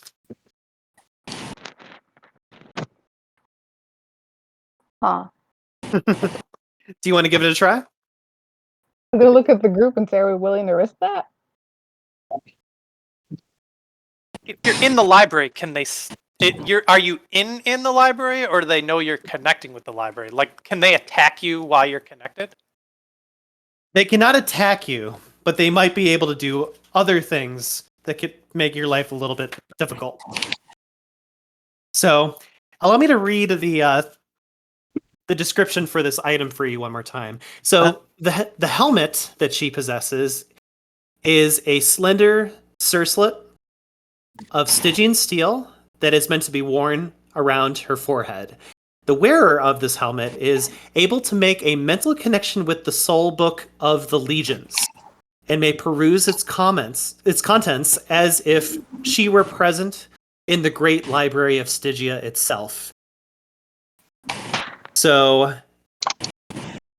I'm just making sure. Yep. So she could use this to basically look up information on the Otis from whatever the hierarchy has gathered at this current moment, especially if she focuses in on it. There is a possibility that another Wraith will detect her doing this and using this object, because this is a very rare item, an object, and it should not be used frivolously. So, You said that there were like 5 of them in existence, right? yeah, let me read that detail for you as well. So there are only 9 of these artifacts that are known to be made. 1 for Charon, and 1 for each of his Death Lords. Although they are carefully guarded by their owners, it is rumored that one of the soul helmets, or this helmet that she is holding, has disappeared, which was stolen during a renegade attack upon the Onyx Tower back in the 1500s. So you guys possess the one soul helmet that made its way out. So this should be in the possession of a Death Lord. I'm thinking, I mean, unless this might be a risky time to use it, maybe Unless you guys, I mean, okay, our goal. Let's just reiterate. So before we go in, what we're trying to accomplish here, we want to get in here to get at the what do you call it? To free the Baroness. Baroness trapped with a ritual reliving to get the memory from the Baroness. So we only need to go in there. We don't need to fight anyone necessarily. We just need access to it. So if we can act like we're just there to commune, we can get back out without them noticing anything's changed, I assume. Right? We assume, yes. Something about pardoning the right man. When that is okay, Myles. Yes. Maybe this isn't something you can answer, at least not for Oliver. Are we physically consuming something when we touch the memories of these objects? Like, or are we just reading into something? What do you mean by that? Like, we go in there, we commune with whatever she needs to talk to get the memories. Okay. Are we taking those memories so that no one following us can ever access them again, or are we merely downloading a copy, as it were? You're downloading it from one mind to another mind. The catch is that it really comes down to the state or the condition of the wraith that you find. Most of the wraiths that you guys have found have been like decayed and on the precipice of death, or I guess you could say transcendence or destruction. So there hasn't been an opportunity to see what it would be like to receive memories from another wraith who is cognizant, but you do get a sense that whatever memories that Arwen has acquired up at this point have been things that she has basically quote unquote downloaded from something else, but that something else no longer has those memories when she has possessed them. Okay, so there is a risk that they'll notice we took something, but at the same time, we just have to get Arwen in there to make the connection. I think I'll just lay out my plan here. Okay, I'm gonna go in, act like we're members of this group of the heretics that dress differently because we operate against the efforts of the hierarchy in hierarchy areas, keeping an eye on their activities, reporting back. And we came on a pilgrimage to this holy site because we've been too long away from Oblivion, and we want to recommune and refresh ourselves before we head back out again on our holy quest. And once I go in there, I plan to be using intimation and deep desiring to get. I'm going to ask, hey, I heard Reverend Curb is the one to speak to. And then when I communicate with him, I'm going to try to talk to him to say, hey, we'd like to come here to commune to get access to this holy site. And I'm kind of, from there, I'm almost a little playing it by ear, but I'm going to use intimation to read into what the Reverend's desires are so that I can feed that back to him and sound like we're on the same wavelength. That's my plan. And then hopefully that'll give us access to whatever room this Isolde or the Baroness is in, so you can tap into her memories. Thoughts? So, I mean, I think that sounds like as good a plan as we have. I'll pull out the Stygian short sword that I found. So this looks a lot like the ones that I've seen all the guards carrying. Should I have this out to solidify the whole, hey, we're working undercover, or should I hide this because, I shouldn't have it? That's not something I can answer now, but crazy idea. Okay, and say no if you're totally against this, but would it? I feel like if we gifted them that, it would open a lot of doors. Is there a role I can make, Myles, to get a vibe on if coming in with something like that and saying, hey, we bring you a gift from the hierarchy, if they'd be like, oh, wow. Because it would... Do you have any politics? Hold on a sec. I have bureaucracy. Yes. Okay. Well, bureaucracy. Politics is under knowledge. It's the second to last ability. I do not have politics. That would be appropriate for trying to determine that. Okay. I'd rather not give it up if we don't need to, because kind of a dope sword, but I'm gonna say I'm not taking it off the table. I'm gonna hold the. I would like to have the sword openly to display that. It covers our. You know what? I want the sword, but I don't. I want it like under my jacket so that as I'm talking to it, I can show it to him to say, "We have been operating within the hierarchy to keep an eye on those who would work against Oblivion." Okay, I guess. Because no, I cannot show the sword to start off with, but if by reading into it, I find that might be a cincher to prove our story, then I can choose to do that. So yeah, I think it opens up a lot of possibilities if I'm holding the sword under my It neck. does leave me completely without a melee weapon, so. Oh, well then you hold the sword, but keep it concealed. Okay, I mean, because I could hold either of the swords. I just would prefer to have one on me. What's the other sword? There's the Heretic sword. Uh-huh. And then there's the Stygian Seal sword, short sword. The Heretic sword is not an Otis sword. It's a different group, right? It is of a different group, yes. But hide that. What group is that from? Unknown. We shouldn't have that. I think them seeing us with another Heretics group's sword is more problematic than being seen with a Stygia sword, given our story. Well, I mean, I think I'm wearing clothing that I can actually conceal the Heretic sword, so. Definitely conceal that. All right, I'll tuck it up under my jacket. And Nicole and Jay, any thoughts from you? I'm not good at the talky bits. I plan on just keeping my mouth shut as much as possible. Okay. I know you said you were looking for a politics role, but would an etiquette role work at all? Etiquette would be appropriate for whether you're about to say something that you shouldn't be saying or stopping you from, like, it really comes down to the conversation. So during the conversation, if you notice something's a little off, your etiquette would kick in telling you, hey, maybe that's something that shouldn't be discussed right now. Or maybe that's something that would offend this group. Okay. Mm-hmm. I'm going to stay in the back. Maybe just kind of listen in on the conversations. If you want, Oliver, I can do mind speak so that I can talk to you in your head as well.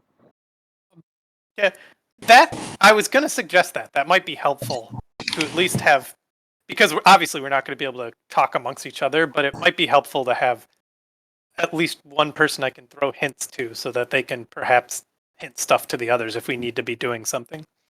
Yeah, let me see. I might actually be able to add more than one person into it. Yeah. Let me check. That So- costs more pathos, I think. Yeah. Yes, it does. So So not only do you need to get a number of successes for a number of people, it would be an additional pathos after the first person. Okay. Yeah. So, 2 people would be 1 pathos, 3 people, 2 pathos, etc. Gotcha. So, did you want to create a connection? If I do that now, it'll still last into the next scene, or should I do that in the next scene? You probably want to do it in the next scene. Okay. But I'll let you roll it right now if you want to roll it right now. Oh, okay. Okay. Then let's do that now. Let's see how many successes I actually get in order to figure out who I can connect to. Yeah. So that's perception plus your mnemosis, difficulty 6.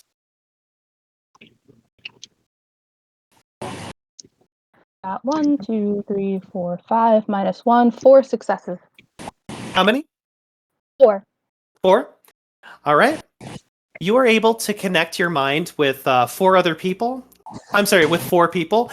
It'll cost you 3 pathos to keep that power up. You're also allowed to say 4 different phrases to each of these 4 people.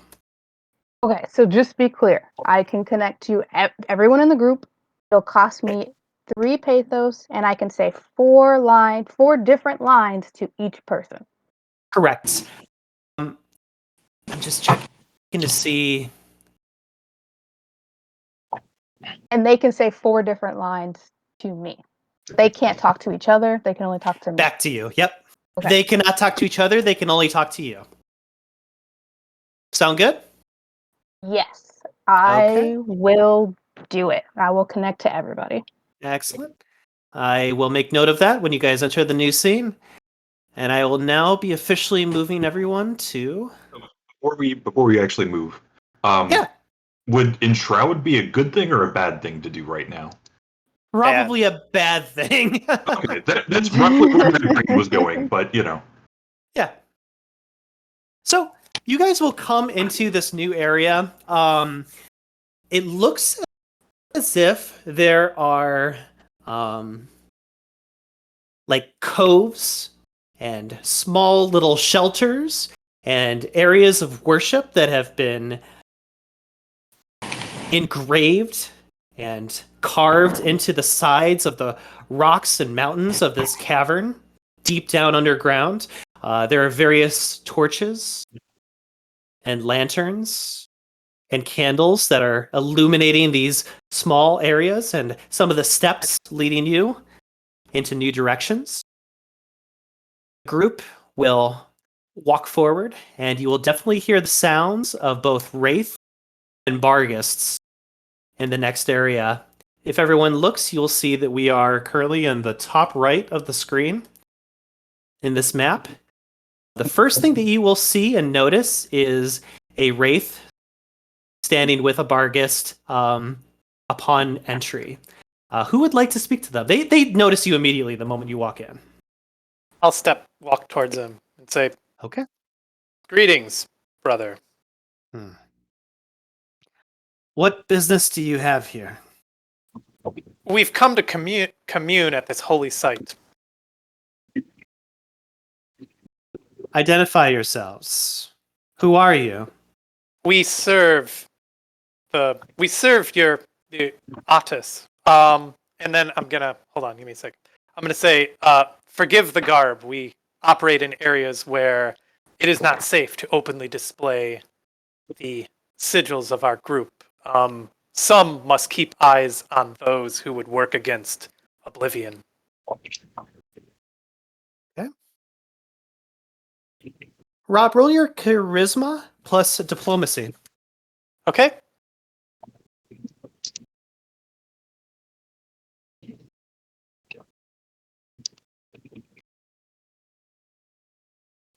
Difficulty 6. Yep.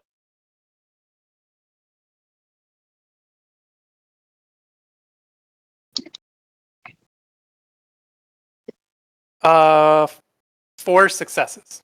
Okay.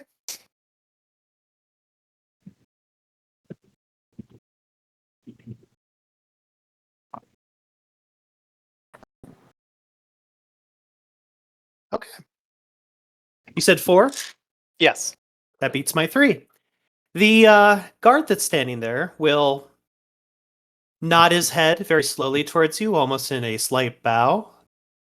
He will hold the chains of his Bargist, even though the Bargist is drooling and snarling in your direction. He will kind of move him aside, allowing you and your circle passage into these ruins of the area. And he says, "Go in peace." And I will return a bow and say, "Thank you, brother." Whatever you say, Macho Man Randy. I just thought like that sounded like I was talking to him and said, "Thank you, brother." Ooh yeah, we're gonna commune with the Oblivion. Cream of the crop. I mean, that is an especially relevant voice to do in this era. I mean, Okay. Spectre. So I guess I'll enter and look around, and Yeah. presumably the group follows me. Yeah. You'll enter another area. It appears to be an extension of the holy ground in which these heretics are worshipping.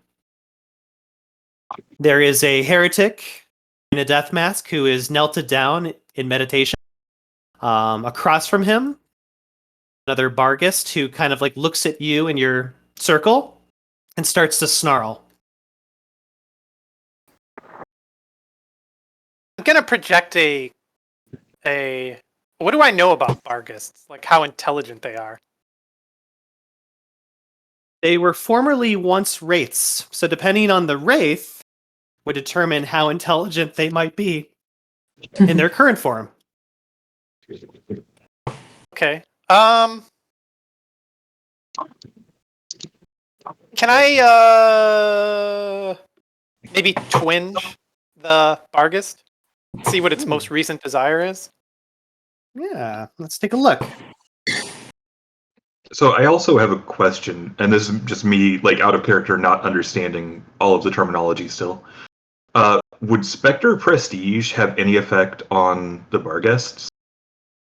It would not, no. Unfortunately, the Bargists are not related to specters. Okay. So, Rob, you said you're going to be looking towards twinge? Yeah. Okay. Roll your perception plus intimation, difficulty 7.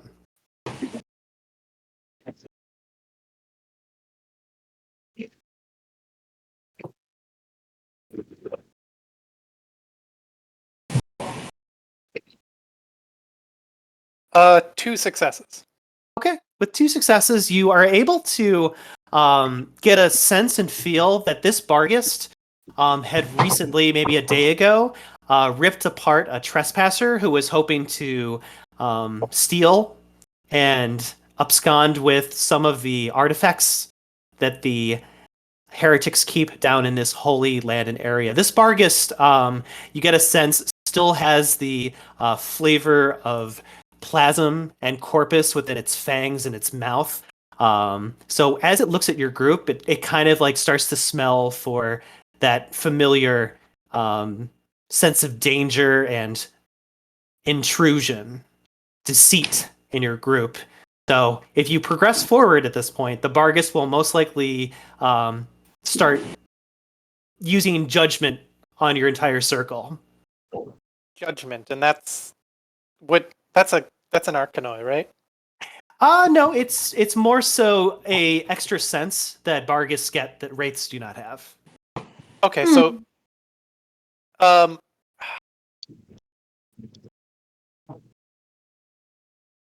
can I make a leadership roll to kind of look like that I belong here and kind of pull rank on the Bargist that, hey, you're attacking one of your own, sort of to seem like I'm, I want to roll leadership to be like, I am with the order, and because they use Bargist as guard dogs, right? Yes. And then if a guard dog attacks one of the people who belongs in the facility, you can pull rank. Well, you don't pull rank on a guard dog, but you do command a guard dog in a sense. So I want to use leadership and be like kind of like, sort of give it a hand sign and be like, settle down, or like, sit. Okay. Do you want to use your charisma or your manipulation to do this? What's the difference between using those two in this situation? So the manipulation is you have no idea what you're doing, but you're going to try to come off like you know what you're doing in the first place and just giving it a try. Charisma is just kind of blindly, throwing your weight towards the Bargist and saying, hey, heal. It sounds to me like manipulation is the better approach here. Okay. So I'm going to do manipulation plus leadership. Okay. As a note for future, I do have Pandemonium Befuddlement, which will probably be helpful Like if we get down to it, I can make somebody kind of lose track of what they were doing, kind of forget what they were doing, and I can probably do that to Wraiths or Vargas too, since they used to be Wraiths. Okay. So is it difficulty 6? It is. Okay, I'm gonna roll.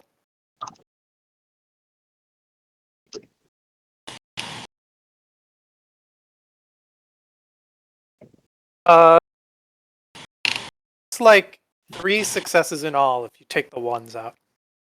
Okay.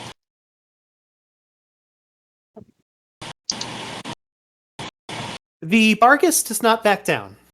In fact, it gets more in your way and is starting to smell you in your circle. Okay. It doesn't seem intimidated. It doesn't seem intimidated at you at all. By you at all. Well, that was one attempt. Give me a moment. No worries. At this point, while the Bargus is examining the circle, the Arctic is starting to kind of awaken from his meditation, as if he noticed that the Bargus is investigating something, and that has kind of grabbed his attention as well. So, just a note for you guys.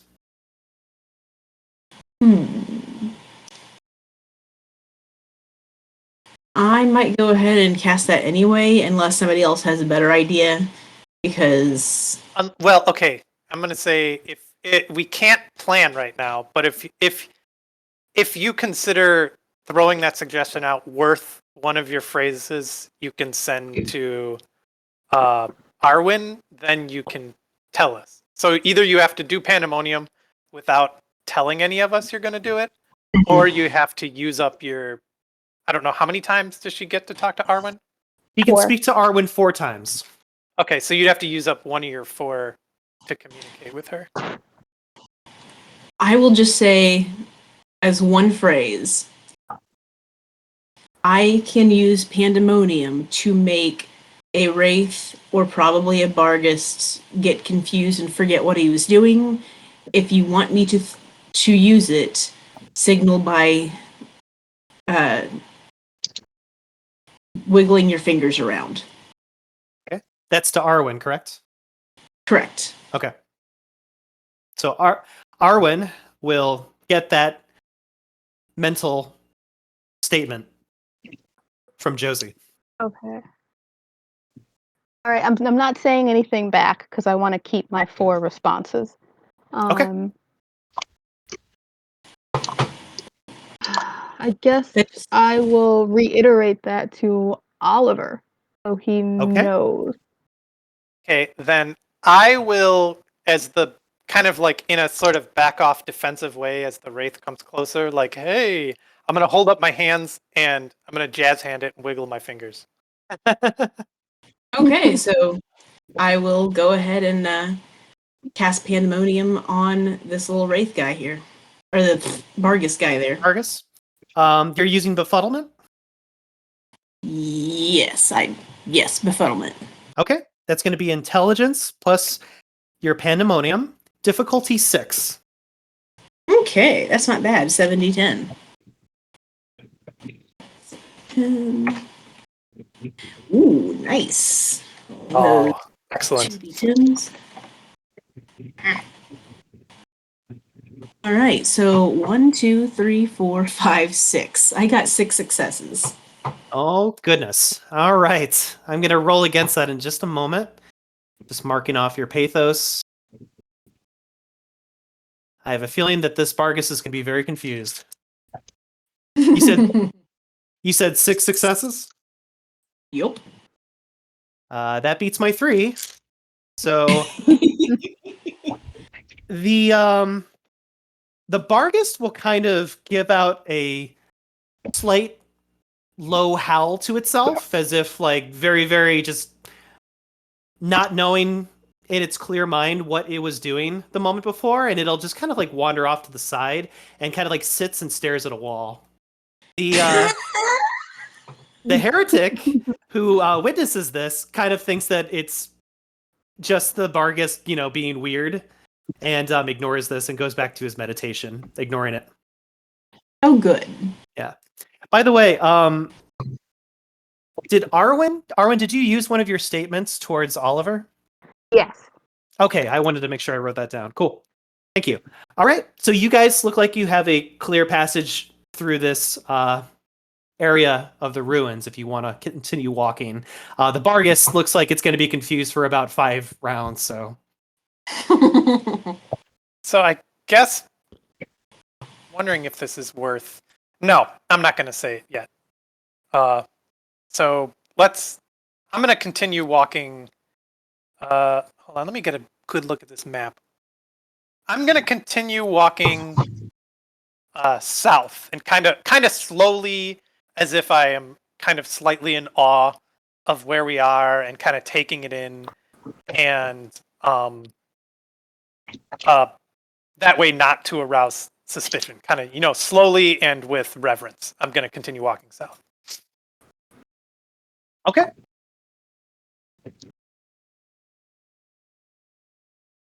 Richard will follow behind. Now, as I come through this door, am I in clear view of the Bargist? Slightly. You kind of notice its nose kind of like peer up as if it's picked up a smell. I want to walk through here in such a way that kind of like I immediately, as I'm walking, slowly turn this way to go past this wraith instead of past the bar. Because I'm assuming the best thing to do is avoid the Bargus, whereas I can probably get past the wraith just by acting like I belong. Every Bargus is going to be more of a challenge. They're differently attuned. Seems like it. Could you please roll your dexterity and stealth? Sure. Cool.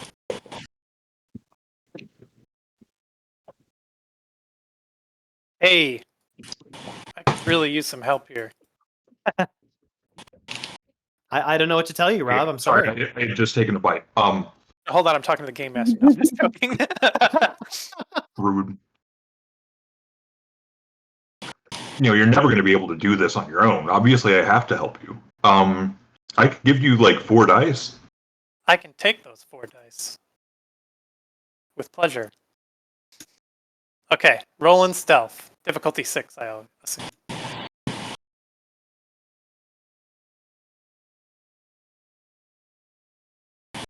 6 successes. All right. The Bargus doesn't seem to really pay attention or even notice you walking by. Probably just thinks that you're another heretic.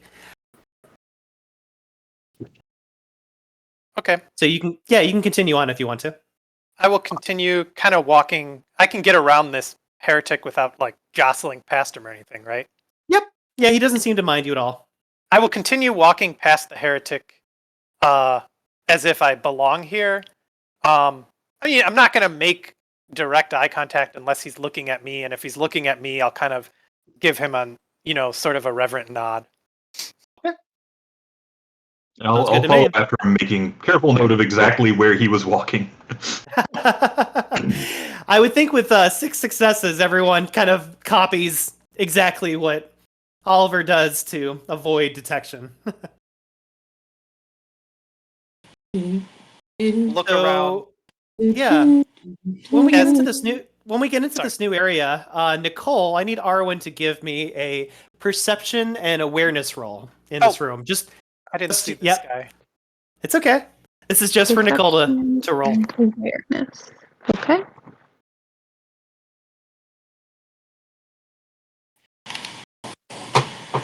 I can explode a 10. Difficulty 6? Yes. I have 1 success. With 1 success, the individual who is standing here on the stage of sorts, who is eating the scenery, as it were, will immediately notice you in your circle, start walking towards the entire circle. For some reason, from what your mentor has told you in the past and the information that you have gathered up until this point, you have a feeling that this might be the Reverend Curb that your mentor had talked about before. You have no idea what his relevance is or how he talks to others, but here he comes. Do I see him approaching or no? Yes, everyone will see him approaching. Right now, I'll move. Arwen is the only. Yeah, Arwen Sorry. seems to be the only one who appears to know who this character might be. I'm going to, as he approaches, move to a place where I can speak to him. Is there a Okay. way that I can like nod to Oliver and like to kind of signal like, hey, this is an important guy? Can I be honest? And this isn't metagaming, but I was, if he's the guy at the center of the temple, going to approach and ask him if he was Reverend Curb. Okay. So that's exactly what I'm going to do, unless she gives me a tip. I'll say, "Excuse me, are you Reverend Curb?" He will look to you in your circle for a moment, studying each and every one of you. And he will nod and say, I am Reverend Curb. State your business. What can I do to enlighten all of you? We have come from afar to commune in this holy place and reconnect with Oblivion. We've been away for far too long. What can I do to help you? What is it that you seek? We seek to bask and oh, you know what? Can I do the deep desiring on him now? What you did to the Barkist earlier?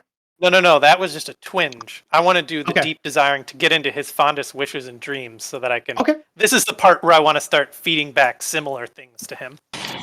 Okay. Let me check. And hope to God that he doesn't have intimation, because we might be in trouble if that's... Okay, roll your perception plus intimation. Okay.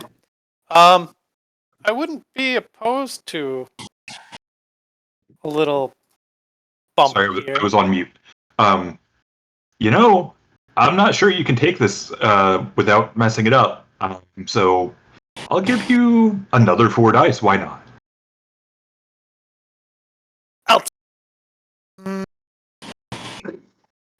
Let me think. I don't feel... yes, I'll take it.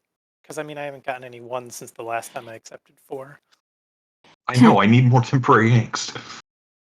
Okay, so I'm rolling 11d10, difficulty 6. Rolling now.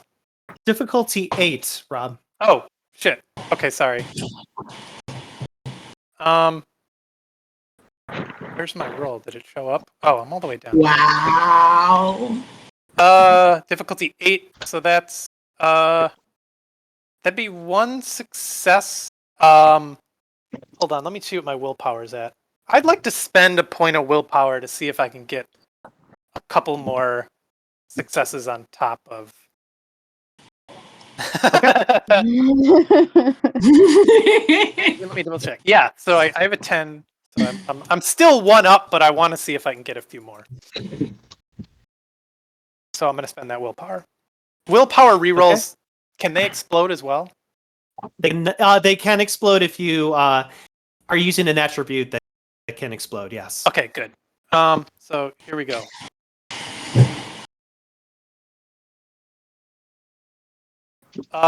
Nothing. So yeah, I'm at 1 success on that. Deep Okay. desiring. Yeah. Give me a moment to feed He your doesn't data. get that. He doesn't get the reroll, does he? He doesn't get the reroll, but he does get the initial. Yeah. So keep your nom nom away from my willpower reroll, you tricky, you tricky dicky. Is that any way to talk to the person who taught you how to that one thing? That one thing that I no longer remember. No. Yeah. Let's learn something else now.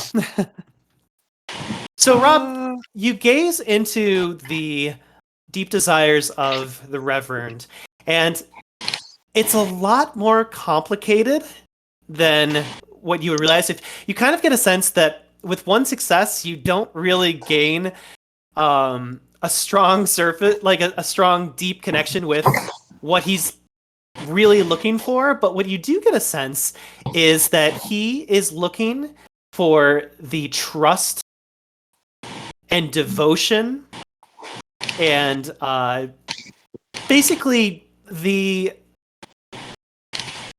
understanding of all the heretics around him. So he is more interested in getting everybody connected as a community than he is being an inquisitor of sorts. He's not going to speak ill of you. He is more interested in trying to get to help and get you connected. Unfortunately, with only one success, you can't really connect further what that means, but you do get a sense that he is genuinely interested in helping. That's what gives him his dark desire. Then you know what I'm going to say? I'm going to say we would like it, with your permission, to learn we wish to further our path down the road to understanding Oblivion. And I seek the benefit of your knowledge and would also like to commune at the heart of this temple if you would allow it. And when I say that, I'm sort of going to bow down before him, like I'm accepting that he is a reverend, important, knowledgeable, and high-ranking person in this organization that I have great respect for. Okay. And I hope the rest of the group does the same. I will. I'm absolutely following his lead. I'll kind of we're just look to following them your slightly. lead here. I mean, I bowed to a spider. Why not bow to this guy? Lichard flicks him off. I'm like, what the hell, man?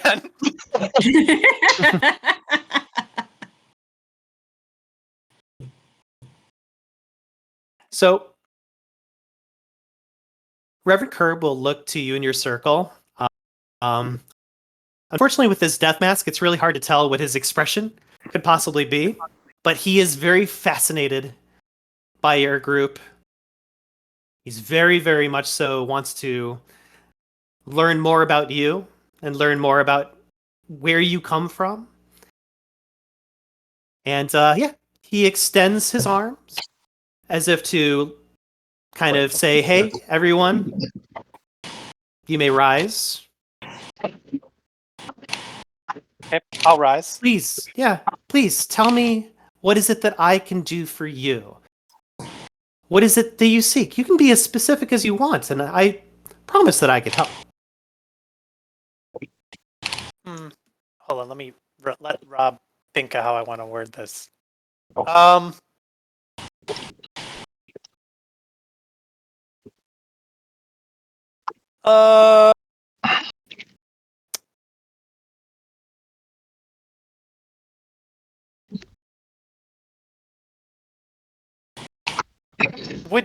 Would like some sort of streetwise or role determine if it would be too forward to ask to, like, would it seem like I don't like be too forward to ask? I want to see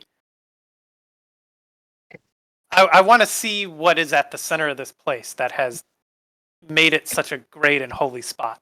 Kind of like it's almost like we're visiting, we're making a pilgrimage to this place. I guess would a streetwise role determine if they buy that, or be like it's a little curious that you want to walk into the heart of the temple like that? Mm-hmm. That would be an etiquette role. Well, now this is where it gets weird. Do I get a sense that Arwen has a good grasp of etiquette and could maybe use one of my phrases to say, to kind of bump this to her so that she can kind of make that role, like, hey, do you think this would be a wise thing to do? I would expect you to communicate something to her mentally, like a statement, and then I would expect her to communicate back to you in some shape or form. Okay, but the question I'm really asking is, would it be accurate to say I know enough about Arwen to know that she has a good grasp of etiquette, would be a good person to ask about this? That's up to you. You know what? I'm gonna say yes, and here's why, because I've seen her in social situations before and how she deals with others. So Okay.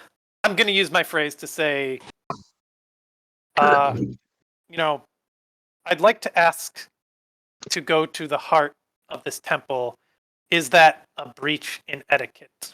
Like, would it be gauche or too much to ask that? Nicole, you want to roll your Well- intelligence plus etiquette if you want to determine that. All right, just to be on the safe side. Should I? Yeah. Okay, Jay, you want to? Would you be willing to help me? I am your friend. I totally want to help you. Let me just double check how much I can offer you, because, LOL.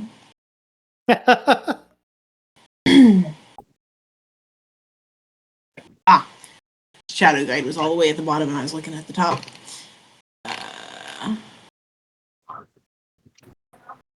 Wait, what? Where's the...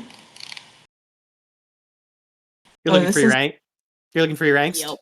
It's in the Yeah, it's- actual... Berg.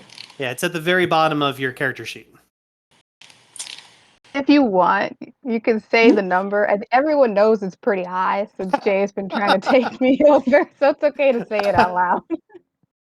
I mean, I can offer you all of one before, It's not worth it. No? Are you sure? No, I'll roll on my own.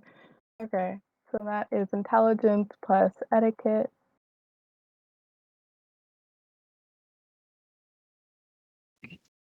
Those my 10s.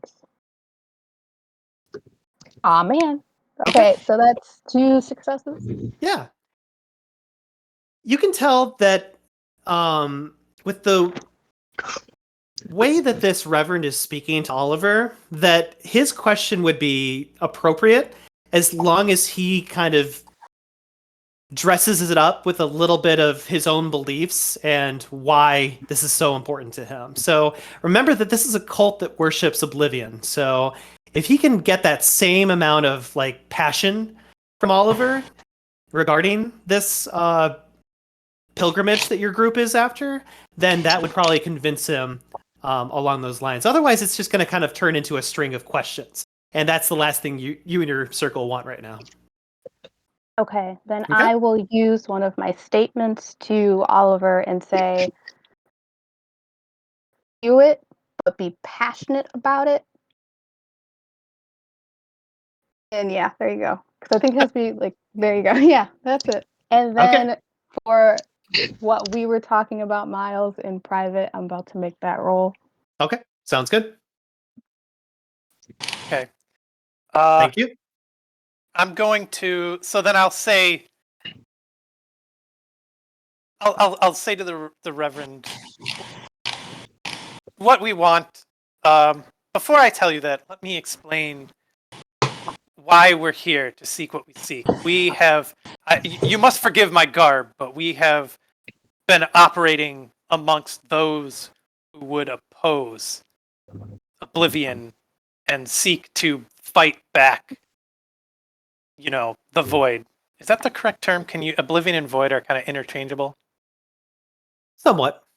Okay, and I'll say we have been too far away from those who think as we do and understand the beauty of just, accepting nothingness and the way things should be. And in that time, I fear, as I'm surrounded by people who just can't accept the way things are, that it's taxing and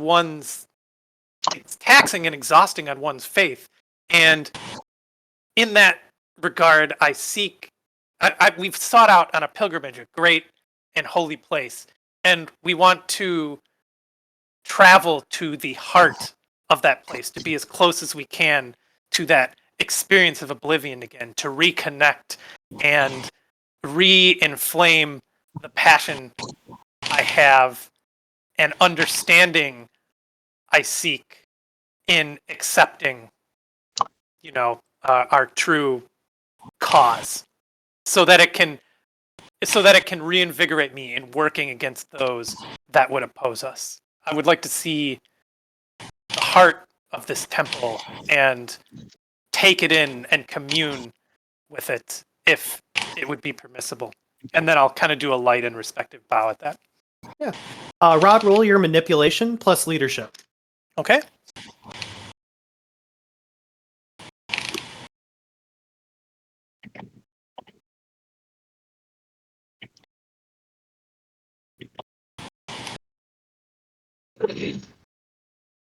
Uh, 2 successes. Okay. The Reverend will kind of quirk one of his shoulders to the side as if trying to read you. Maybe kind of examine your shadow. Mhm. And how close you are to your shadow, in a sense. Thank God I gained that permanent angst. And See, I'm helping even when I don't know I'm helping. he will make a gesture towards you in the circle and say, "It would be my honor to show you what makes this place work the way that it does." Thank you, Reverend. And he will start heading down to the south.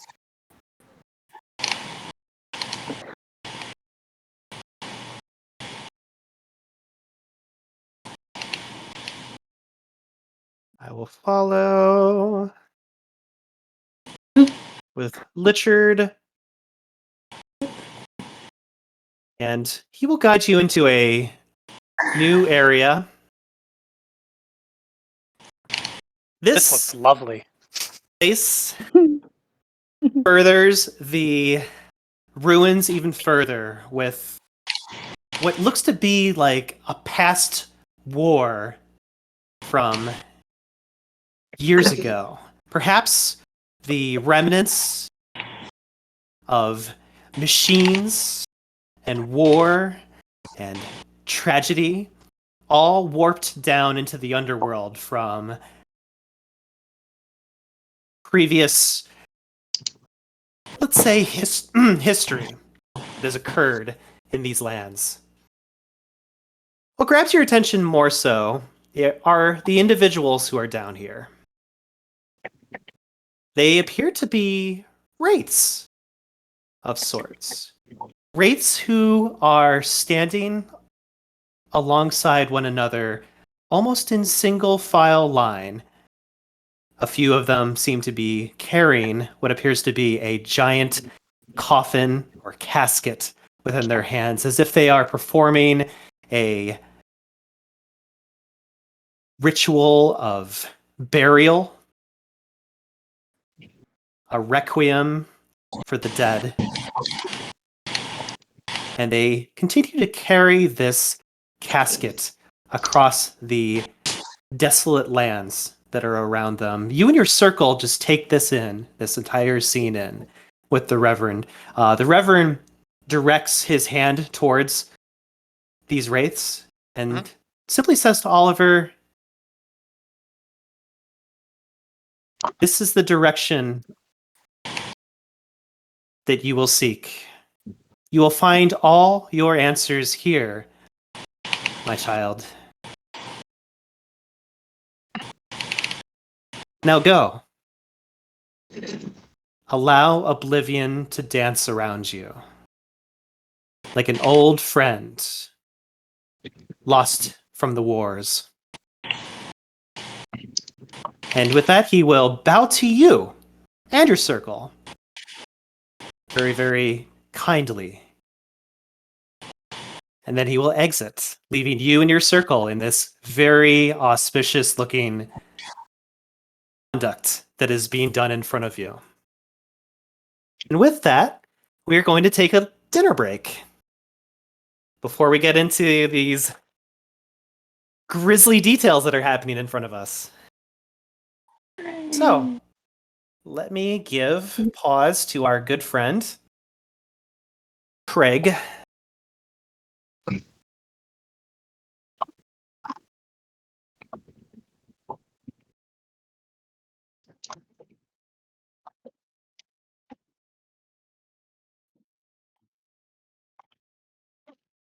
So, upon entering this new area, everyone will thankfully have a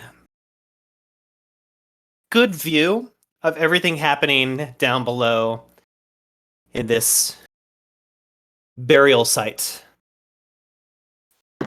What you can see before you is at least a good handful, say 6 wraiths, walking a stone casket over to what would seem to be some kind of spiral, almost like a labyrinth, in order to ascend up to a central point here at the middle. You're not exactly sure what details are surrounding this peculiar behavior that's happening, but you can definitely tell that every one of these wraiths that you see down below are very dedicated to what they are doing. They seem to have a very dead stare in their face, very unlively, almost like they have one thing on their mind at all times and nothing else. So a lack of complex thinking and really just kind of conducting one thing that's in their view right now. For you guys, you will you guys will look at these individuals, and when we're ready, I will begin moving the characters across the screen. If you guys wish to interrupt or do anything with these characters, feel free to do so. But you guys are free to talk. You are free to interact. Let me know if you decide to interact with any of these NPCs that are down here in this pit. Did Herb come with us, or did he just kind of like motion and say, "All right, here's what you wanted to see," and then go back to his standing around? He pieced out the moment he showed you the site. From where we are, does it look like anybody's noticed us?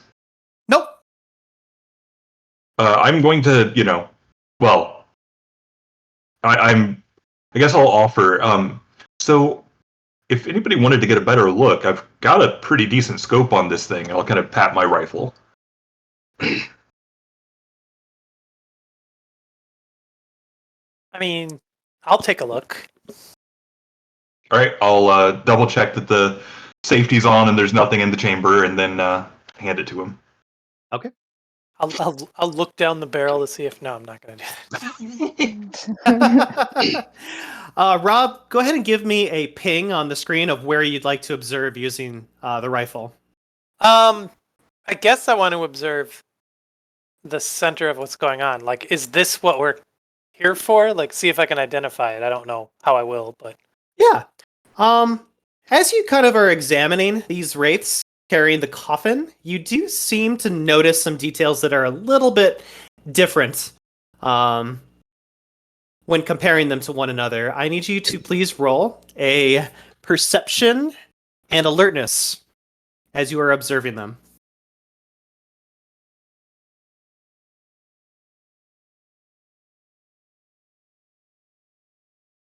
4 successes. All right.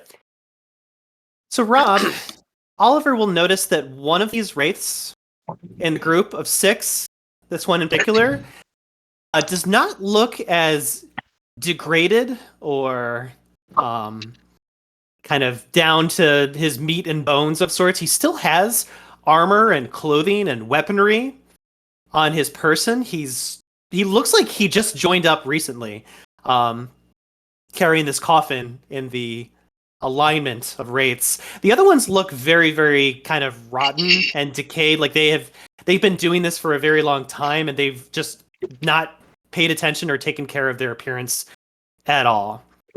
They've lost their passion to think of anything else but this single process. Can I read him from here, or I gotta get closer? What do you mean by read?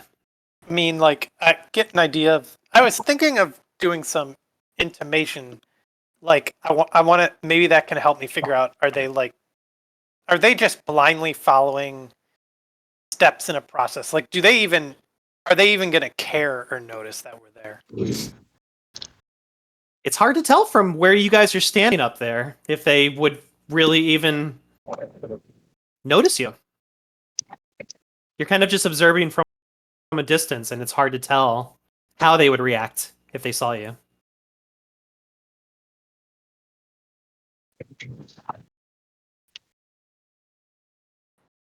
Hey, Myles. Oh, I think my mic's not working.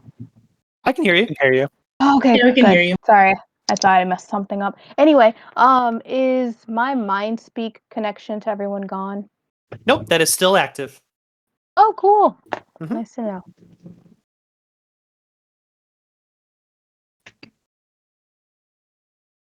Should we move closer? That is up to you guys. I mean, we didn't just come here for the show.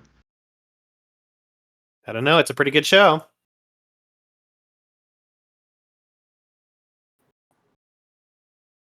Also, I'm taking my rifle back, by the way.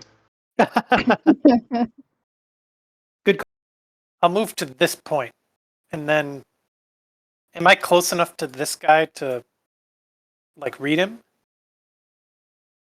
Give me an... Oh, that guy. Okay. Yes, you are close enough to use your intimation if you'd like to. Oop, let me move Litchard to keep up with you guys. So, if I remember correctly, for your intimation, that's going to be... Are you using Twinge, Rob, or are you using a different power? Deep Desiring costs Pathos, right? Correct.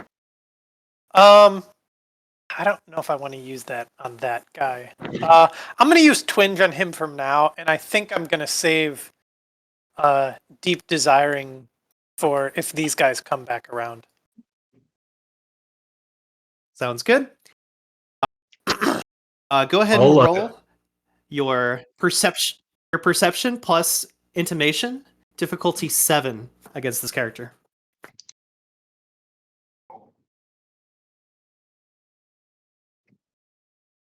Kind of wondering if it would be a bad idea to try Sense Strand again right here. Because I have a hunch about who's in the coffin. But I Oh, don't yeah? know if it would be obvious to anybody, around. Who do you think's in the coffin? I mean, my gut would be that that's Isolde. That this ritual's been going on a long time, and we know that she's been trapped in a ritual for a long time. Guarded by drones of the undead. So... 2 Okay. successes. All right. Rob, with 2 successes, you are able to tell that this particular individual is... let me just read your power one more time just to give you a good...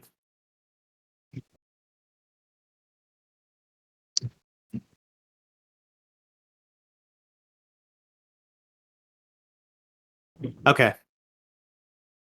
So you get a sense that he has a strong interest in protecting and watching over the ritual that is taking place. If he sees anyone try to interrupt it or try to interfere with the process itself, you can tell that his process that occurs right afterwards is to attack or to defend the ritual itself. So if you get a sense that if your circle were to,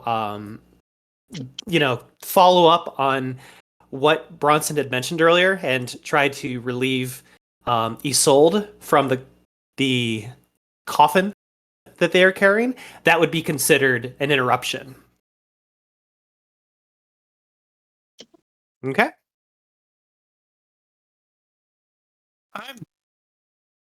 Anybody else?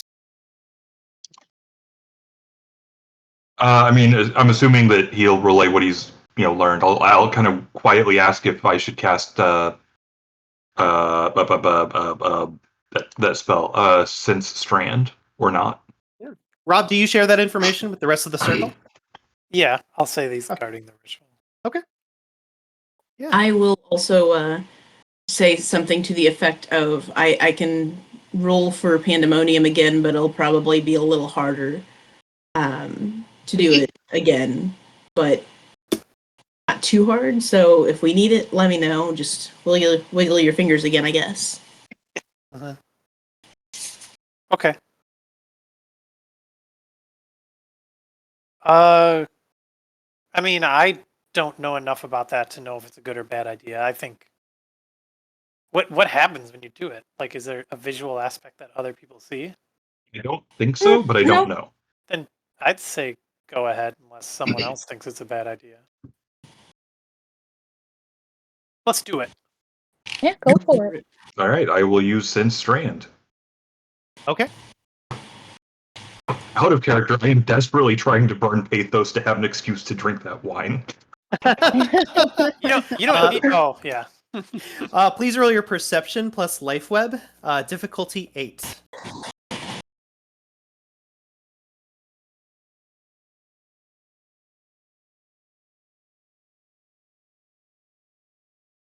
Looks like one success. One success.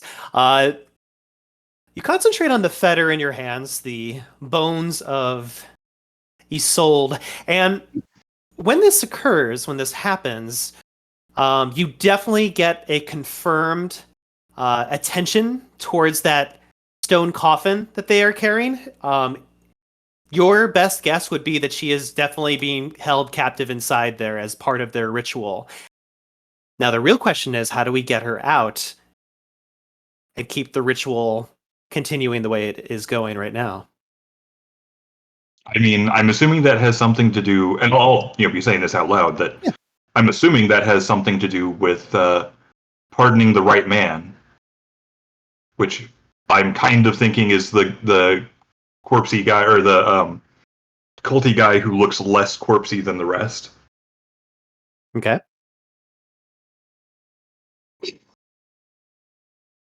Now, what that means, I've got no idea. I'm thinking it means don't kill him. Well, wait. Pardon. Could it possibly be we need a pardoner? Yeah, that's what I was going to ask. It's like all the different types of wraith have, or like different arcanoi, whatever, have different fancy words for it. Is there one of those that's a partner? Yes. Yeah, I can't remember what they do, but there is a pardoner. I think they pardon. I just can't remember the I think you could probably take an occult roll to remember it. Can I do that, Myles? You certainly may. Okay, is that intelligence in occult? Yep. Okay. In character, I looked it up and I know what it is, but in character, I don't. What'd you do? I don't know, it's still rolling. There we go. Ooh, I can split a 10. Ooh, another one. You roll like so many 10s that you actually get the ability. That'd be awesome. Your shadow could help with that. 3 That's right. successes. Shadow is your best friend, And right? for that matter, Oliver's shadow could help with that. Don't. I've fed you enough today. You just calm down. So Nom, Nicole, nom, nom. so Nicole, you said 3 successes? Yeah. And what was your question again? What does a partner do? I guess that's my question. Yeah. I think. For what you can remember, partner is one who is Oh boy. highly adept in the powers of castigate. They are ones who assist with the containment, but also wrangling of another shadow. So they will assist other wraiths with slowing down the process of their shadow growing too quickly. Sometimes storing a lot of that angst in what are called angst batteries and are stored elsewhere for safekeeping. But partners are well known for the inky black hands that they have, the ichor that comes off of their fingers when they use their work, mostly because they just do a lot of work with shadows. By tapping into another Wraith's shadow, you kind of see a different personality of them. Okay. Yeah.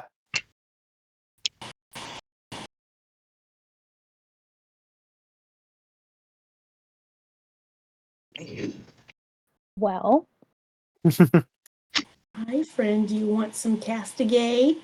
not really. We don't even know. Pardon could also mean remove from the ritual, like Yeah, that's true too. condemned to do it for all time. Maybe it's more a factor of remove the right person from this day or something like I'll kind of gesture meaningfully at my gun and be like, I mean, I'm really good at removing somebody from their tasks for the day. Can I guess I don't. Well, I was going to say, can enigmas be used here, but I forgot I don't have it on this character. I mean, could I do something with Wits and Enigma to see if I can figure something out? It depends on what you're observing that your enigmas would want to. Well, so perform. I'm definitely reading this as a puzzle. Yep, That it is. Right. So, okay, the catacomb buried deep in the sands. That's easy enough. The Baroness is trapped in a ritual that she never volunteered for, guarded by the drones of the undead, living a single day for all of eternity. Pardon the right mind and pardon the right man and find her whereabouts. So that's the part I'm trying to think of. Is okay. What does pardon mean in this context? And if it's fairly obvious that she is in the casket, why would we need? Like, what would pardoning a man look like to find her whereabouts closer than we think? Okay. So I just need kind you of trying to untangle the word puzzle. Yeah, I need you to roll your intelligence plus enigmas. Okie dokie.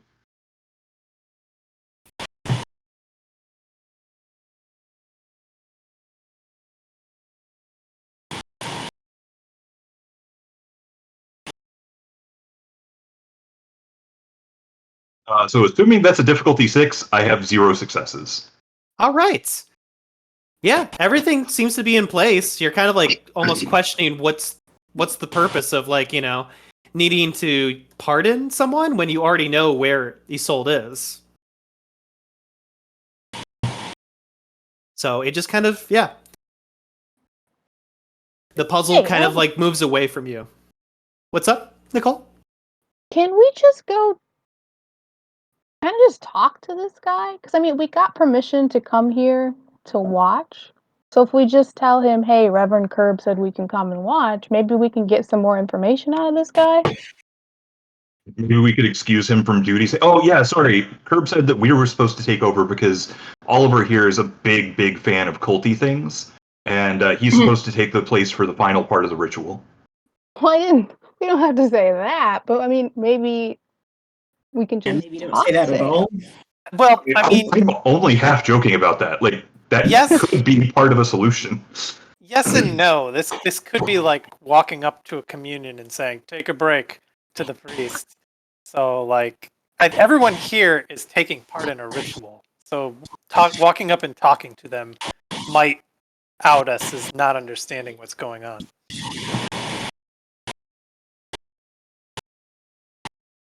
I don't know. That's like. I mean, Bronson is very much out of his league when it comes to this sort of thing, and thinking through, like, hey, how do you infiltrate a cult in your the shadow undead has a world? suggestion. Your shadow is a suggestion. What does my shadow suggest? Just well, you see the boxes right there. Like, if you drink up and top off on pathos, you could just take out everyone in the room. Like, you got a gun, just start shooting, and then we can get to the casket. And then Remember earlier when I said that I would consider going into Catharsis to help out, except that I know my shadow would just go in guns blazing? yeah. This is what I'm talking about, Shadow. Well, but we're almost there. You could take it. I mean, take down a few. Maybe the rest will run. Do some badass shuriken tricks. I mean, we They'll did be scare like- off all those hands in the wall. Yeah. No.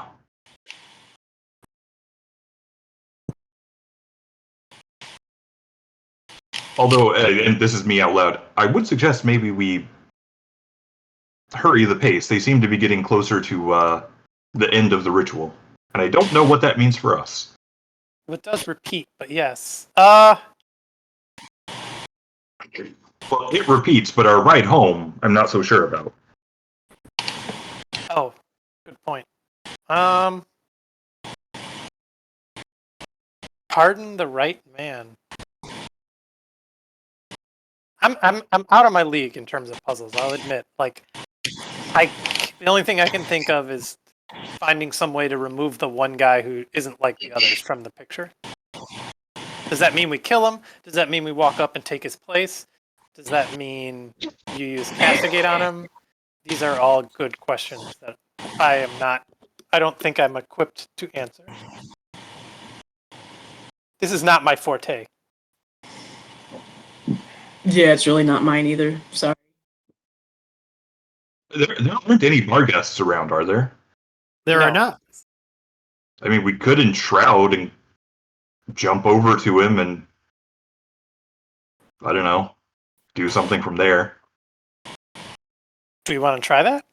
Not really, but I mean, it's a suggestion. I mean, I'm the one that makes poor life choices, so I'm willing to enshroud and walk over there just to see if they notice me. I mean, Okay. that is a high danger play that I don't see any real reward coming from. What if we, for now, just start to walk towards there and see how close we can get before they seem hesitant about us disrupting the ritual? It works for me. Okay. I'm going to look at Richard and say, what are your thoughts? You've been kind of quiet.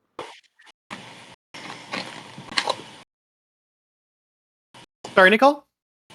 I'm asking Richard if he has any thoughts on the situation. He considers what has been said out loud so far. Let me check his character sheet. And for a moment, he just kind of like thinks to himself and says, well, I mean, I have heard that you can use Castigate to tap into the shadow of another Wraith and have a conversation with them one-on-one. There's a possibility that that Wraith's shadow is trapped as well and is probably not happy about being stuck in a state of limbo. After all, a shadow's goal is to get to Oblivion. These guys don't look like they're getting to Oblivion. Well, very quickly, that is. I'm sure some of them will disintegrate over time, but yeah, just... Well, there's your pardoning right there. We need to talk to the guy's shadow. That's just my thought, though. Seems like the strongest. Yeah, so far the other ideas that we've had presented have been shoot him or walk up and talk to him. So Do we have anyone here capable of castigate? I have 2 dots in castigate, so I should be able to. Can you connect with someone shadow? Give me 1 second. I am going back to castigate because I was back at Pandemonium. That's fatalism, getting close, embody. Aha! Here we go. I am pretty sure because dark secrets allows the user to learn another wraith's dark secrets by studying her shadow. So, is there a way to tell if these guys are in catharsis or... Someone with Castigate might be able to tell. yeah. Wraith carefully examines the target's shadow and rolls perception plus castigate, difficulty of the target's willpower. Each success allows the partner to ask one question of the target's player. Storyteller when appropriate. The target's player must answer fairly truthfully, but may indulge in cryptic responses or half-truths. Target character may let his shadow make an opposed angst roll. Nobody likes having his darkest secrets ferreted out. Art costs 1 pathos to use. So talk to the guy who's different, I think. Just for the record, I also have Coax 1 power earlier, A Shadow Guide may offer a player a fixed number of shadow dice to assist in any task. Wraith may use coax to modify this number either way. So that's just I'll kind of type up and say, sooner may be better than later. and then I've got Bulwark, that's just shielding, and Soul Sight is can examine another Wraith and see the shadow on their soul with careful study. Wraith may measure shadows rough. Oh, that's just checking to see how angsty. Probably castigate the one who's different. So I'm doing Dark Secrets then? Is that what you think is how you can interact with them? Well, that's the only thing that lets me actually talk to him, because I get to ask one question, or for each success, I get to ask one question of the target's player. So, ask one question of the Shadows player, which is the storyteller at this point. But anyway. This point in time, you'll start to hear some chanting and praying being said in a different language. No one is able to identify what this language is. Mm-hmm.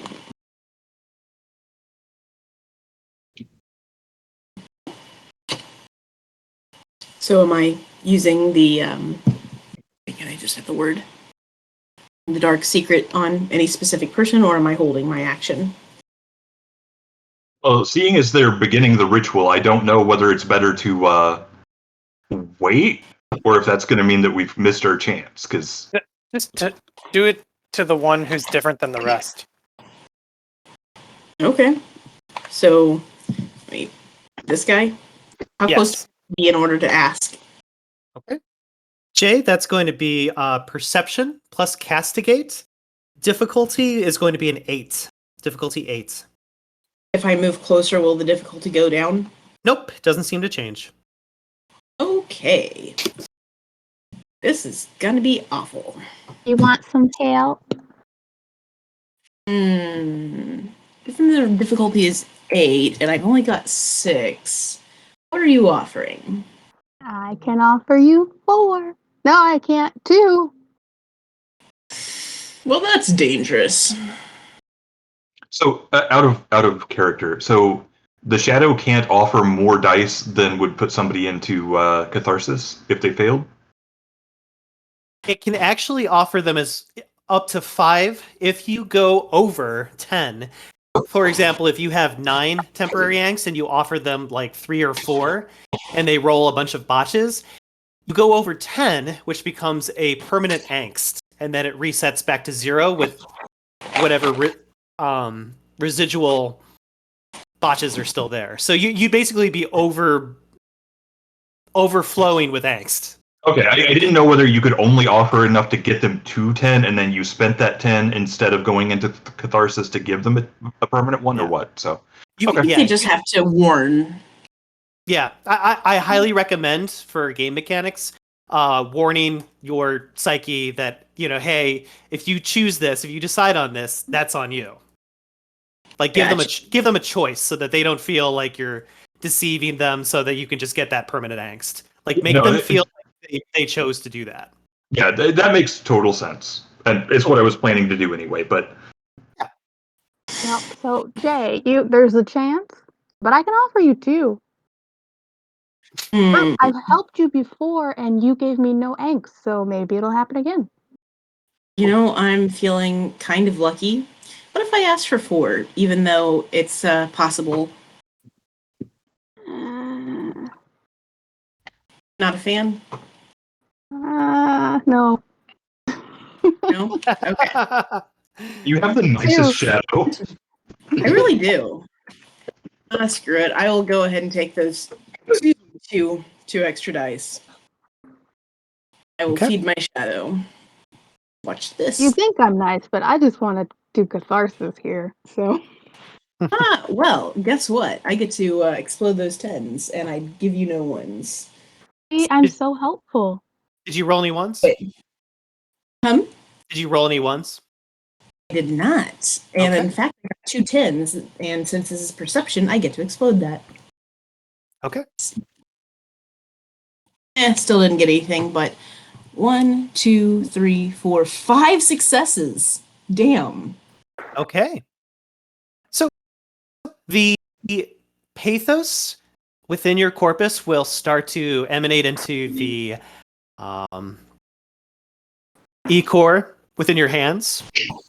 And you'll just kind of reach both of your hands up to your face and start to cover your own eyes and face with this darkened ooze. And in doing so, you're able to peer into the very soul and essence of this wraith who is stuck in the ritual. What you are able to visualize from your end is a very kind of feeble, but also very conniving looking shadow. It looks like it's been doing this for a while. It is annoyed as all hell. And is like eagerly trying to get itself closer to making its wraith a shadow eaten. So it looks over in your direction when it sees that you are attempting to communicate with it. And you are able to ask 5 questions of this shadow as it kind of like holds its arm very, very, like I said, feebly, and just kind of stares in your direction. What do you want? Can I let my circle know that I'm able to talk to this guy and if they have any suggestions for questions, because I didn't think I'd get this many options? Yeah, you may. I'll just turn to my group. It's like, so looks like I can ask several questions. 5 of them, in fact. What do you think I should ask first?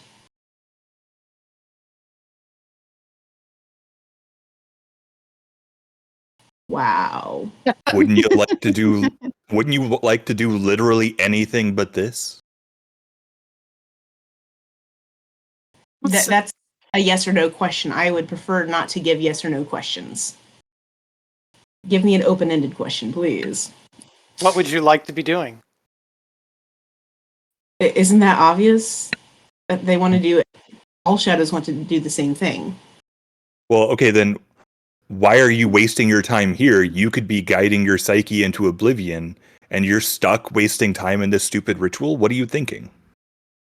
That sounds incredibly rhetorical. Oh, Like you guys have never played D&D before. And that's specifically at Alex, not, yeah. Anyway.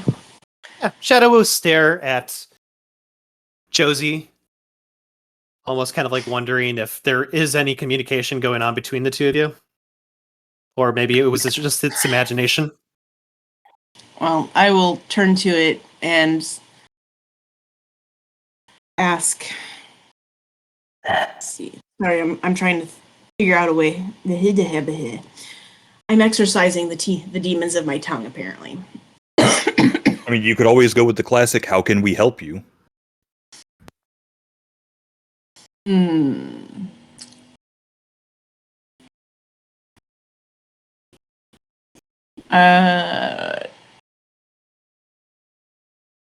Can you tell me what is going on here? Or will you tell me what's going on here, rather? We have been doing the same ritual burial for so many weeks. So many weeks. I'll turn to the group and say, apparently they've been doing this ritual burial for so many weeks. Why don't you ask why was he chosen to be part of the ritual? If you were chosen to be part of the ritual, do you know why you were chosen, or did you choose yourself? Or did your person choose? I did not choose to be here. This was... And he kind of like gestures towards the psyche as if it were wearing the skin of the psyche. It was all his fault. He got himself into this. Curiosity killed the cat. Can you give me more information about how this is his fault? No. He was exploring, and he explored a little bit too close. And now look where he is. Would you like to explore? Would you like to come a little closer? Uh-huh. I'm gonna turn to them and say, he's acting as if this was not his choice, and the sense I'm getting is that perhaps if you get too close to the tombstone, you'll get drawn into this. That's what I'm feeling. So wild and crazy idea here. How can we free you? Do what? How can we free you?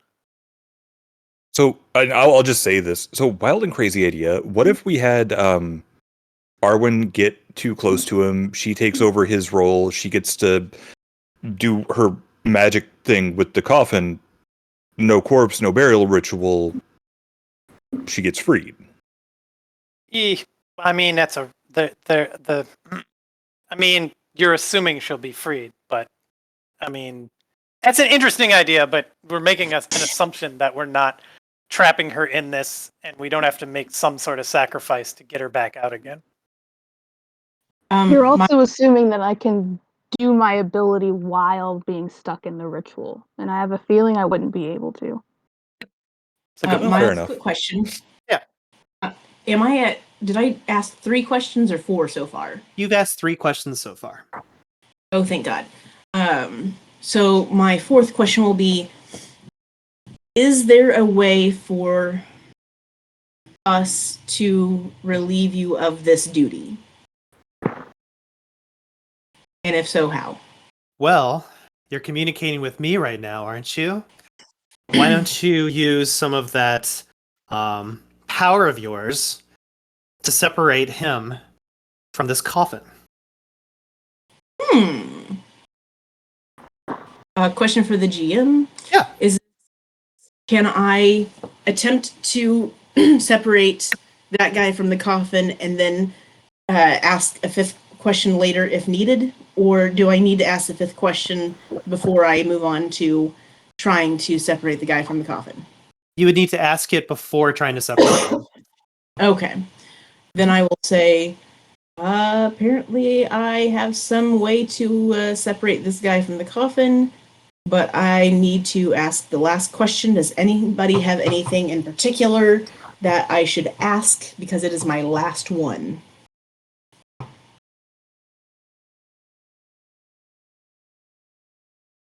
Crickets. How do we stop the ritual without becoming part of it? I don't know. Yeah. You know what? That's not a bad question to ask. So my last question. Do you know, or can you tell me how to separate your guy from the ritual without getting involved ourselves? Nope. Welp. Hooray. After he says this, everybody is suddenly surrounded with pitch black darkness. And no one is able to see a single thing for the next few seconds. Everybody needs to roll 5d10 for me. Yay! Let's go into catharsis.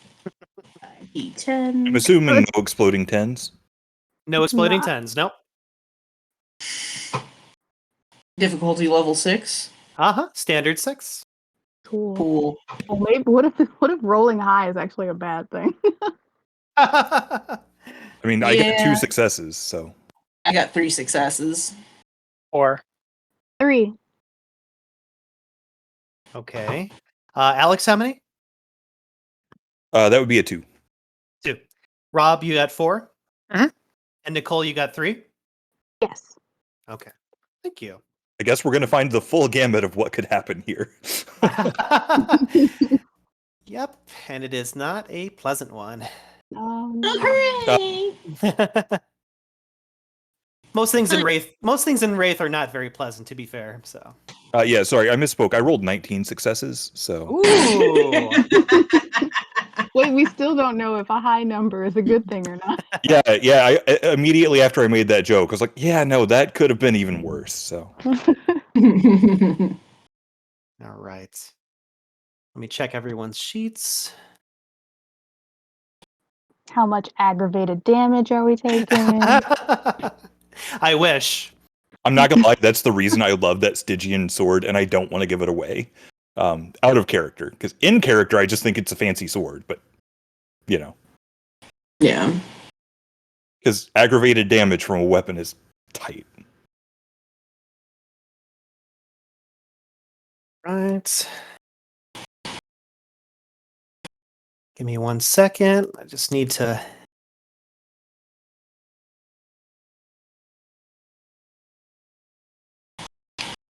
All right. So after this pitch black darkness occurs, everyone will kind of dwell in this horrific place for a moment. For a second, you feel that you are closer to oblivion than you've ever been before in your entire unlife. You could hear the screams and the moans of the tortured souls around you. You can feel the anguish of some kind of ash and flame that is suffocating you. And just before you feel like all hope is lost, you'll open your eyes.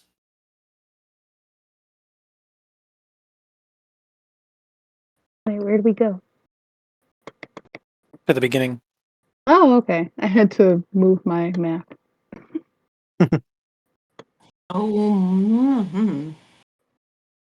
Is this fucking Groundhog Day? It did say that she's Explicitly, yes. repeating the same day, so Okay. I will begin moving the characters for the ritual in just a few seconds. You guys are allowed to do whatever you'd like to at this moment. do we feel any different? Like, did we feed our shadow? Are we damaged in any way? You definitely feel like your shadows have become stronger, and that they are, and that they are, No. and that they are getting closer to a goal that they want, closer to oblivion. Okay, we Nothingness. can't stay here very long, you guys. Oh, forgive me, yikes. Gosh, I hope however much got banked as... Yeah, anyway. Did my shadow gain anything? Yes, everyone's shadow is gaining something. You don't know what they gained, but they are gaining something. Yes. But I don't. I guess the question I'm asking from the perspective of Oliver Berg's, or not Oliver Berg's, Bronson's shadow is: should I be seeing more temporary angst on my sheet? Because I'm working on that right now. Okay. Rob. Okay. Yeah. If it makes you feel any better, I was just checking that, so you know. Me too. I think we're all terrible people. I mean, we're shadows, so like that's the point, but still.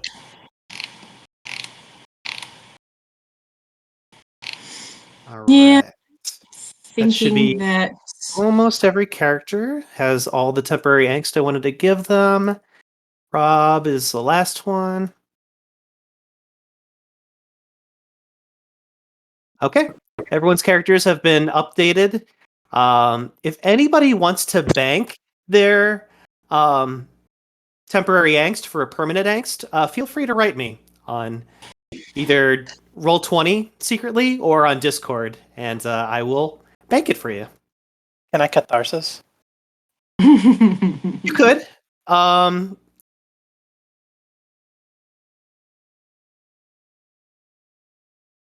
Give me 1 second.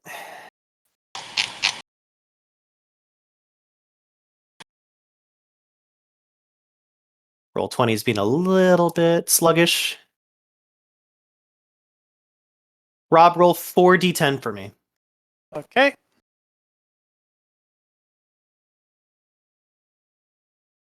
What'd you do?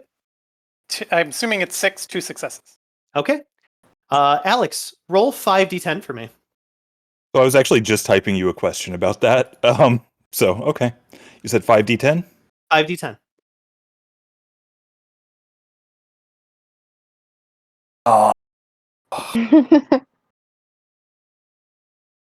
Sorry, guy. How'd you do? Assuming I'm looking for 6s, I got 4 successes. Okay. You can feel that your shadow is trying to take over and switch places with you, but you're able to keep your composure thanks to your willpower, and you're able to kind of push him back down and say, "Not now. Bad timing." Out of character, I'm really glad because I don't want him in Catharsis right now. I don't want to have to play him right now. Yeah. Hey, Myles. Yes. I would like to attempt catharsis. Okay. Let me take a look. Please roll 9d10 for me.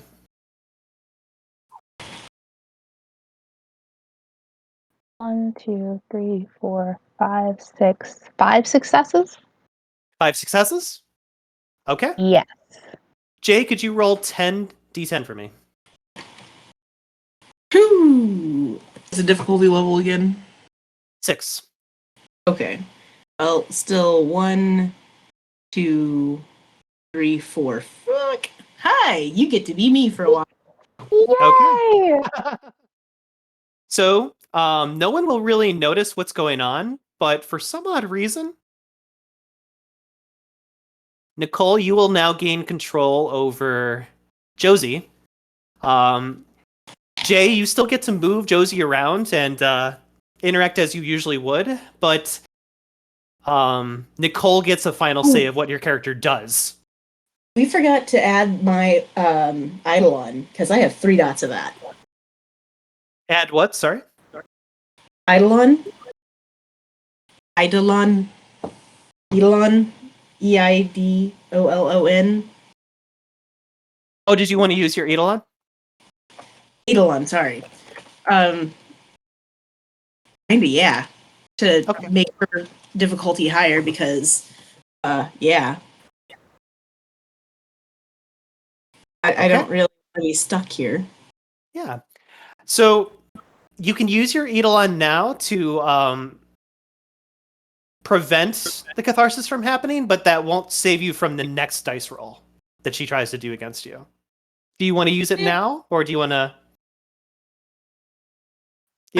It'll probably take all 3 points of your Eidolon to stop your shadow from taking over. Fuck it. Let's see what happens. Enjoy having 2 characters. Yeah, probably not a lot is going to happen here. So remember, Jay, you are still allowed to walk around and interact and talk to people, but it is Nicole who gets to decide exactly what you say and what you do in the end. Oh, fabulous. Yes. Enjoy that. Yay! I'm See what we gonna can do. I'm gonna walk around and wait for anybody to say anything, literally. Sure. Ritual still seems to be taking place. So can you separate the... Can you do what he said and separate the... out the shadow? Can I attempt to separate Shadow, whatever he was talking about? Because I don't really know what he was talking about. I'm trying to... What do you think, Nicole? Well, we're not exactly sure how to do it, and if we get close, we get stuck. I don't want to get stuck, so I'm not going to do it. I Okay. have a thought. I'm gonna. Josie makes a very good point, you guys. Go ahead, Alex. Who said that? Yeah, wait, who said that? Oh, as a narrator, your GM said that. Oh, Josie makes a good point. Yeah, I'm sending you a message, Myles. Okay. Because I have a question.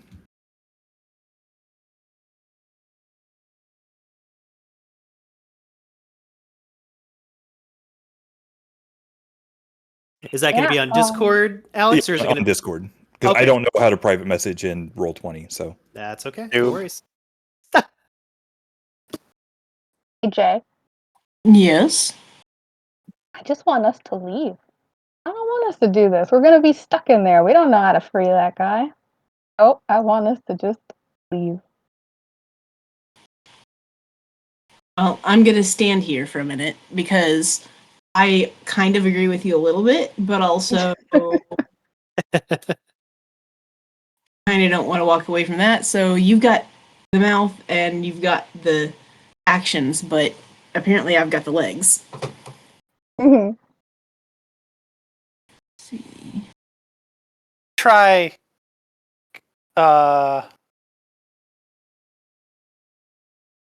I want to quash this wraith from wanting to continue to carry the coffin. Here, 1 second. Rob, say that again. I want to quash this Yeah. wraith's desire to continue carrying the coffin. Okay. Let me take a look at that. I'm also going to answer Alex in just a moment. I don't think that's the best use of it, but it's a question about the mechanics of would it even work? What I'm Or is doing? that how it works, I guess. Oh. No, he's asking a question in Okay. regards to a shadow guide. Yeah, sorry about that. No worries. Oh, oof.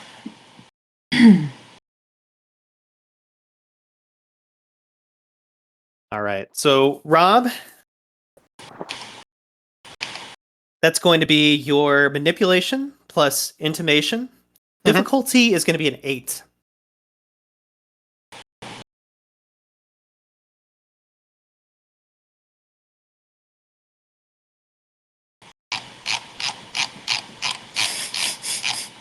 Botch. How'd you do?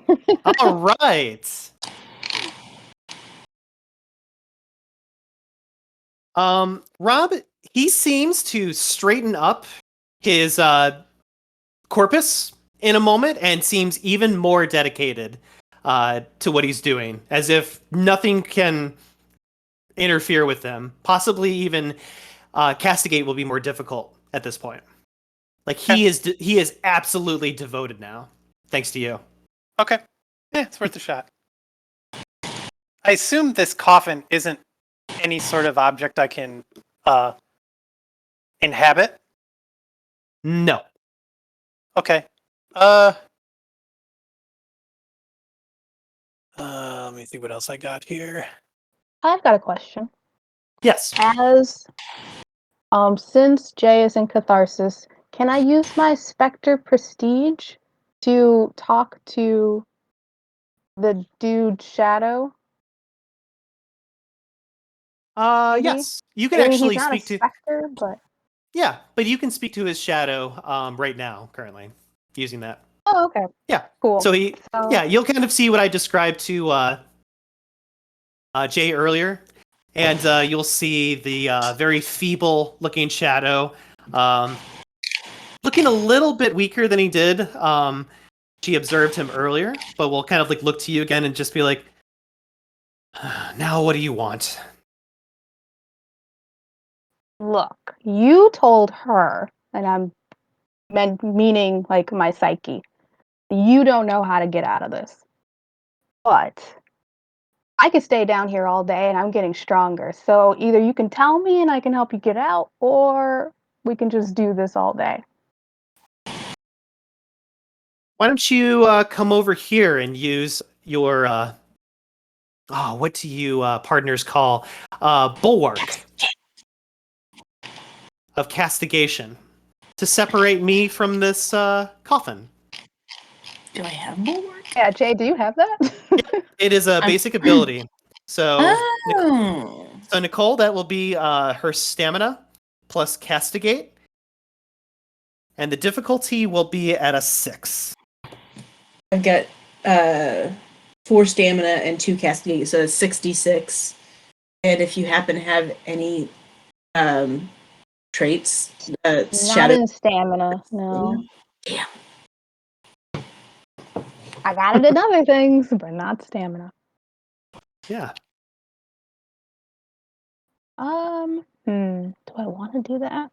Wait, let me look up. What does it do? Because is this Bulwark. like will we Wraith take can this briefly place? guard Bulwark. The Wraith can briefly guard herself and her companions from a maelstrom. Her castigate acts as a shield wall, deflecting the maelstrom storm winds and protecting her from the attention of any passing specters. So System rules. Go ahead. yeah, you get a sense, Nicole, that by separating the wraith from this stone coffin using bulwark, you are basically kind of separating them from the power of some kind of dark spectral energy that is coming from this stone coffin, as it were. It isn't necessarily a maelstrom, but there is a dark energy that is coming from this stone coffin that is causing these people to do what they do. So by creating a bulwark, you'll be separating him from the stone coffin, indeed. But there's always the possibility that other things may happen too. Yeah, I'm just thinking if we separate him, somebody, I'm assuming, has to take his place. That is a very good assumption. Hmm.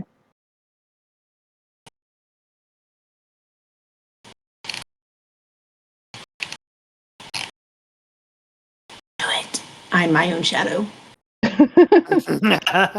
Well, the psyche can talk to the shadow, so you're just in the place where the shadow usually sits. You can't offer psyche dice, unfortunately, but Ah, how sad. Don't think And you then you- understand what's happening here. If we separate him, there's a chance that we could get stuck. oh, I feel so bad for you. I just ignore him because he can't do anything to me anyway. Nope, he's kind of stuck. Why don't you ask him what he was doing before this? You mean like how he got caught? Yeah, like, was he in here trying to raid the coffin, or was he in here trying to, or was he actually part of the Otis? Oh, yeah, that's a good question. Why were you down here, you and your psyche? I know you said you were exploring, but were you trying to like she said? Well, you couldn't hear her. Shadow Were you starts. trying to open the coffin? The shadow starts to gnaw at his arm as if he's trying to like bite off his own arm. Almost like he's trying to ignore you.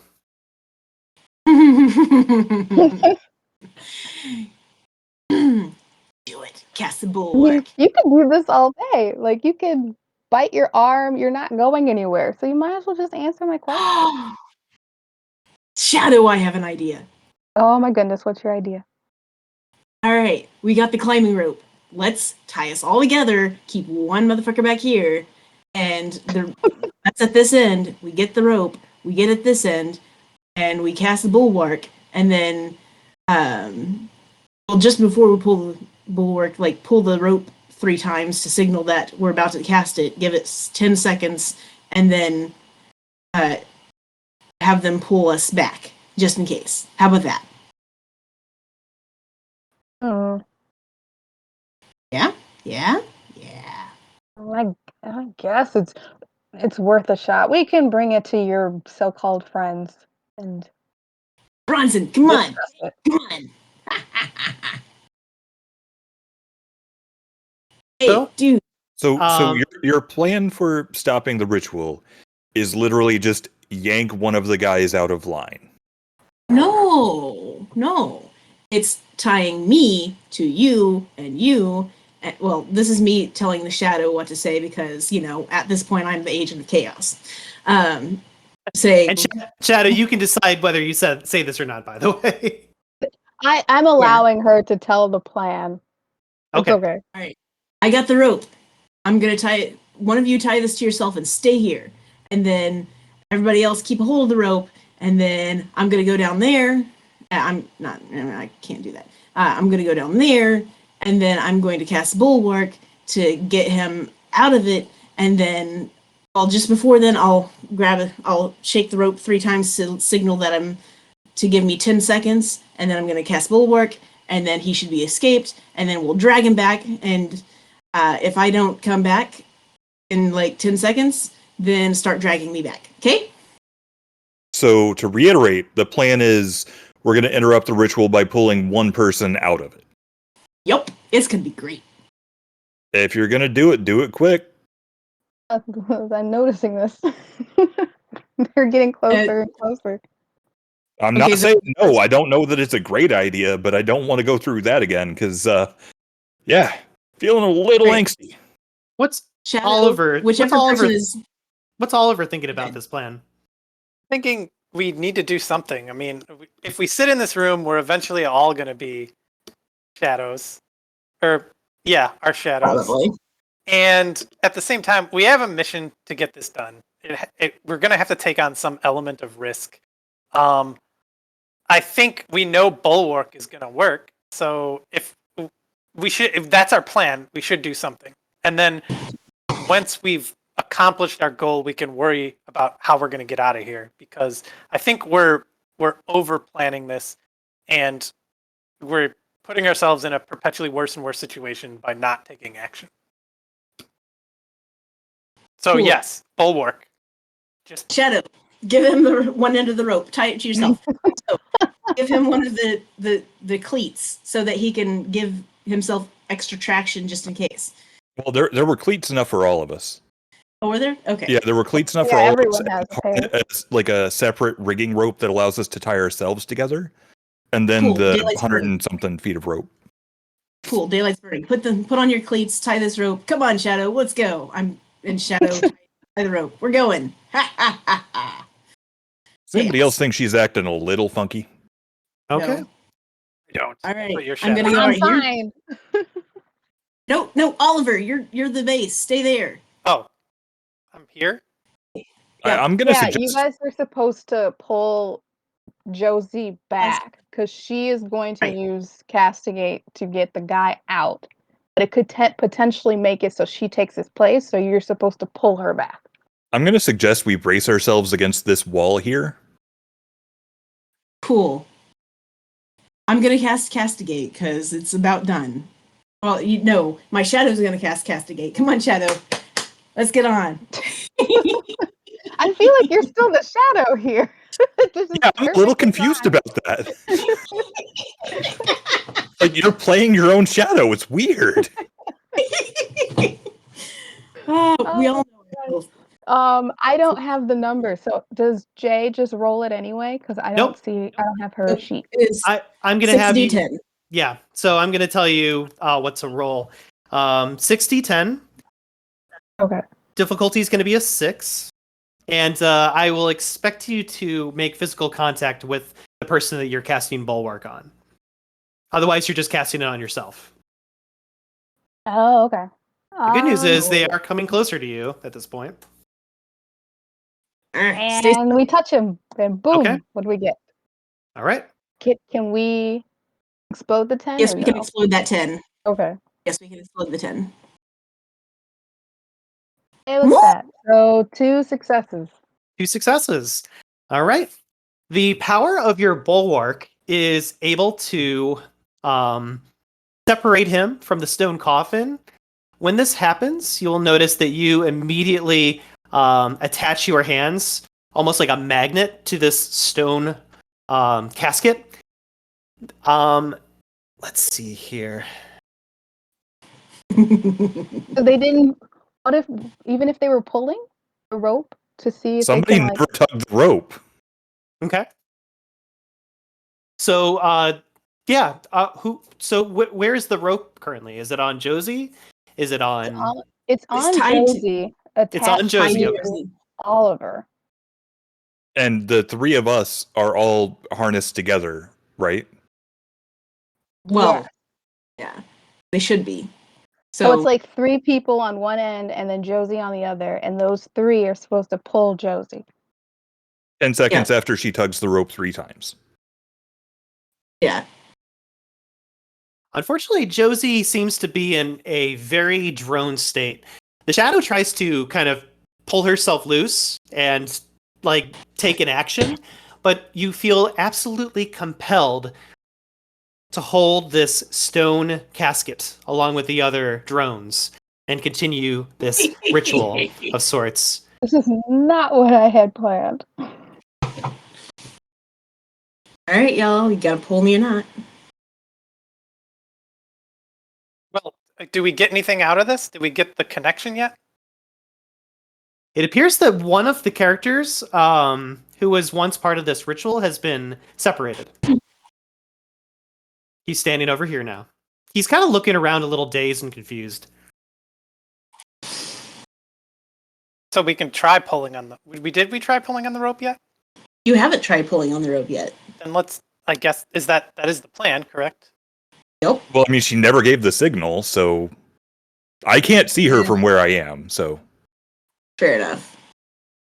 Well, I did forget to say pull the cord, so, up to y'all.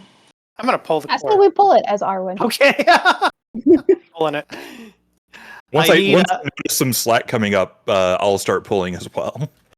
So the dice roll is going to be your dexterity plus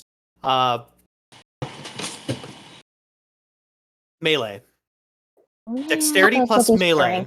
And you may combine efforts. If other people have melee, you may assist with this. I have melee. I have I have melee. melee. Okay. So one of you will roll your dexterity plus melee plus 2. So I would be Can rolling anyone 8. explode 10? Congratulations.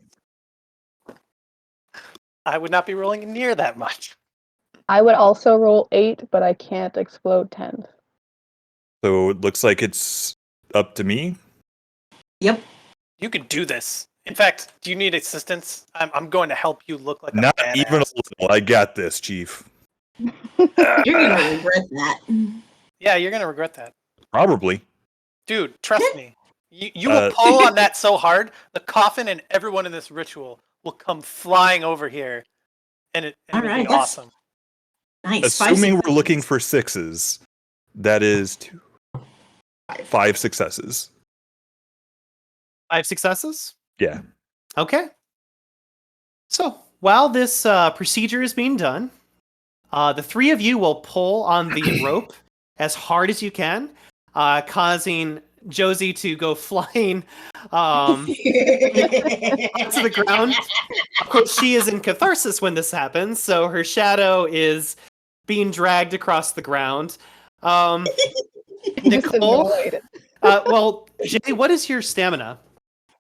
Oh, I got 4 stamina. Okay, Nicole, roll 4 d10 for me Okay. as you're being dragged across the entire floor. I'm so I'm glad assuming 0 successes? Did you get 0 successes? Yeah. I'm Okay. At assuming least it wasn't a bunch. yeah. Okay. So you will take 2 points of superficial damage as your corpus is dragged across the ground, damaging you as you go. But hey, you've been separated from the ritual. Yay. Yeah. Yay! I'm gonna yell, "Hey, guy! Guy! Get the fuck away from the casket! Come over here!"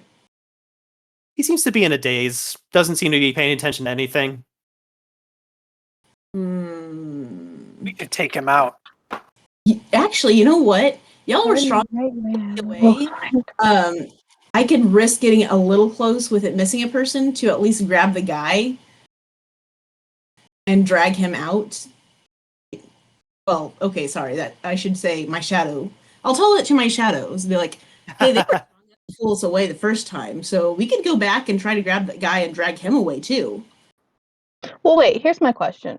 Because this guy is supposed to react if we are messing with the ritual. Is he doing anything after we just did that? Nope. He's just So watching. we didn't pardon the right guy. You want to grab that guy anyway? Because it's about to reset. You want to grab this guy? I was thinking we just go and tie a rope against another one and pull. Or we could just do casting, not bulwark again for this guy, just to see what happens. I mean, we're armed to the teeth, aren't we? So I just realized I was on mute. So at that point, we might as well tie the rope around the dang coffin and drag the whole thing out, because taking one person out of the ritual didn't work. Kind of feel like we're barking up the wrong tree. Yeah, this guy wasn't it. I'm afraid to touch the coffin, because that's the problem. You'd have to touch it to put the rope on it. So what if we just start pulling the drones off of the coffin? Talk to this guy's. Why don't you talk to this guy's shadow? See what he's up to. Does he have a shadow? Is he a wraith? Hey, are you a wraith? We'll check my rifle's loaded. This is starting to sound very familiar. Bronson, Yeah, what is it? pardon them from existence. Look, I am beginning to agree with you, but I suspect that's not the case here. It is. Trust me. Don't It'll solve think it. that's true. Sometimes you just gotta go with the brute force method. I am waiting until all of these fancy, hey, we'll swap one in, then pull one out and do the hokey pokey and shake it all about. I'm waiting until that all fails. If you keep waiting, eventually I'll be the one doing the brute force option. Okay, bulwark this guy. Let's just see what happens before the ritual ends. It's the coffin. Start to hear the chanting and requiem singing of the individuals surrounding the stone coffin at this point in time. The man that you had freed earlier is just standing in place with his own drone-like behavior, confused, befuddled, not knowing where he is. I'm actually going to take the initiative and just kind of charge around. Actually, no, there aren't any stairs on this side. So I'm just going to kind of charge up the stairs and try to get to him. Okay. Wait, there's a guy there, isn't there? Where? There's this dude. Like directly in front of me. I didn't even see him. Yeah, Knock him aside. Yeah, he just seems to be kind of staring, watching you. Then I'm not going to charge, but I am going to move quickly past him.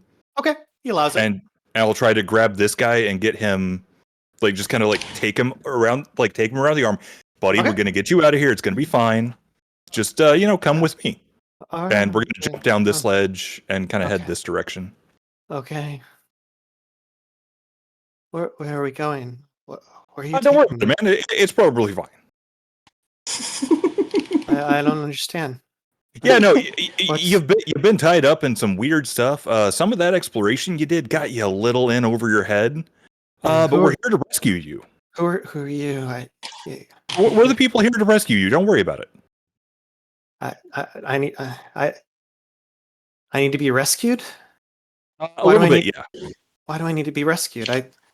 I'll point over to the ritual and be like, so that? You've been doing that for like weeks. The We need you coffin. to stop doing that. The coffin.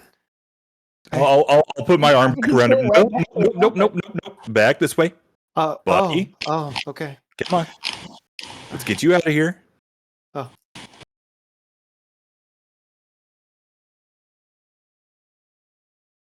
And he just kind of stares at your circle, confusion on his face. Come on.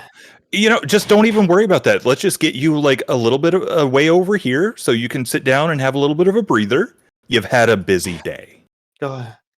Busy day. Yeah, come on. Right over here. It'll be fine.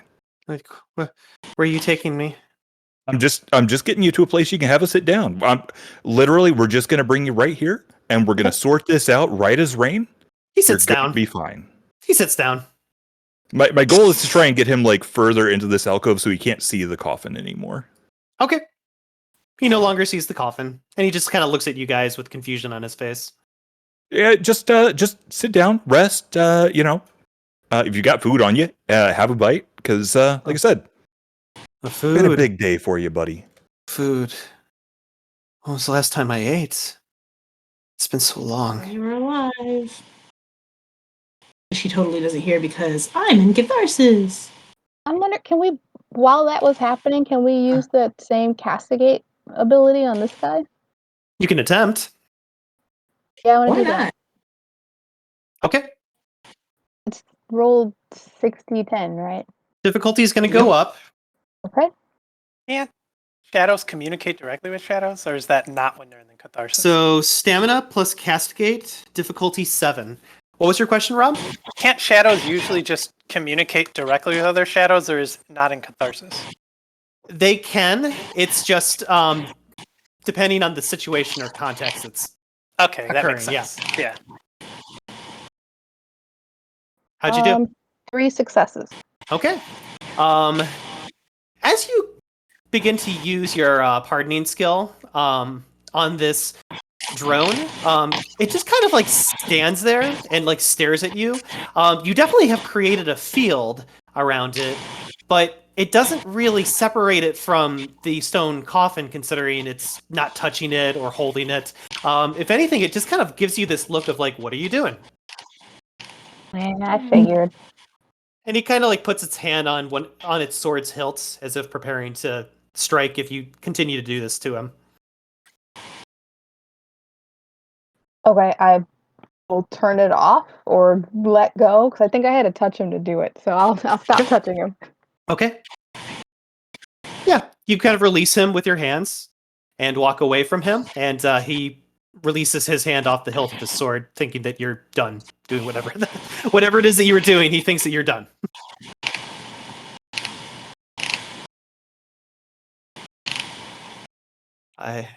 So the NPC that you guys pulled aside will look up at everybody, absolute confusion on his face. I don't know where I am. I don't remember what I was doing. I came somewhere to wander, explore. I can't remember. I'm gonna sit down right next to him, like eye level, and be like, "All right, buddy.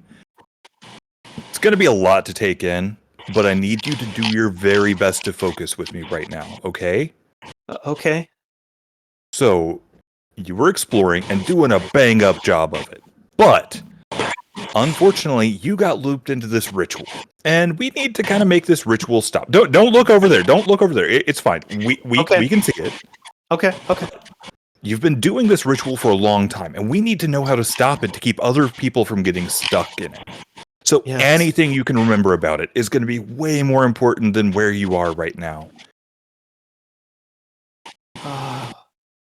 My name is Asher. Asher, I'm glad to meet you. I'm Bronson. Anything you can remember about how the ritual started, how we could stop it? Any of that's going to be better than nothing.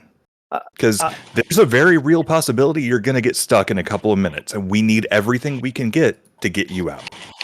I remember examining the stone coffin to see its contents, and the next thing I know, it was like I was lost in a dream. Okay, this is very, very important. What was in the coffin? I never got to see. I never got to look. It's too powerful. That stone coffin is too powerful for me. I don't even remember how long it's been since I even attempted to do such a thing. I've been stuck in a dream state for so long. Hey, don't worry about it, buddy. You're good for now.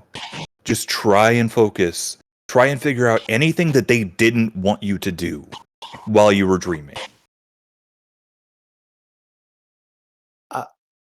I got a sense that they didn't want me to interrupt the ritual. As long as the 6 of them are there, then... And he looks over for a brief moment and notices that there are 6 wraiths standing around the stone casket. Before he can audibly say anything to your circle, the entire room goes pitch black darkness. Oh no! We're gonna get more angst. Everyone roll 5d10 for me. Whee! And Josie will no longer be in catharsis come the beginning of the next scene. Okay. 4 Good. successes. I'm not good as the shadows. I'm glad it's over. 2 successes. Okay? One success. No. Okay? 4 successes? Okay. So Josie will be out of catharsis at this point in time. All right, And- Rob, have fun playing Bronson. Go get a burger or something. You just turn on some guar. The sad thing is, like, that's not even far from where Bronson is in his headspace about how to solve this problem. And I will begin the ritual in a few seconds. You guys can use this time to discuss any secondary strategies you'd like to do. It sounds like we need to. What Sounds- if we grab the guy like we did the last time and then take him out down this way instead of hanging around in here? Like remove him from the room. Well, so the problem is the ritual is going to keep going as long as there are 6 of them there. When we removed him, they just had a fill-in. So yeah, we- so we kind of I have to kinda get rid think of we some need to drones. actually go guns loud and stop this. Yeah, totally. That's what your shadow's saying. I guess tonight is the night where our psyches are playing our shadows. It seems that way.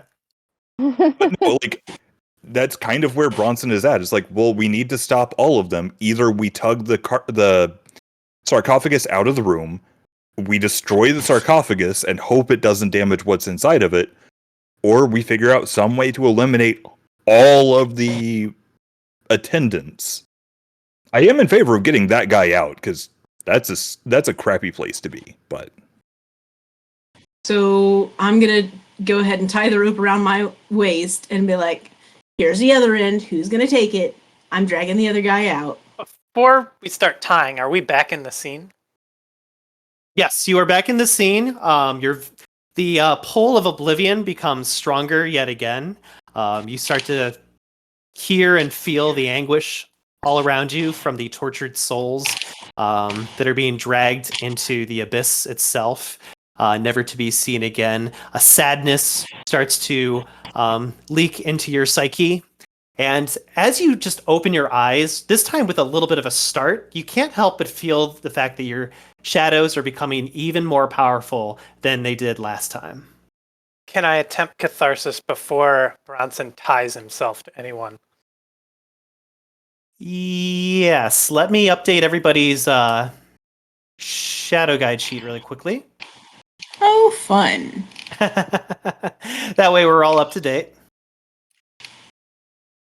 another question while you're doing that, and Yeah. I doubt that it will become relevant because I'm pretty sure Rob's going to take over and do some of this anyway. Okay. If I'm attacking at range using Enshroud, does that break Enshroud? Yes. Okay. And similarly to what I said to you guys earlier, if any shadows would like to cash in their 10 temporary angst for a permanent angst, they may do so. Just private message me on Discord or here on Roll20 to let me know. Okay. I will allow it. I'm almost done updating everyone's character sheet with angst.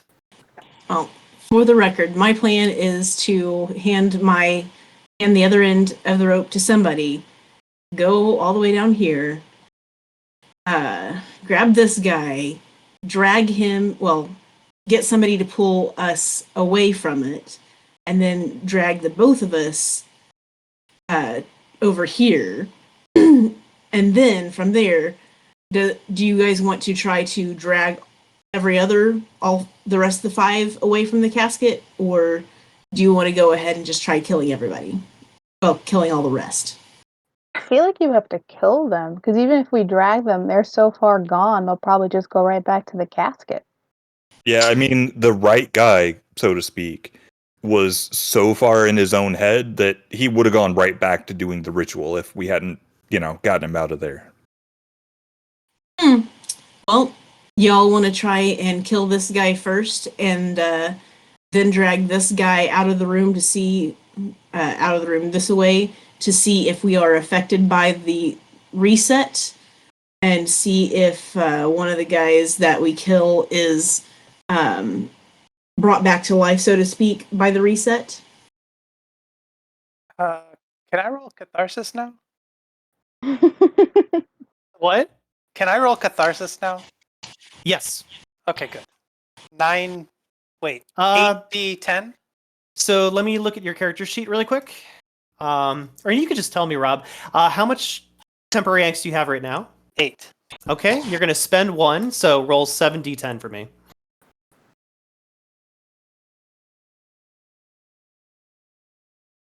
What's the difficulty? Standard 6. I got 3. Okay.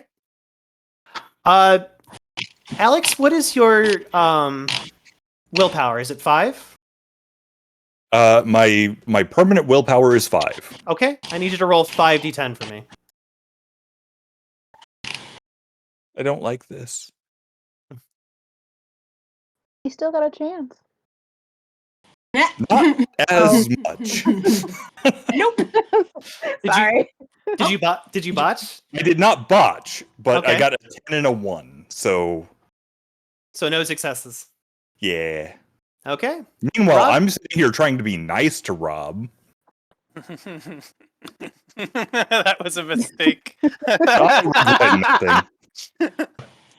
All right, Richard, are you strong? Because you're right there, and I need somebody to hold the end of my rope.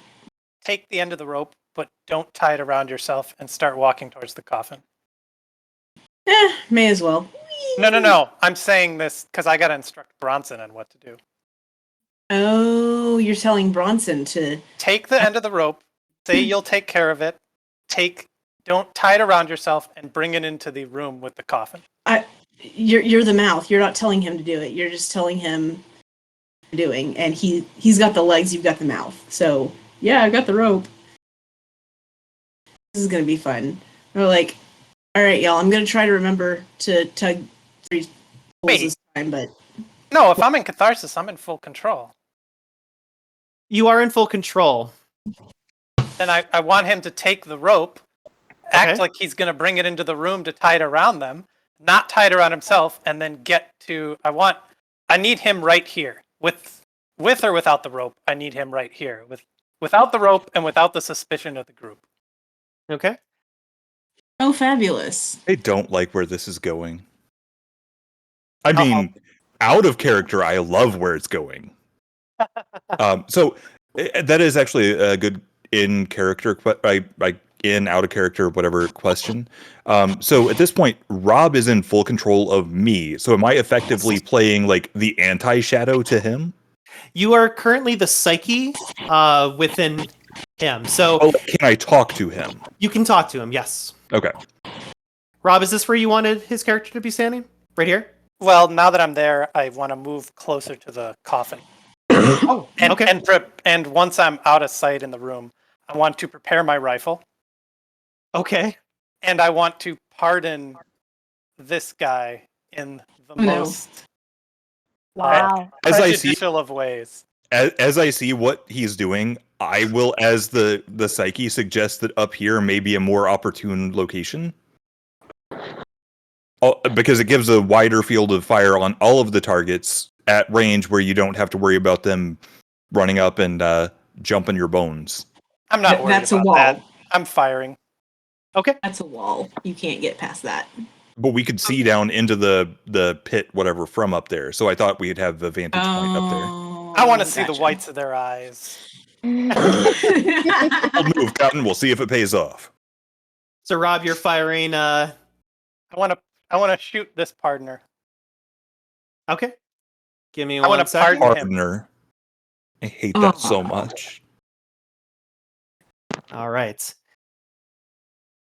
So let me check the character sheet to make sure that I have that right.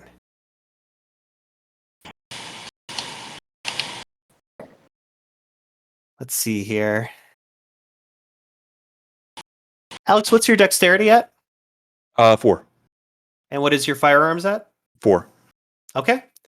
Rob, roll 8d10 for me. But before you do that, it is worth mentioning, if you spend 1 turn aiming, you get a bonus to that roll. Rob, do you want to waste time aiming? Oh, that's a total waste of time. I agree. Out of character, I kind of agree too, but as the psyche, I'm trying to do everything I can. Wait, do I explode 10s? Yep. Okay, hold on. He is good with a gun. 5 successes minus a 1 for 4 successes. 4 successes. Okay. Yes. All right. 1 second. So it will cost you 2 points of angst to fire the rifle Okay. for the duration of this entire combat scene. Let me mark off 2 points of angst. Wait, so the shadow spends angst instead of pathos? Yes, it does. Oh, okay. That's cool. Yeah, it's so cool. So Rob, this wraith is this wraith was, is stuck in a trance and is unable to dodge or move out of the way. So you clearly hit the shot, and you will do 8 damage to my character. Okay. So Damn. give me 1 second to mark the loss of ammunition. And I want to know Oh, just what to be clear, reactions were. the gun Yes. doesn't run out of ammunition. You just have to reload the clip. I don't understand what. Well, so like one of the reasons I went with Relic 4 instead of Mhm. Relic 3 is that like the book explicitly says that like a gun that doesn't run out of ammunition is a Relic 4. Ah, Unless I misread something, which is entirely possible, but I do know what you're talking about. Unfortunately for our game, we are trying to limit the munitions. okay, no worries. So this wraith is going to go flying after being shot, and will hit the wall over here after being blown away by this gun. The moment you do this, Rob, every single drone that is standing on guard will draw their swords and weaponry and start making their way towards you, minus the ones that are at the coffin right now. So this wraith, and all the other ones surrounding it are going to start advancing towards you. Okay. I guess we You're start with the closest. Your psyche says this would be a good time for the sword. Ooh. Okay. Yes. Sword time. Well, Arwen, I'm gonna pull out. screams, Bronson, what are you doing? Well, I mean, last cycle he, in full control of himself, just charged in and tried to rescue the guy. So clearly, Bronson is a lone wolf and is perfectly in control of his faculties. Well, I guess I Well- should help Bronson. I'm gonna pull out the axe because that seems like a great idea. Because there's this guy, Okay. and I'm gonna hate myself for this, and I do apologize in advance. But I'm gonna try to go in catharsis again because battle Arwen. Okay. Gotcha. Okay. Give me a second. I need to grab my. And just to clarify, so where we left everything is Oliver has the Stygian short sword, and Bronson has the heretic saber. Is that correct? Rob, which weapon did you take to? I didn't. In the end, I decided he should hold the Stygian sword. Okay. I have a maul, that hammer. You have both the sword and the heretic sword. Oh, okay. Yeah. I misunderstood that. I'm glad I confirmed. Just to go back, I told you at the beginning to hide the heretic sword, but with the Stygian sword, be ready to show it if it'll help. Oh, okay. I thought you were gonna have the Stygian sword ready. Okay, that's where I was just double checking. Yeah. So your psyche is gonna tell you honestly nothing. They're both about equal for this character. Yeah. The saber will do more damage. The short sword will do aggravated damage. Can I dual wield? Wait, No, you can't. sorry. I just remembered he said explicitly your psyche, my psyche, whatever, doesn't know what the Stygian sword does. That is correct. So you have a long sword and a short sword that looks like what all the guards use. Which sword looks cooler? Which sword is bigger and tougher looking? The bigger one is the heretic saber. Then that's the one I'm using because Okay. That's the big tough one. It's the one that he is concealed under his clothes. So At this point in time, I need everybody to roll their wits plus alertness. Difficulty 4. We are now entering initiative. Okay, I don't know what to think roll Jay for was Bronson, trying by to the do way. catharsis, though. I can give it to you Yeah. as it comes up. We will address catharsis when the turn comes up. So Oh, you want okay. me to roll wits and awareness for Bronson? It's wits and alertness. Wits and alertness, sorry. Yes. So you'll have to tell Rob what your wits and alertness is. Okay, Rob, that would be 7. Okay, I'll roll that. Should he? I mean, weird question. Should he just make the rolls? Because I think we're pretty in sync about what exactly I'm going to be doing in catharsis. Yeah, you can have him roll for you. Yeah. That way because it'll keep him. You'll be involved in the combat as well. So. Yeah, that's a good idea, actually. I'm not that worried. I am kind of open to whatever. This has already gone off the rails, so whatever you guys think is going to be the most streamlined, let's do that. You can roll for your character, and then I'll override you if I think the action you're taking is not something that the shadow would. You are driving my meat suit. Got it. So you while we're in combat, I'll let you make the decisions unless you do something where I'm like, no, I wouldn't do that in catharsis. Then I'll say, no, you do this instead. So I see. You're trusting my finely honed battle reflexes. bingo. All right. When everyone gets a chance, please roll your wits plus alertness. Difficulty 4. Oh, 4. Shit. Difficulty 4. Oh. Oh, One. Jesus. 3, 10s 4. explode, right? Only if you have a 4 in wits, Yep. Where's then my- they do. Oh, I do. I don't see my roll. 1, 2, 3. Did I not roll? I saw some dice roll. Yeah, but not. I can't see mine. Am I blind? I'm gonna roll again, just because I can't see my roll. It's at the very top above mine. 1 up for mine. Oh, 2. So it's a difficulty 4. Do 1s cancel out? Yes.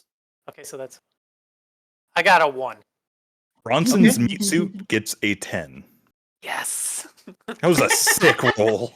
Okay. Arwen, 4. 4. Josie. 5. Okay. So we start at the bottom of the order. Oliver, what are you doing? This would be the Oliver Rob. What are you doing? Yes. You're at the bottom of the order. Wait. Oh, Oliver Rob. I'm on the bottom of the order. Yes. I'm sorry. I get so many people are people that I don't know whose people I am. Which is why I'm glad you're letting Alex play Bronson, because that'll make it less confusing. So, I'm going to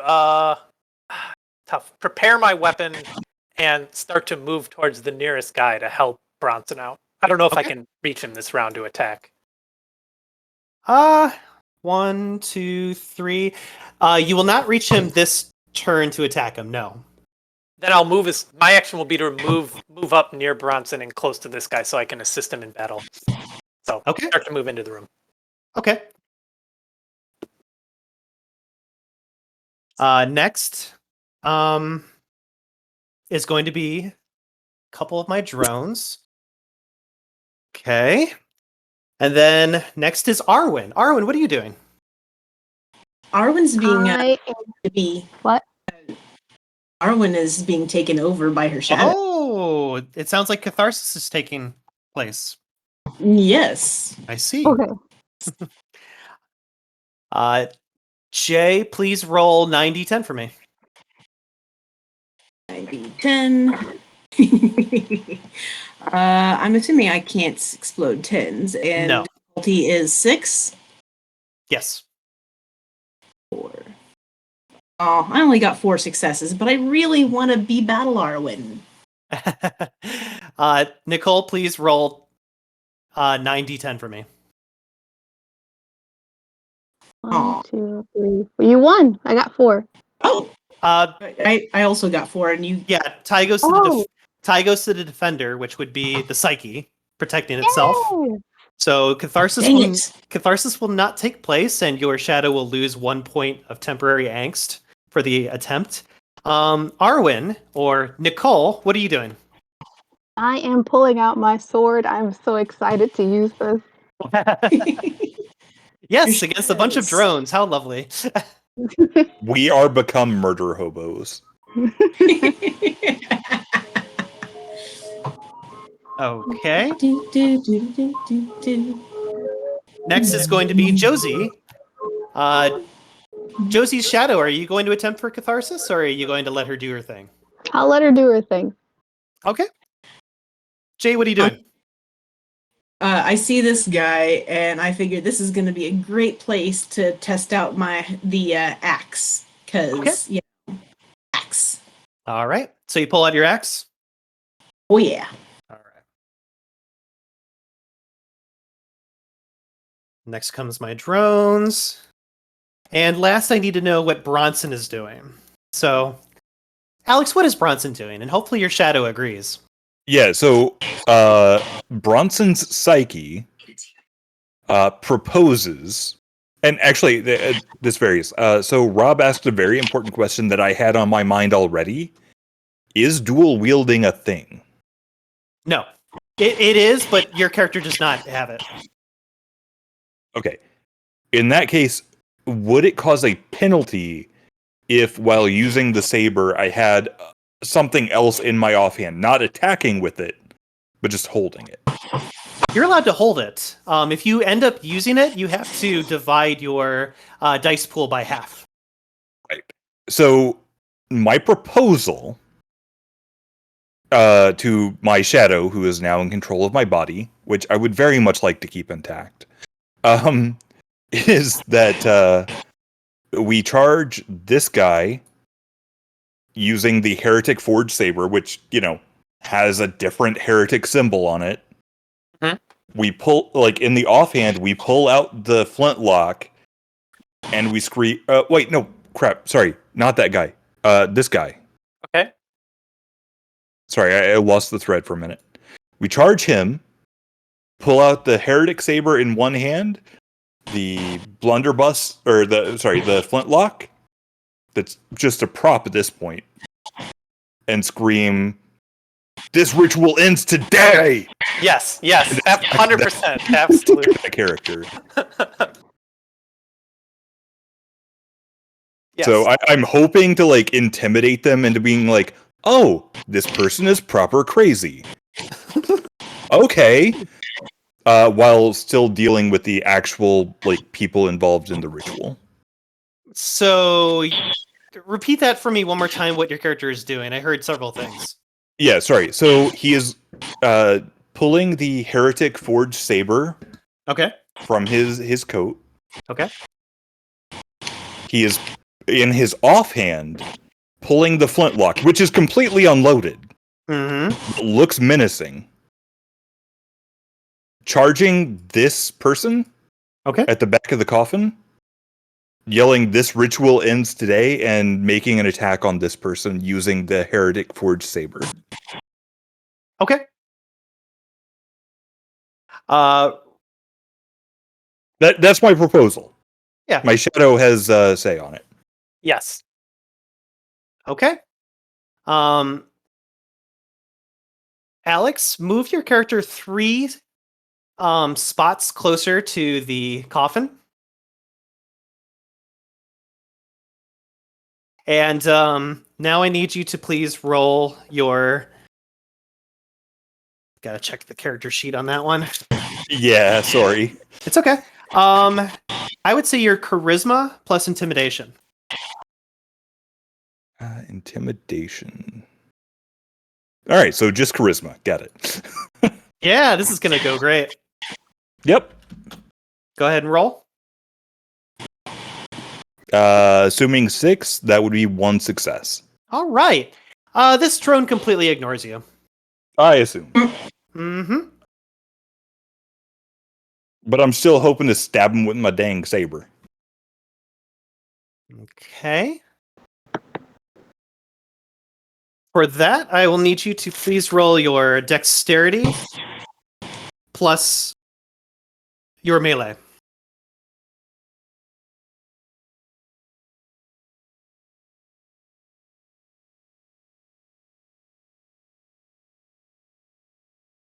Assuming 6 is the difficulty, that would be Yep. 4 successes. Okay.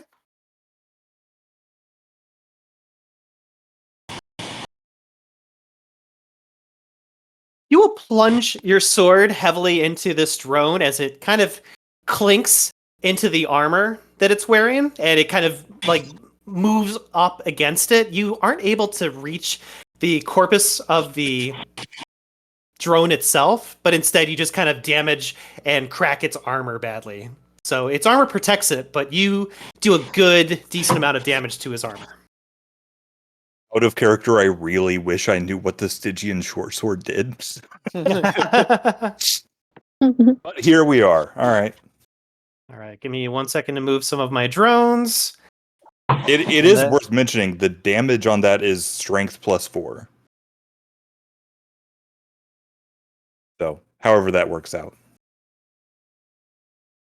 Yes. I have added that to my equation. All right. Next, I need Josie. You are moving your character towards one of these drones. Okay. Towards this guy. Yeah. And remind me which weapon you were going to use again?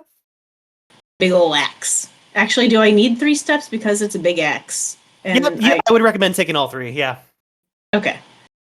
And just trying to slice this guy, I don't know, slice his head off via his neck or something. Okay. That's going to be your dexterity plus your melee. Difficulty 7, please. Okay. That's 5. Hey, Shadow. Yep. You want to help?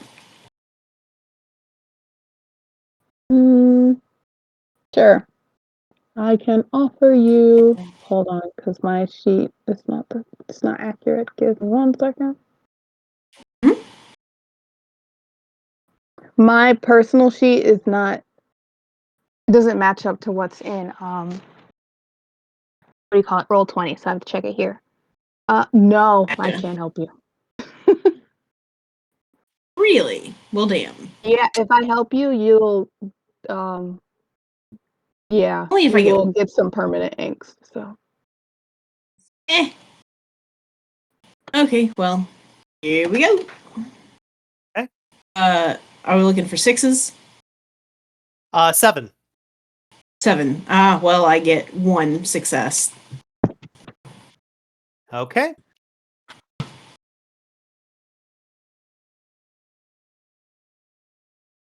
With 1 success, you will unfortunately swing and miss.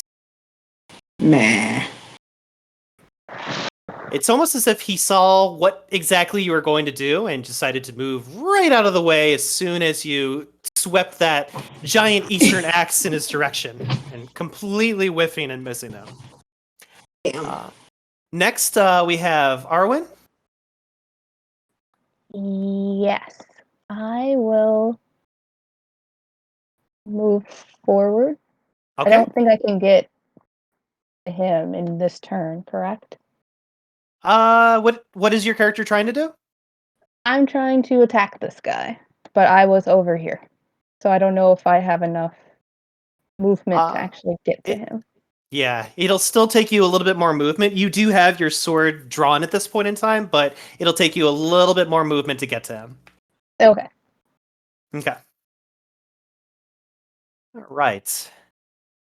Next, I am going to be attacking good old Bronson with one of my drones. It looks like this wraith is going to try to use its sharpened hands to claw at Bronson's face.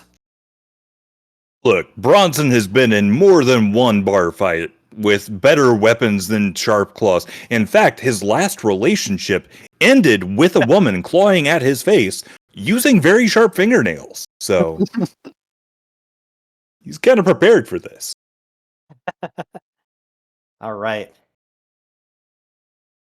So I'm just checking Bronson's inventory really quickly. If you're looking for armor, there isn't any because I make bad choices.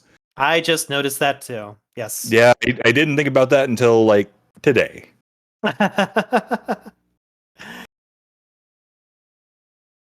All right. After he rakes you with his wraith-like claws, Bronson will take 2 points of superficial damage to his corpus. Your death mask goes flying off your face and hits the floor after being scraped hard by this wraith on your left-hand side. You son of a... Next is Oliver. I declared my action to move up. Yep, So, you can go ahead and move up 3 paces. so like this, 1, 2, 3. Okay. How high are these walls? They're enough for you to jump up on them if you need to. Okay. It takes an action to jump up if you want to do that. If you want to take 2 actions after jumping up, it'll divide your dice pool by 2. Okay. So, do you want to just stay on that surface level with Josie? Well, I can't do it this turn because that's not what I declared, right? No, you've only declared that you were moving forward. Yeah. So I was just curious because I have idea for future action, so I'm done. Did you want to draw some kind of weapon, or do you want to just keep I moving? did. I drew my hammer. Okay. Sounds good. Top of the round. Does everyone want to keep their initiatives the way they are, or do we all want to re-roll our initiatives? I could just keep them. I'm good with mine. fine to keep mine. I'm fine. Sounds good. My drones are also satisfied with this dice roll. So, bottom of the order. Rob, what is Oliver doing? I want to start moving towards the center of this, brandishing my hammer and saying, kind of saying loudly, "I'll destroy the temple," or something, because I want to use my leadership to make myself seem like a more risky target to the ritual to draw as many people off of Bronson as I can. Okay. Are you going to be using Rob. Are you going to be using any athletics to jump up on the upper part of that platform? Will that inhibit my ability to use my leadership to kind of quote unquote taunt the enemy? Nope. Then yes, I am going to be moving towards the temple as I say it. Okay. Noted.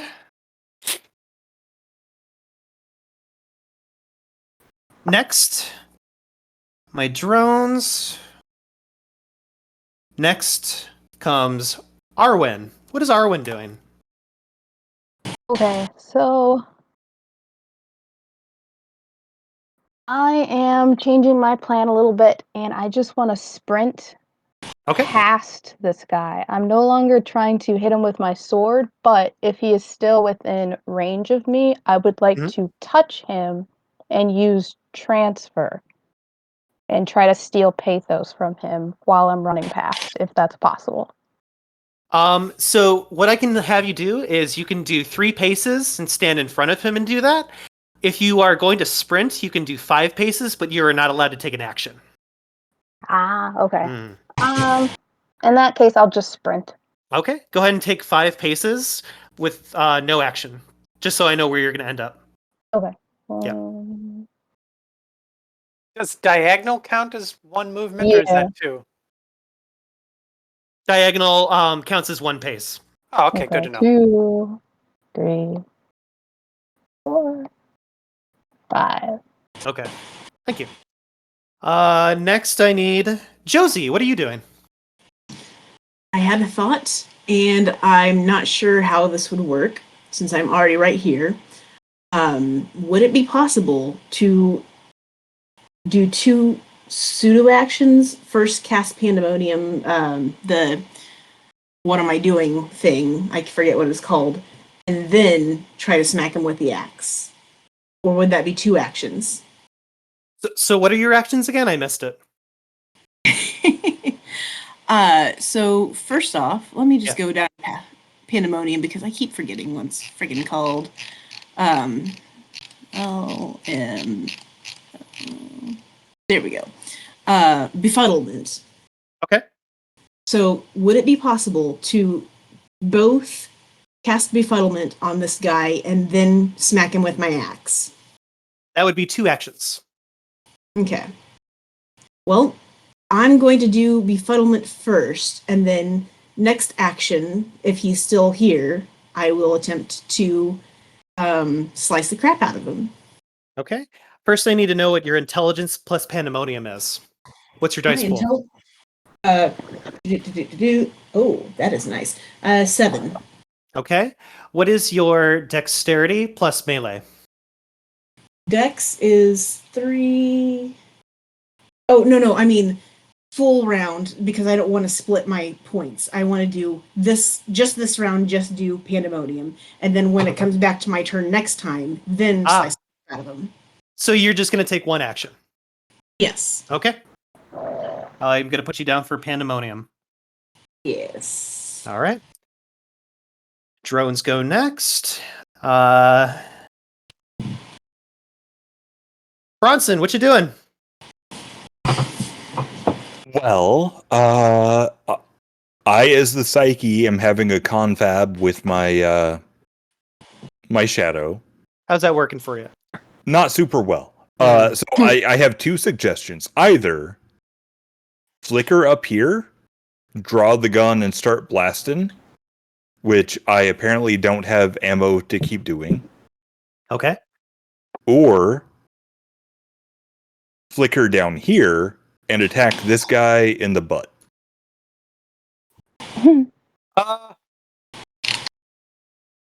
Alternatively, we could stick it out and keep stabbing this guy, but, you know.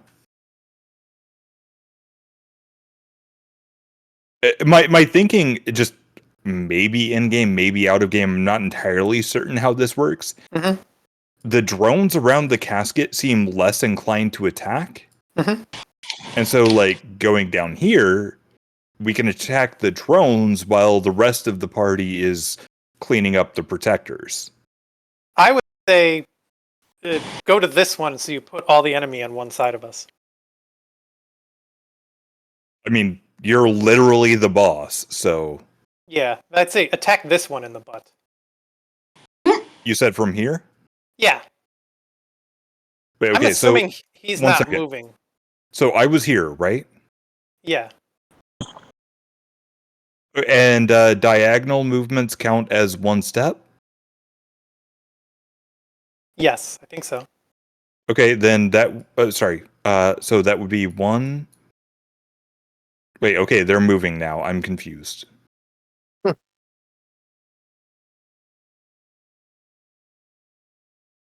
Just move to this one. Oh, they're taking the Ah, casket. they're doing the. They're still doing the ritual.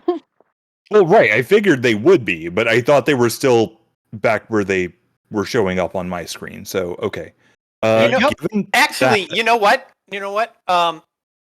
They can't complete the ritual until there's 6 there. So even if they're still walking, if we can take out the rest of the guys who attack us, they won't have a 6th.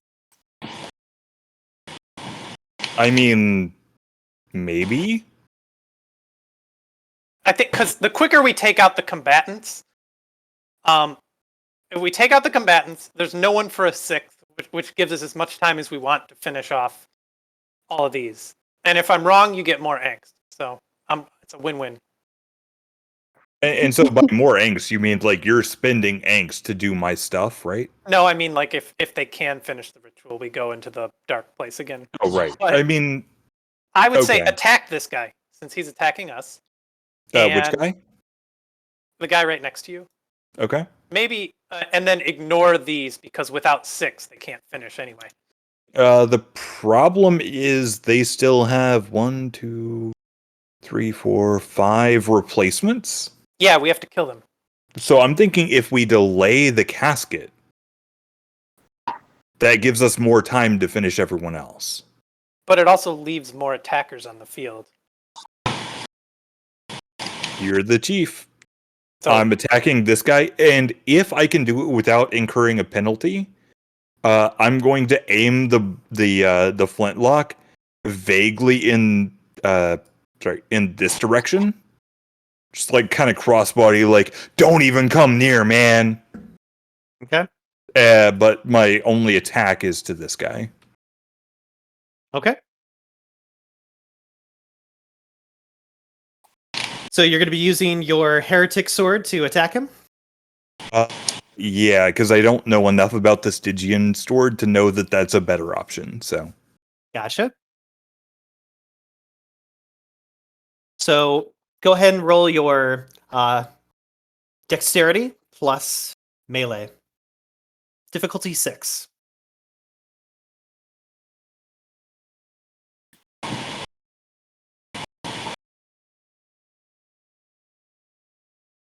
so that would be 4 successes. Okay. You will hit. What is your strength? My strength is 2. Okay. Thank you. Yeah. So you will slice and cleave into this drone that had scraped you earlier, dealing a total of 6 damage to his chest. He appears to be incapacitated for the rest of this round and will not be able to attack you. And I assume that ends my turn. Yes, it does. Okay, cool. Mm-hmm. All right. Let me move some of my drones again.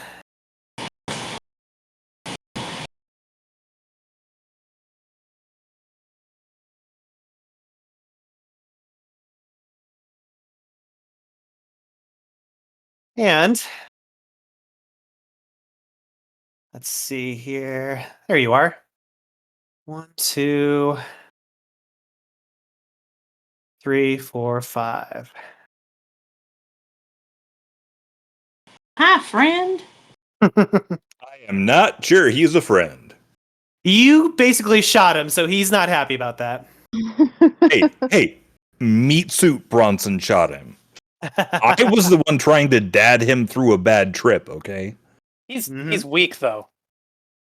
We took out most of his pathos.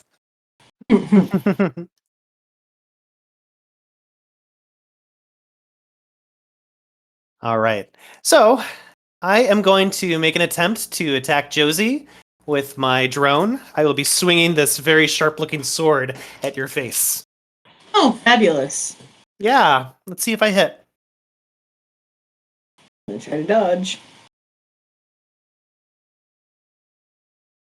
I will hit.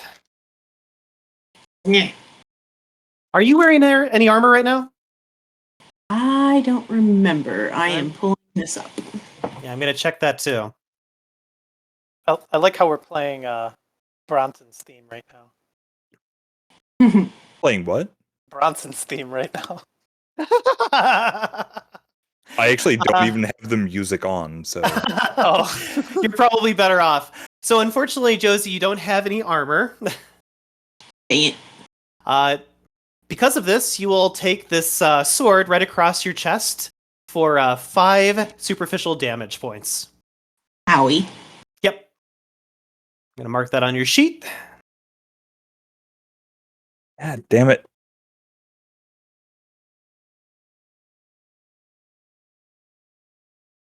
All right. Let's see.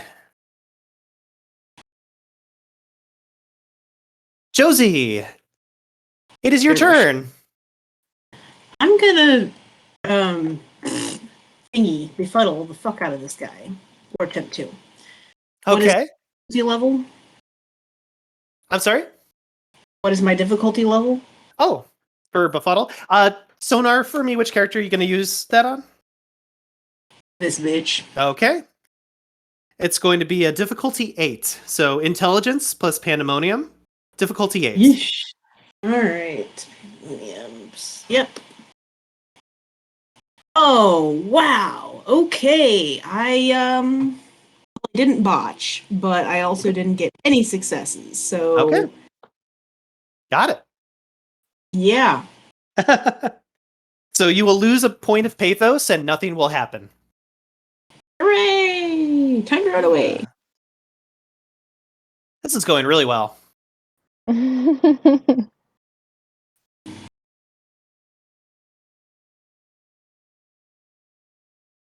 All right. Next I have... Let's see here. So Arwen, I already had you down for that run that you did. Yes. Okay.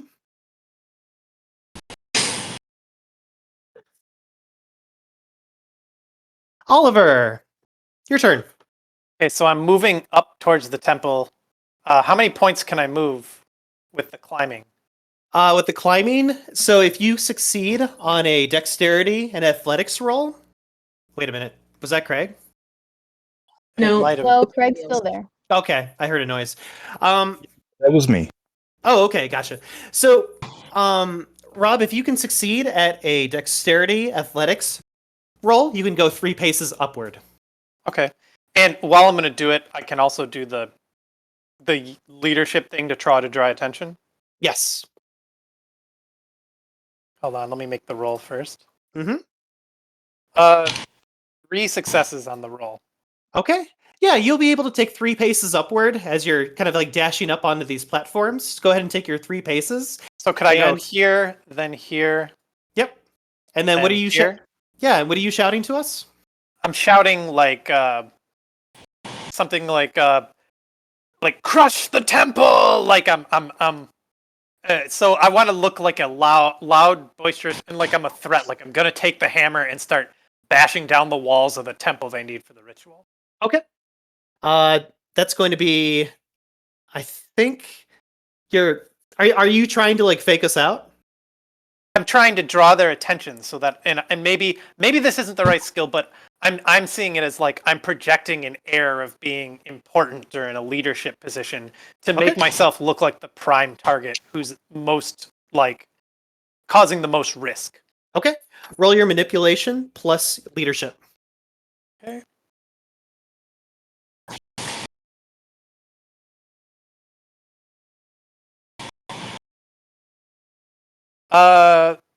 So 5 successes. Okay. You definitely gain the attention of one of these drones, Rob. This drone standing closest to you seems to be paying attention to what you just said and is now hell bent on getting to you. The other drones ignore you. Okay. Mm-hmm. All right. So, top of the order. Bronson. I'm sorry, Oliver. What are you doing? Rob, what is Oliver doing for the next round? I mean, well, as long as I got one drone chasing me, I'm gonna continue moving up to the temple, and I'm gonna take the center here, and then Okay. prepare to fight whoever comes this direction. Okay. Do these walls protect me from like if I'm in the middle here, they can only come from in these doors, right? They can only come in from those doors. Yes. Then yeah, that's the position I'm gonna take. Okay, so movement. When your turn comes, it will require another dexterity athletics to get up there. Difficulty Okay. will be a point higher, but if you succeed, then you can make yourself into the middle as you wanted. Okay. Okay. Next is my drones. Arwen, what are you doing? Well, Since this guy is now going towards Oliver, and he looks angry, right? Like He he's looks gonna hit very Bronson. angry. He just got shot. Okay, so I'm going to zoom. So he's gonna hit Bronson. So I guess I'm going to this guy instead now. So I would like to move during my turn here, Okay. so that I can hit this one. Okay. Are you going to be using your sword? Yes. Okay. Noted. Josie, what you doing? So I'm not hugely great as a fighter, but I've got a whole lot of survival, and I'm wondering if I could harness that to get the fuck out of the way before this guy hits me, because I know he's gonna have his hit before me. Yes. But to see if I can dodge out of the way or literally anything to survive this. Yeah. You can spend the entire turn dodging. Okay, well, Is that what you'd like to do? well, I know he's going to hit before me, so I was wondering if there's something I could do to prepare for this, because I know he's going to hit next, or hit before I can dodge. Technically, hit before my turn. There we go. Yep. Dodge would be very appropriate. Okie dokie. Okie dokie. I got you down for dodge. Drones are next, and then Bronson, what you doing? So I'm not sure how much of this I can do in one turn. Okay. So let me know. And obviously, Rob is in control. Yes. But my thinking is this calls for close quarters work. And so I'm thinking flicker down to here. Since these guys don't seem to be defending themselves. Pull out Okay. the short sword because, it's a short sword instead of a saber. We're not doing dueling. We're just murdering, sleepwalking people. Hate the way that sounds, but whatever. I love it. And we go to town on the guy at the head of the coffin train. Using the Stygian short sword. I think that's a good idea because it keeps the enemy having to move around as much as possible, which prevents them from effectively attacking. Well, exactly. Like, the people who are engaged in defense have longer to go. The question I have is, so, given that I am in Catharsis, would using Flicker that way cost Pathos or Angst? Angst. So, I mean, as a psyche, that works for me, right? I mean, sure, it does cause your shadow to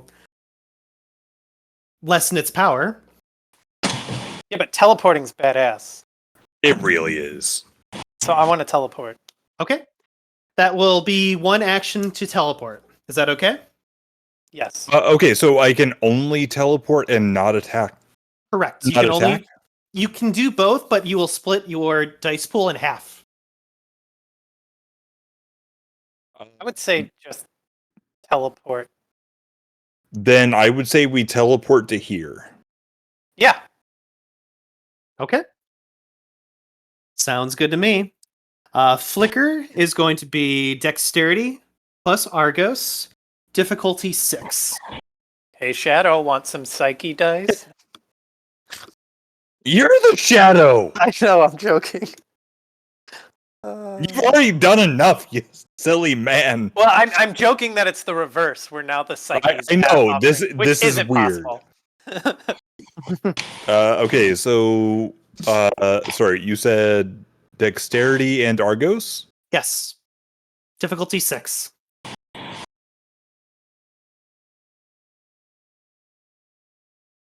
Oh, also, if I can do this as part of the same motion, I'm going to be swapping out the Heretic Saber for the Stygian Short Sword. That would be a separate action. So it'll take me one action to move here, Yes.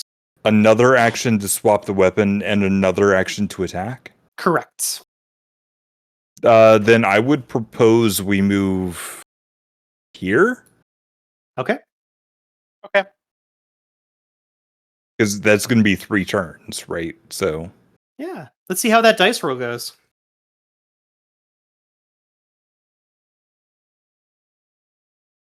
How'd you do? bad news. Assuming we're looking for 6s, I've got 1. Okay. I'm going to place your character where you appear. Unless you want to blow a willpower. Okay, so to clarify, Wait, If can I I s- blow willpower? Oh wait, you're in catharsis. Never mind. You cannot blow willpower. that's his call. No, I can't. I Don't don't have like that it's his call. I Yeah. can't. It's his I can't call. blow your willpower. That would be devious. I thought you could actually. No. Okay. Okay, but so it, So to be with clear, yeah, if I've spent 5 willpower of my 5 willpower, what happens? you go into what is called a destruction harrowing, which can ultimately destroy your character permanently. Okay, so okay. Cool.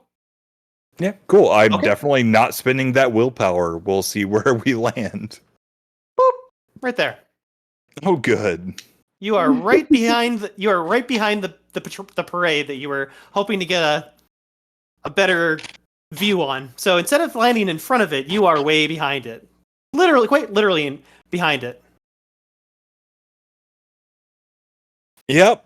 Love having my butt exposed to the guy who's trying to kill me because apparently we needed to shoot him. All right. Let me move some of my drones next. 1, 2, 2, 3. 1, 2, 3. All right.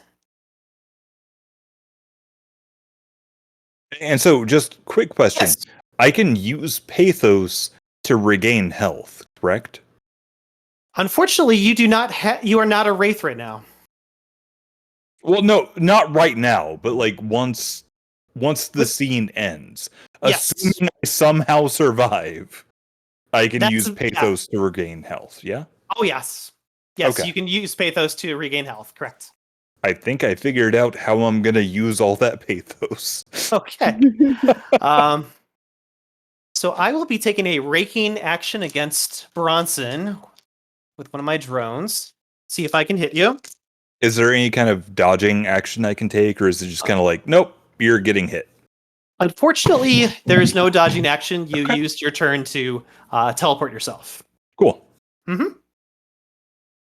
Okay. That is a hit.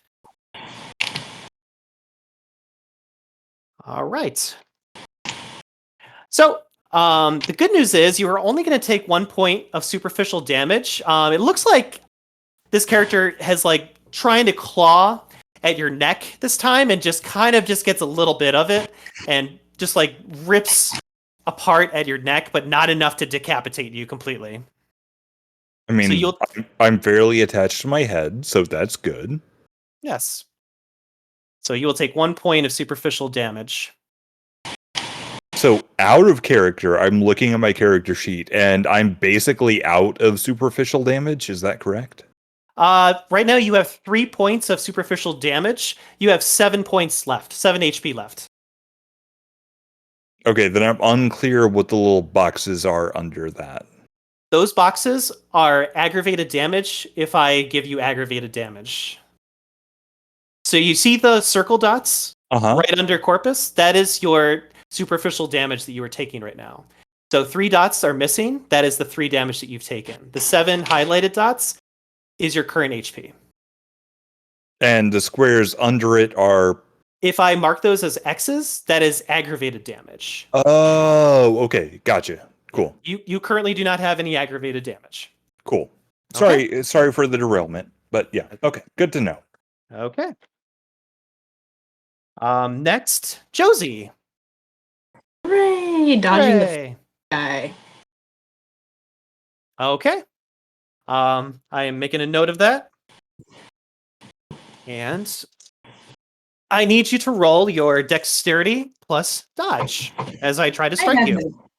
I have no dodge. I really should buy some of that, but I got Okay. free Then dex, so- it'll just be your dexterity. All right. Please don't fail me now. Well, I got 1 success. All right. Unfortunately, you are not able to dodge in time to get out of the way of him slicing you yet again across the other part of your chest with this sword. Let me see how much damage I do to you. So So much Yes. damage. What's I'm up? just curious about how dodge works. Why don't I get to roll dodge to avoid So- damage? So dodge is something that you need to declare at the beginning of your turn. Oh, okay, gotcha. Okay. Which is what Jay did. She said, I would like to spend my round dodging. Okay, that makes total sense. My bad. Yep. She still Which- needs to succeed question. at. Of course, she needs to succeed at it, but Sure, Question. yeah, I get Because- it now. Thanks. yes, Jay. Because I did at least attempt to move, Yes. do I at least get to move one spot from dodging even though he does inflict damage? Yes. Oh, good. I'm dodging that way. Excellent. Sounds like a good idea. If I can move more, let me know because I'd really like to. Just one space. Thank you. Okay.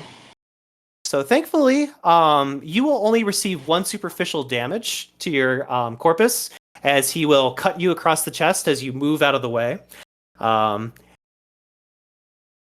soon as he does this, Lichard, who has no weapon, is going to jump and try to tackle him and pin him to the ground. Oh no. I don't have a weapon, so we'll see how this goes. Okay. I will succeed. I will actually succeed, and it looks like Lichard. I'm just going to move them off to the side over here. It looks like Lichard and this drone are now wrestling on the ground, and Lichard is like just trying to do his best to pin and hold this guy down. Okay. Yeah. Let's see. Next are my drones again. One. Okay. Arwen! Mhm. I'm gonna take a slice at you with my giant sword. Wait, I thought that guy was going towards Oliver. Oh, you're right! Thank you for reminding me. Okay, good. Thank you for reminding me. No problem. Sorry. Sorry, No, Rob. it's okay. So what would you like to do during your turn, Arwen? Well, do I just lose my turn? Because my original idea was to hit this guy, but now he's too far away. You can still make a movement towards something and take an action. The difficulty will go up by 1 for whatever action you decide. Before she does that, is it too soon for me to attempt catharsis again? You may attempt a catharsis right now, yes, before she takes her action. Let me just pull up your sheet. I think you're currently sitting at 9, right? Yes. Okay, you're going to spend 1. Roll 8d10 for me. All right. If nothing else, it's a good way to spend angst, apparently. How'd you And do? what difficulty level? 6. Okay. So One- to clarify, is rolling to do catharsis once per scene or? Once per action. Oh, okay. Well, I got 4 successes, so Okay. I'm pretty sure she'll beat that. Nicole, roll Not 9d10 for me. necessarily. See, there it is. I got 1 success. Okay. Ooh, that means battle axe. So, All right, she's Arwen is now in right here, catharsis. this Yep. is Arwen, right? Okay. It will take 1 action for you to pull out your tainted relic. Sweet. It is a Stygian steel halberd, so it gives aggravated damage. So that's what you're gonna do. All Or right. what? Did you want to take any movements towards any target? Remind me. This one's going towards Oliver, right? Yes, he is running towards Oliver right now. Okay. Let's see. I'm going to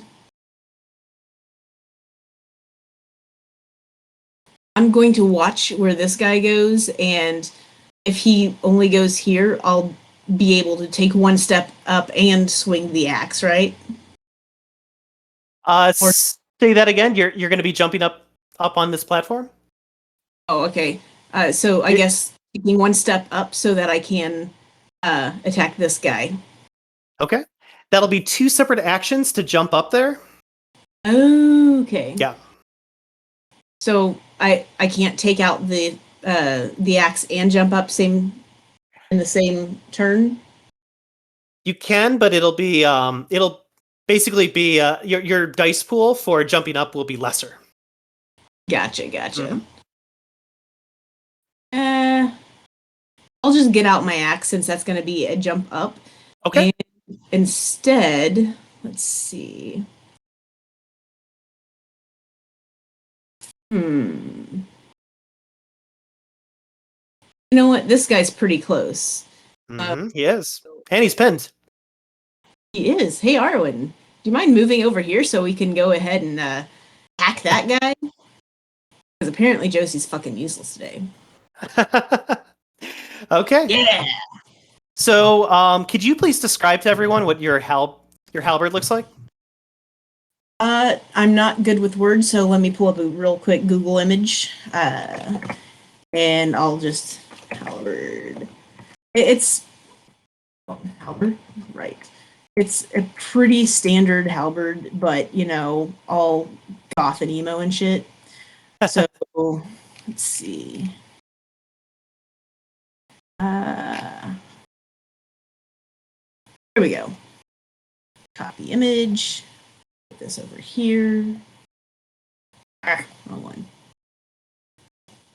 So Nicole, while she's putting that up, I need you to roll your dexterity plus melee.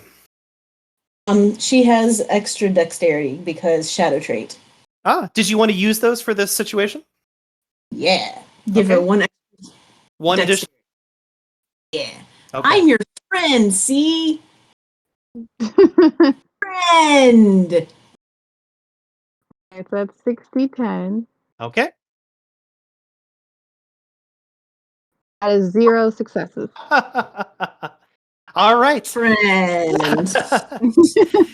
So even with your shadow traits, your shadow in control of your body right now, you will swing down with the halberd and absolutely miss this guy. Maybe it's because the struggle is going on so difficultly on the floor that you just can't aim correctly.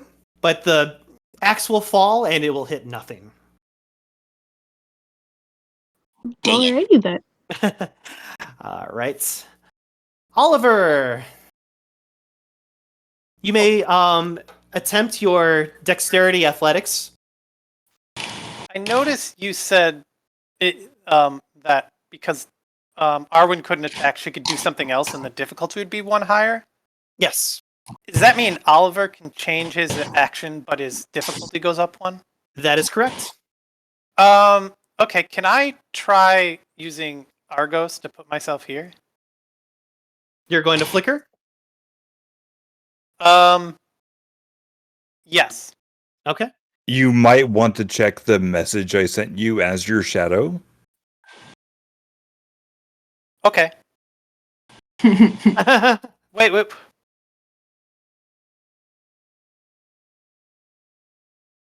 Hold on a sec. Yeah.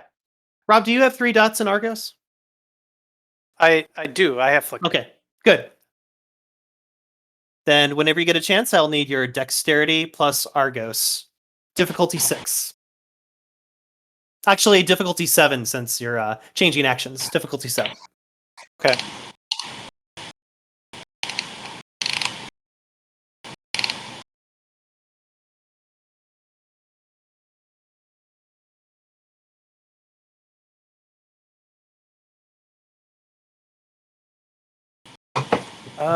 Sorry. Hold on a minute. Doing 2 No things worries. at once here. Okay, Argos. So that's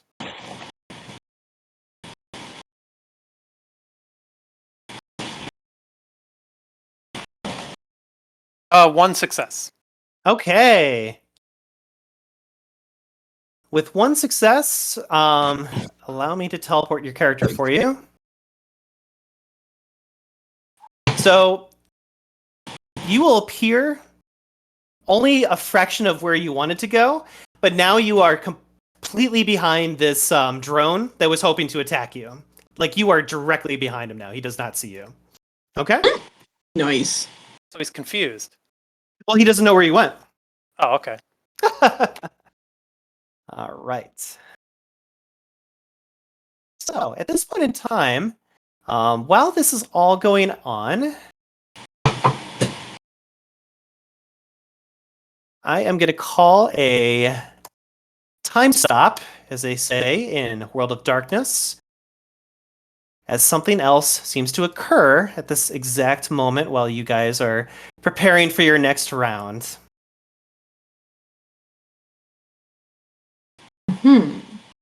Yes.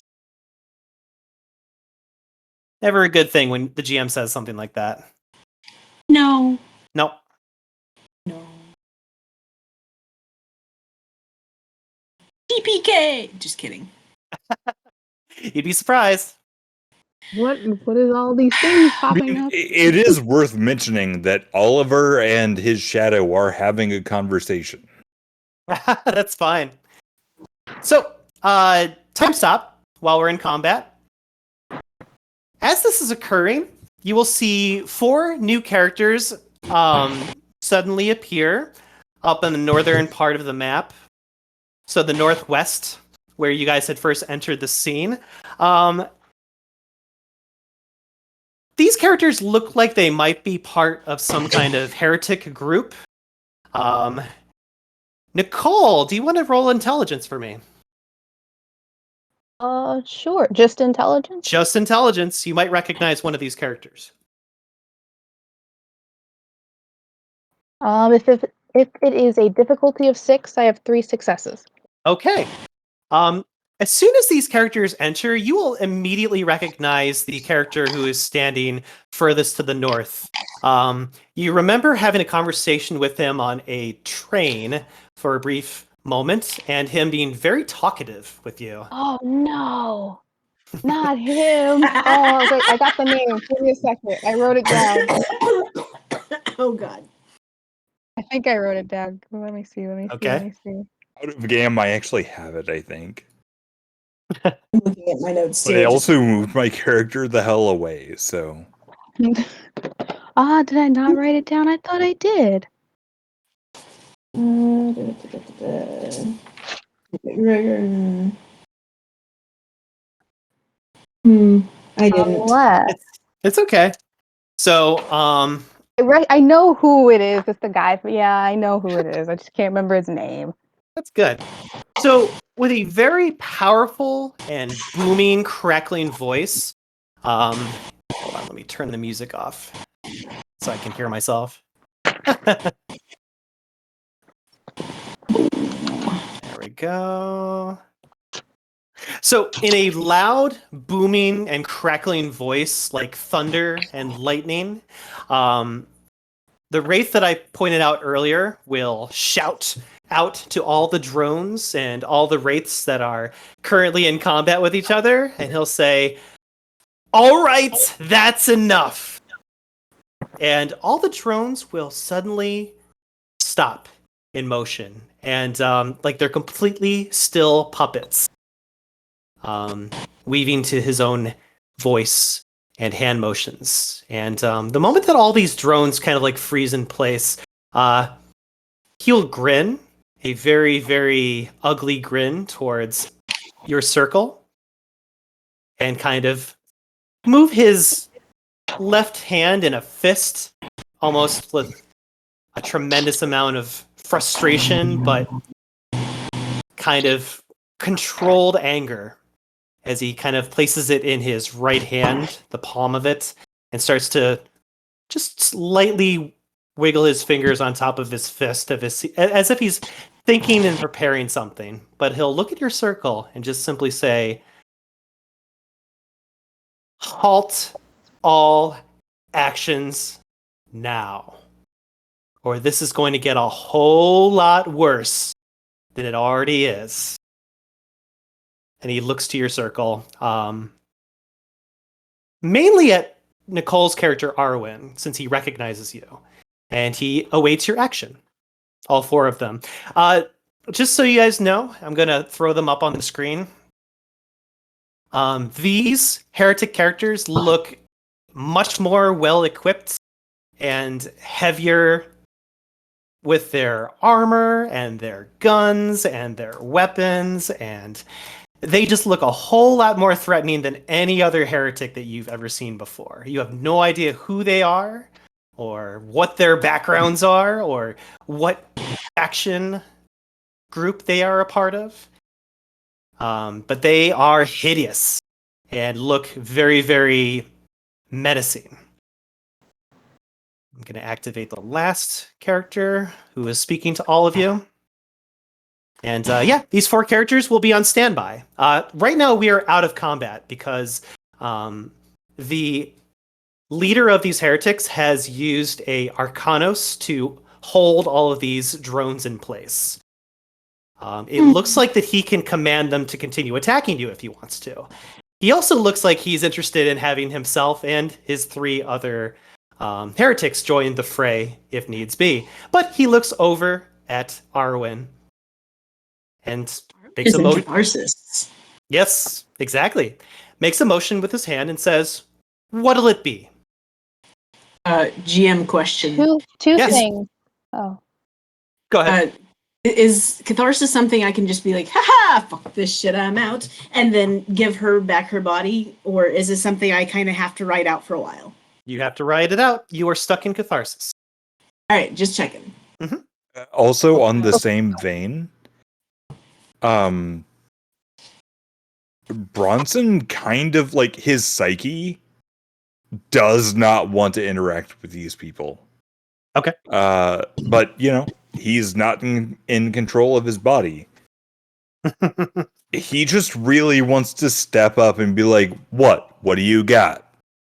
Because he's had a taste of like that whole authoritarian, I'm in charge now. But fortunately, his shadow is in control. So, starting. Wait, Myles, I got 2 Yes. questions. Go ahead. One, I found his name. His name is Oscar. Okay. And Oscar. 2, is my mind speak still intact with me being in catharsis? Like, can I still speak to everyone as the psyche? You cannot. No. Okay, Your voice is too far away. gotcha. So, Well, So what I'm gonna do is I'm gonna go around to each character to hear their response and their reaction. Starting first with Nicole's character, Arwen. He looks mainly at you, as if you're like the leader of this bunch, and just looks to you. Obviously, Jay gets the final say of what your character does and says, but what'll it be? Well, I will kind of ping a quick query, being like, "Is there anything you want to say? 'Cause friend."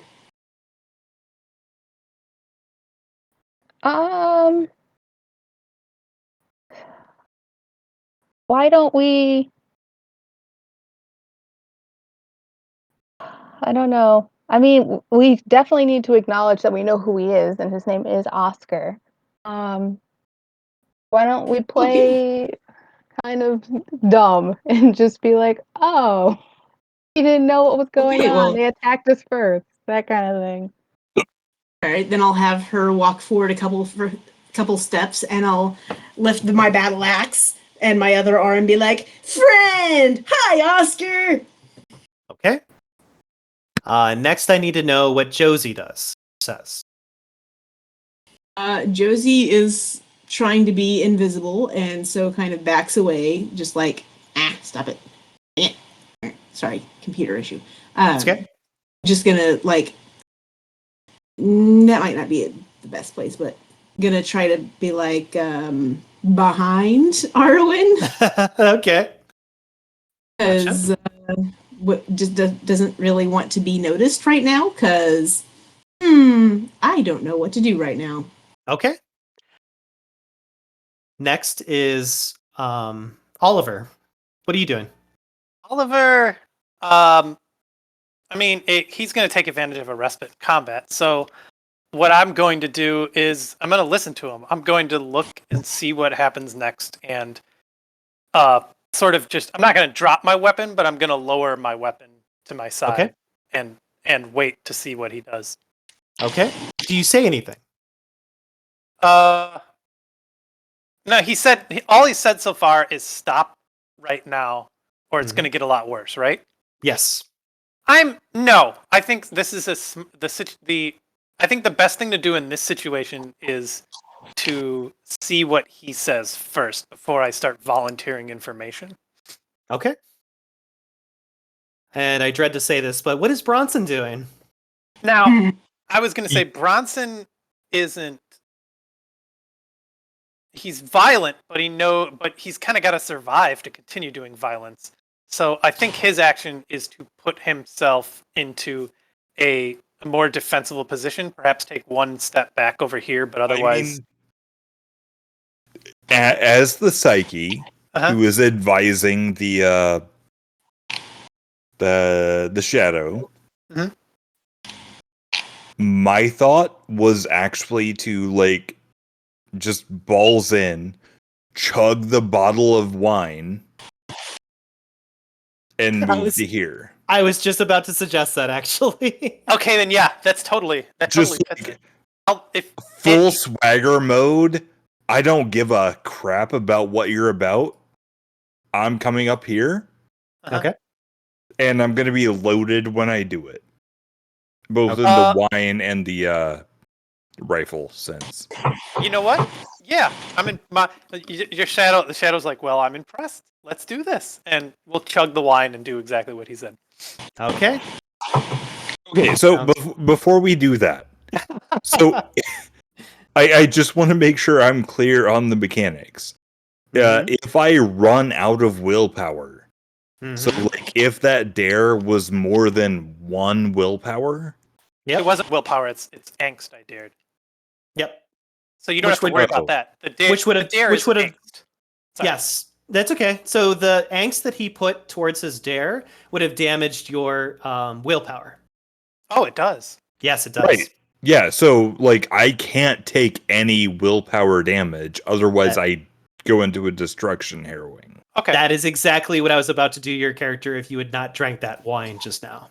Yeah, so this kind of seems like an all or nothing moment where it's like I'm gonna swig the bottle, pull out the flintlock on one hand and the rifle on the other, and be like, "What's up?"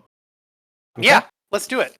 Okay. So keep in mind, if things are going south, we always have the option of fate of the world to see where that takes us. Okay. So yeah, let's do that.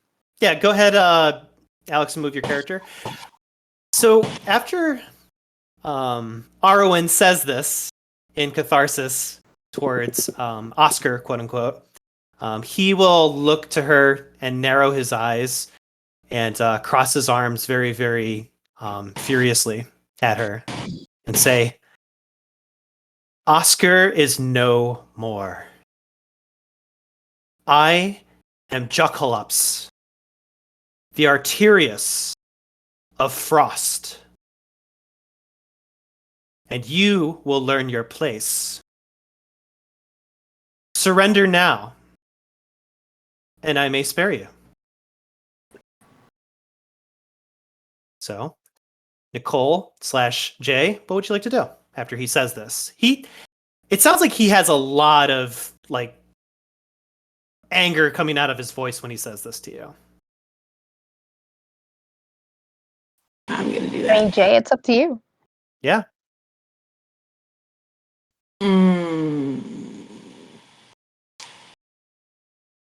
Why couldn't that have been failed? I'll be like, if I surrender, what happens to us then? You're about to find out. And he kind of grinds his teeth. That's not a whole lot of informed consent. I don't like you. You're not my friend. You don't have much of a choice right now. Last chance. Surrender now, or you will be buried down here with everyone else.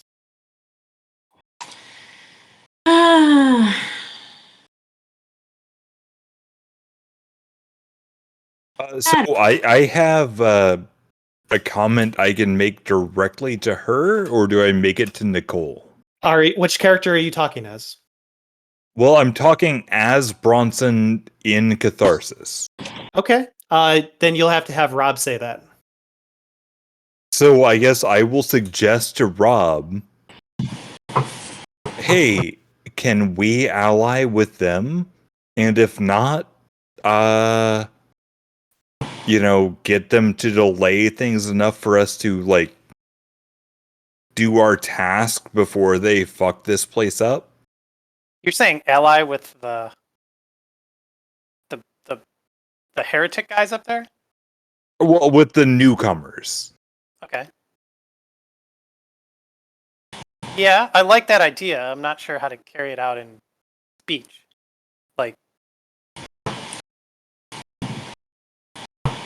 Like, what are you saying? Like, say, I'm not sure I understand how you are planning on going about that, since they seem opposed to it. I'm saying we offer them unrestricted access to the site as long as we get, like, 10 minutes with the coffin. Oh, yeah. Yeah, I'll say that. I'll say exactly that. Okay. We'll give you unrestricted access to the site as long as we can have 10 minutes with the coffin. Fuck you. You are in no position to negotiate with me right now. So I'm altering this deal yet again. You now have one choice left. And he looks over at Arwen. Surrender yourself to us, and I will spare the rest of your circle right here and now. Wait, so Bronson's he psyche only wants wants us? So Jacqueline is saying this to Arwen, even though Arwen is in catharsis right now. He is saying this directly to her, saying, "You will come with us, and your circle will be spared." Hey, Jacqueline, are you with Otis? No, I am above them. Oh, that's actually more interesting. I thought you were with Otis. I have destroyed Otis in a matter of seconds. Neat. What'll it be? Well, Wait, just ask him, why does he want us? can you at least tell me why you want us? Like, clearly you could murder us right here and right now. Well, just say me. When I say us, I mean like you and me, as in Psyche Shadow. Like he's asking for Arwen to surrender and the rest of the circle survives. So, like, ask him, why does he want Arwen? Oh, sorry. Why do you want me? I mean, I know I'm awesome, but I just want to know, because that might affect the answer. I will give you 2 reasons. 1, you are seeking to bring Charon back from his slumber. 2, you are a Nemoi, one who carries the memories of Charon.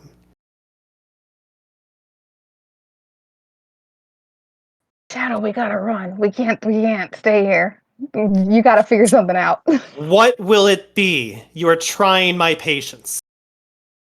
I want to live. I want the rest of my circle to live. Are you going to murder me?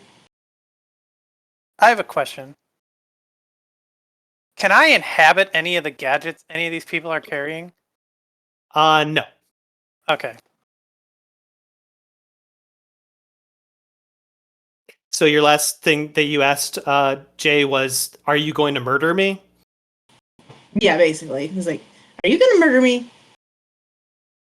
You're already dead. I don't think you need to worry about murder. Fucking pedant. Are you going to put me in a destruction harrowing? It depends on whether you cooperate or not. As Jay's shadow, I will use Honey Tongue. And man, should I? I want her to step in front of Arwen. I'm gonna use honey tongue and say step in front of Arwen and see what happens. So let me check that thorn really quickly. Actually, that brings up a thing. Can I do that thing I mentioned to you earlier?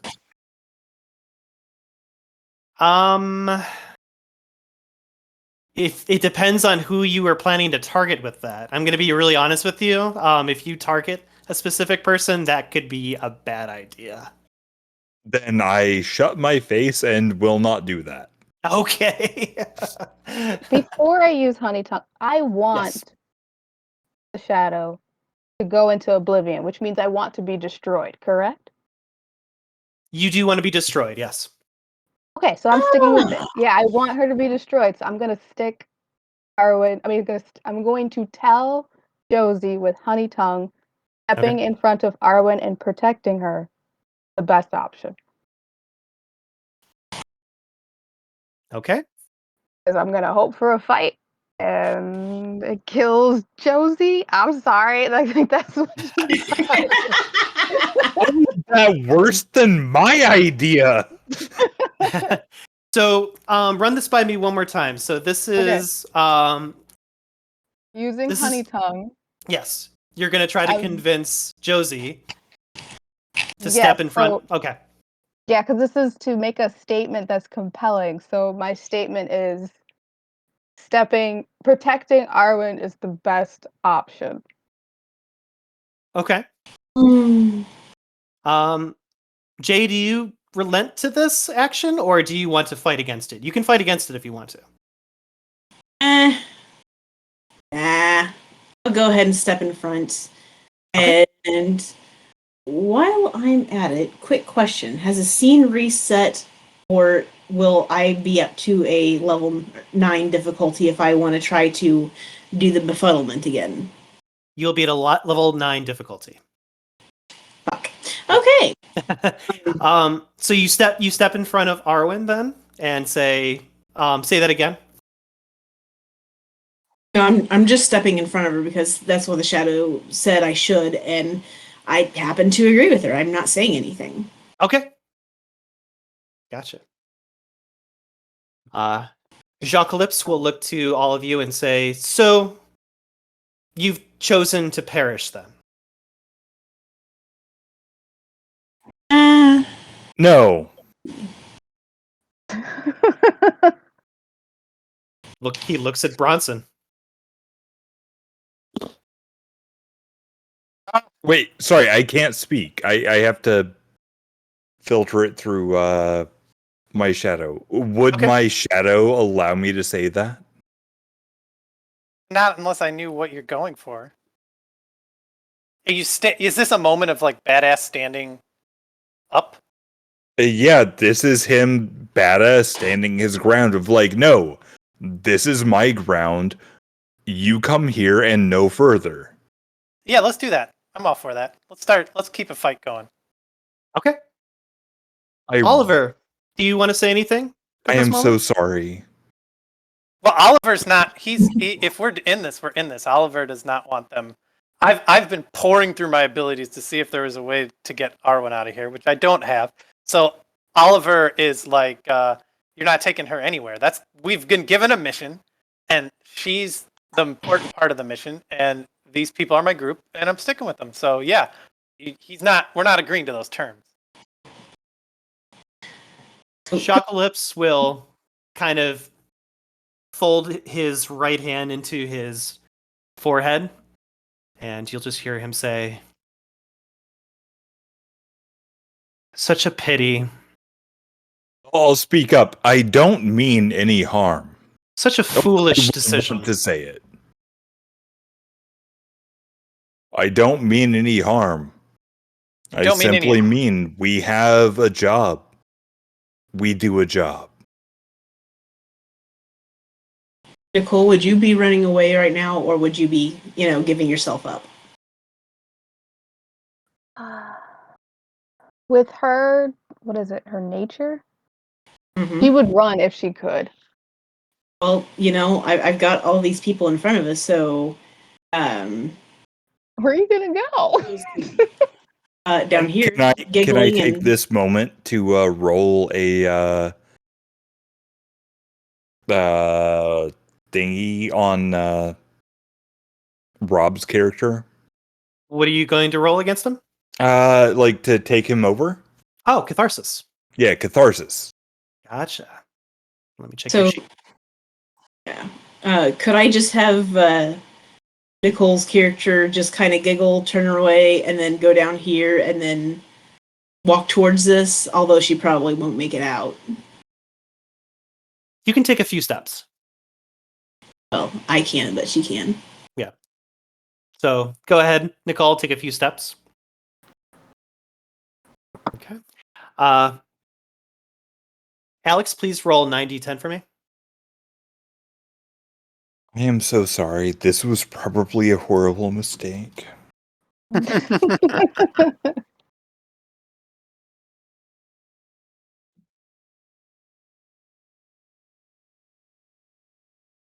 Oh, good. A horrible mistake. Assume we can't explode tens. Nope. And difficulty 6 would be Mhm. 1 success. All right. Rob, please roll 9d10 for me. Okay.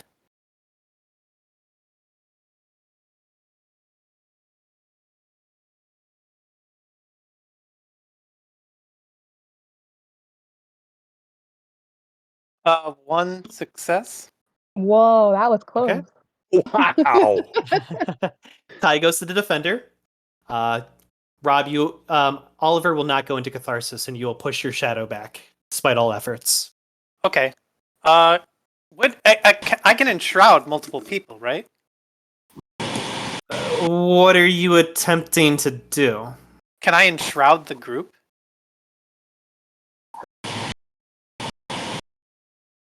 Are you within?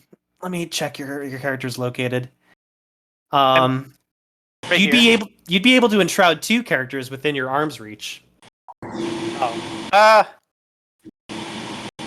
There's back exits to this place, right? You don't know. I think we should. I mean, I'm for fighting our way back and finding a way out of here. I'm gonna move back and kind of stick with close to Arwen, though. Okay. I am gonna hold my ground and draw the Stygian sword. Okay. Like, not menacingly, but like this far and no further. Okay. And I am absolutely going to get wrecked. Okay. Jacques will kind of chuckle lightly to himself and say, "Oh, I guess Oblivion gets another meal today. What luck, what luck. So childish." And he will make one motion with his I hand. teleport. Okay.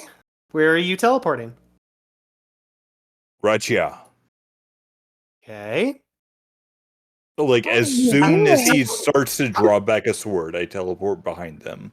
He's not drawing a sword. Are you drawing a sword? I've not drawn any weapon, but as Okay. soon as he does anything menacing, I'm doing flicker back behind them. Can I give you a GM warning? Sure, because I feel Unless- like you're gonna tell me no, don't do that. Unless you are taking multiple actions when you decide to flicker over there, you are going to be met with a lot of pain. And it's going to be very difficult to teleport and then attack at the same turn. I'm just giving you a warning. Well, I appreciate the warning. Okay. I've already said that I was at least going to teleport. Okay. So in the interest of fairness, I guess I'll come back to here.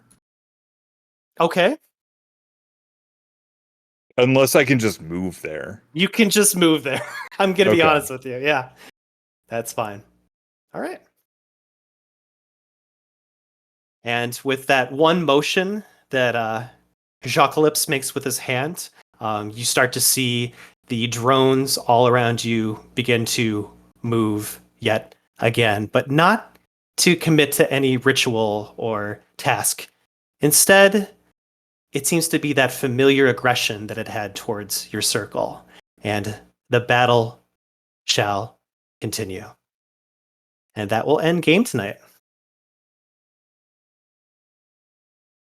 Oh man. Hooray! We're all gonna die. Sorry, guys. The game you guys are going to die. I did the best. Like, I thought I was doing the right thing. Mm-hmm. Any player knobs that I should be aware of? I think Rob did a good job of at least wrangling our asses politically through the previous map. Okay.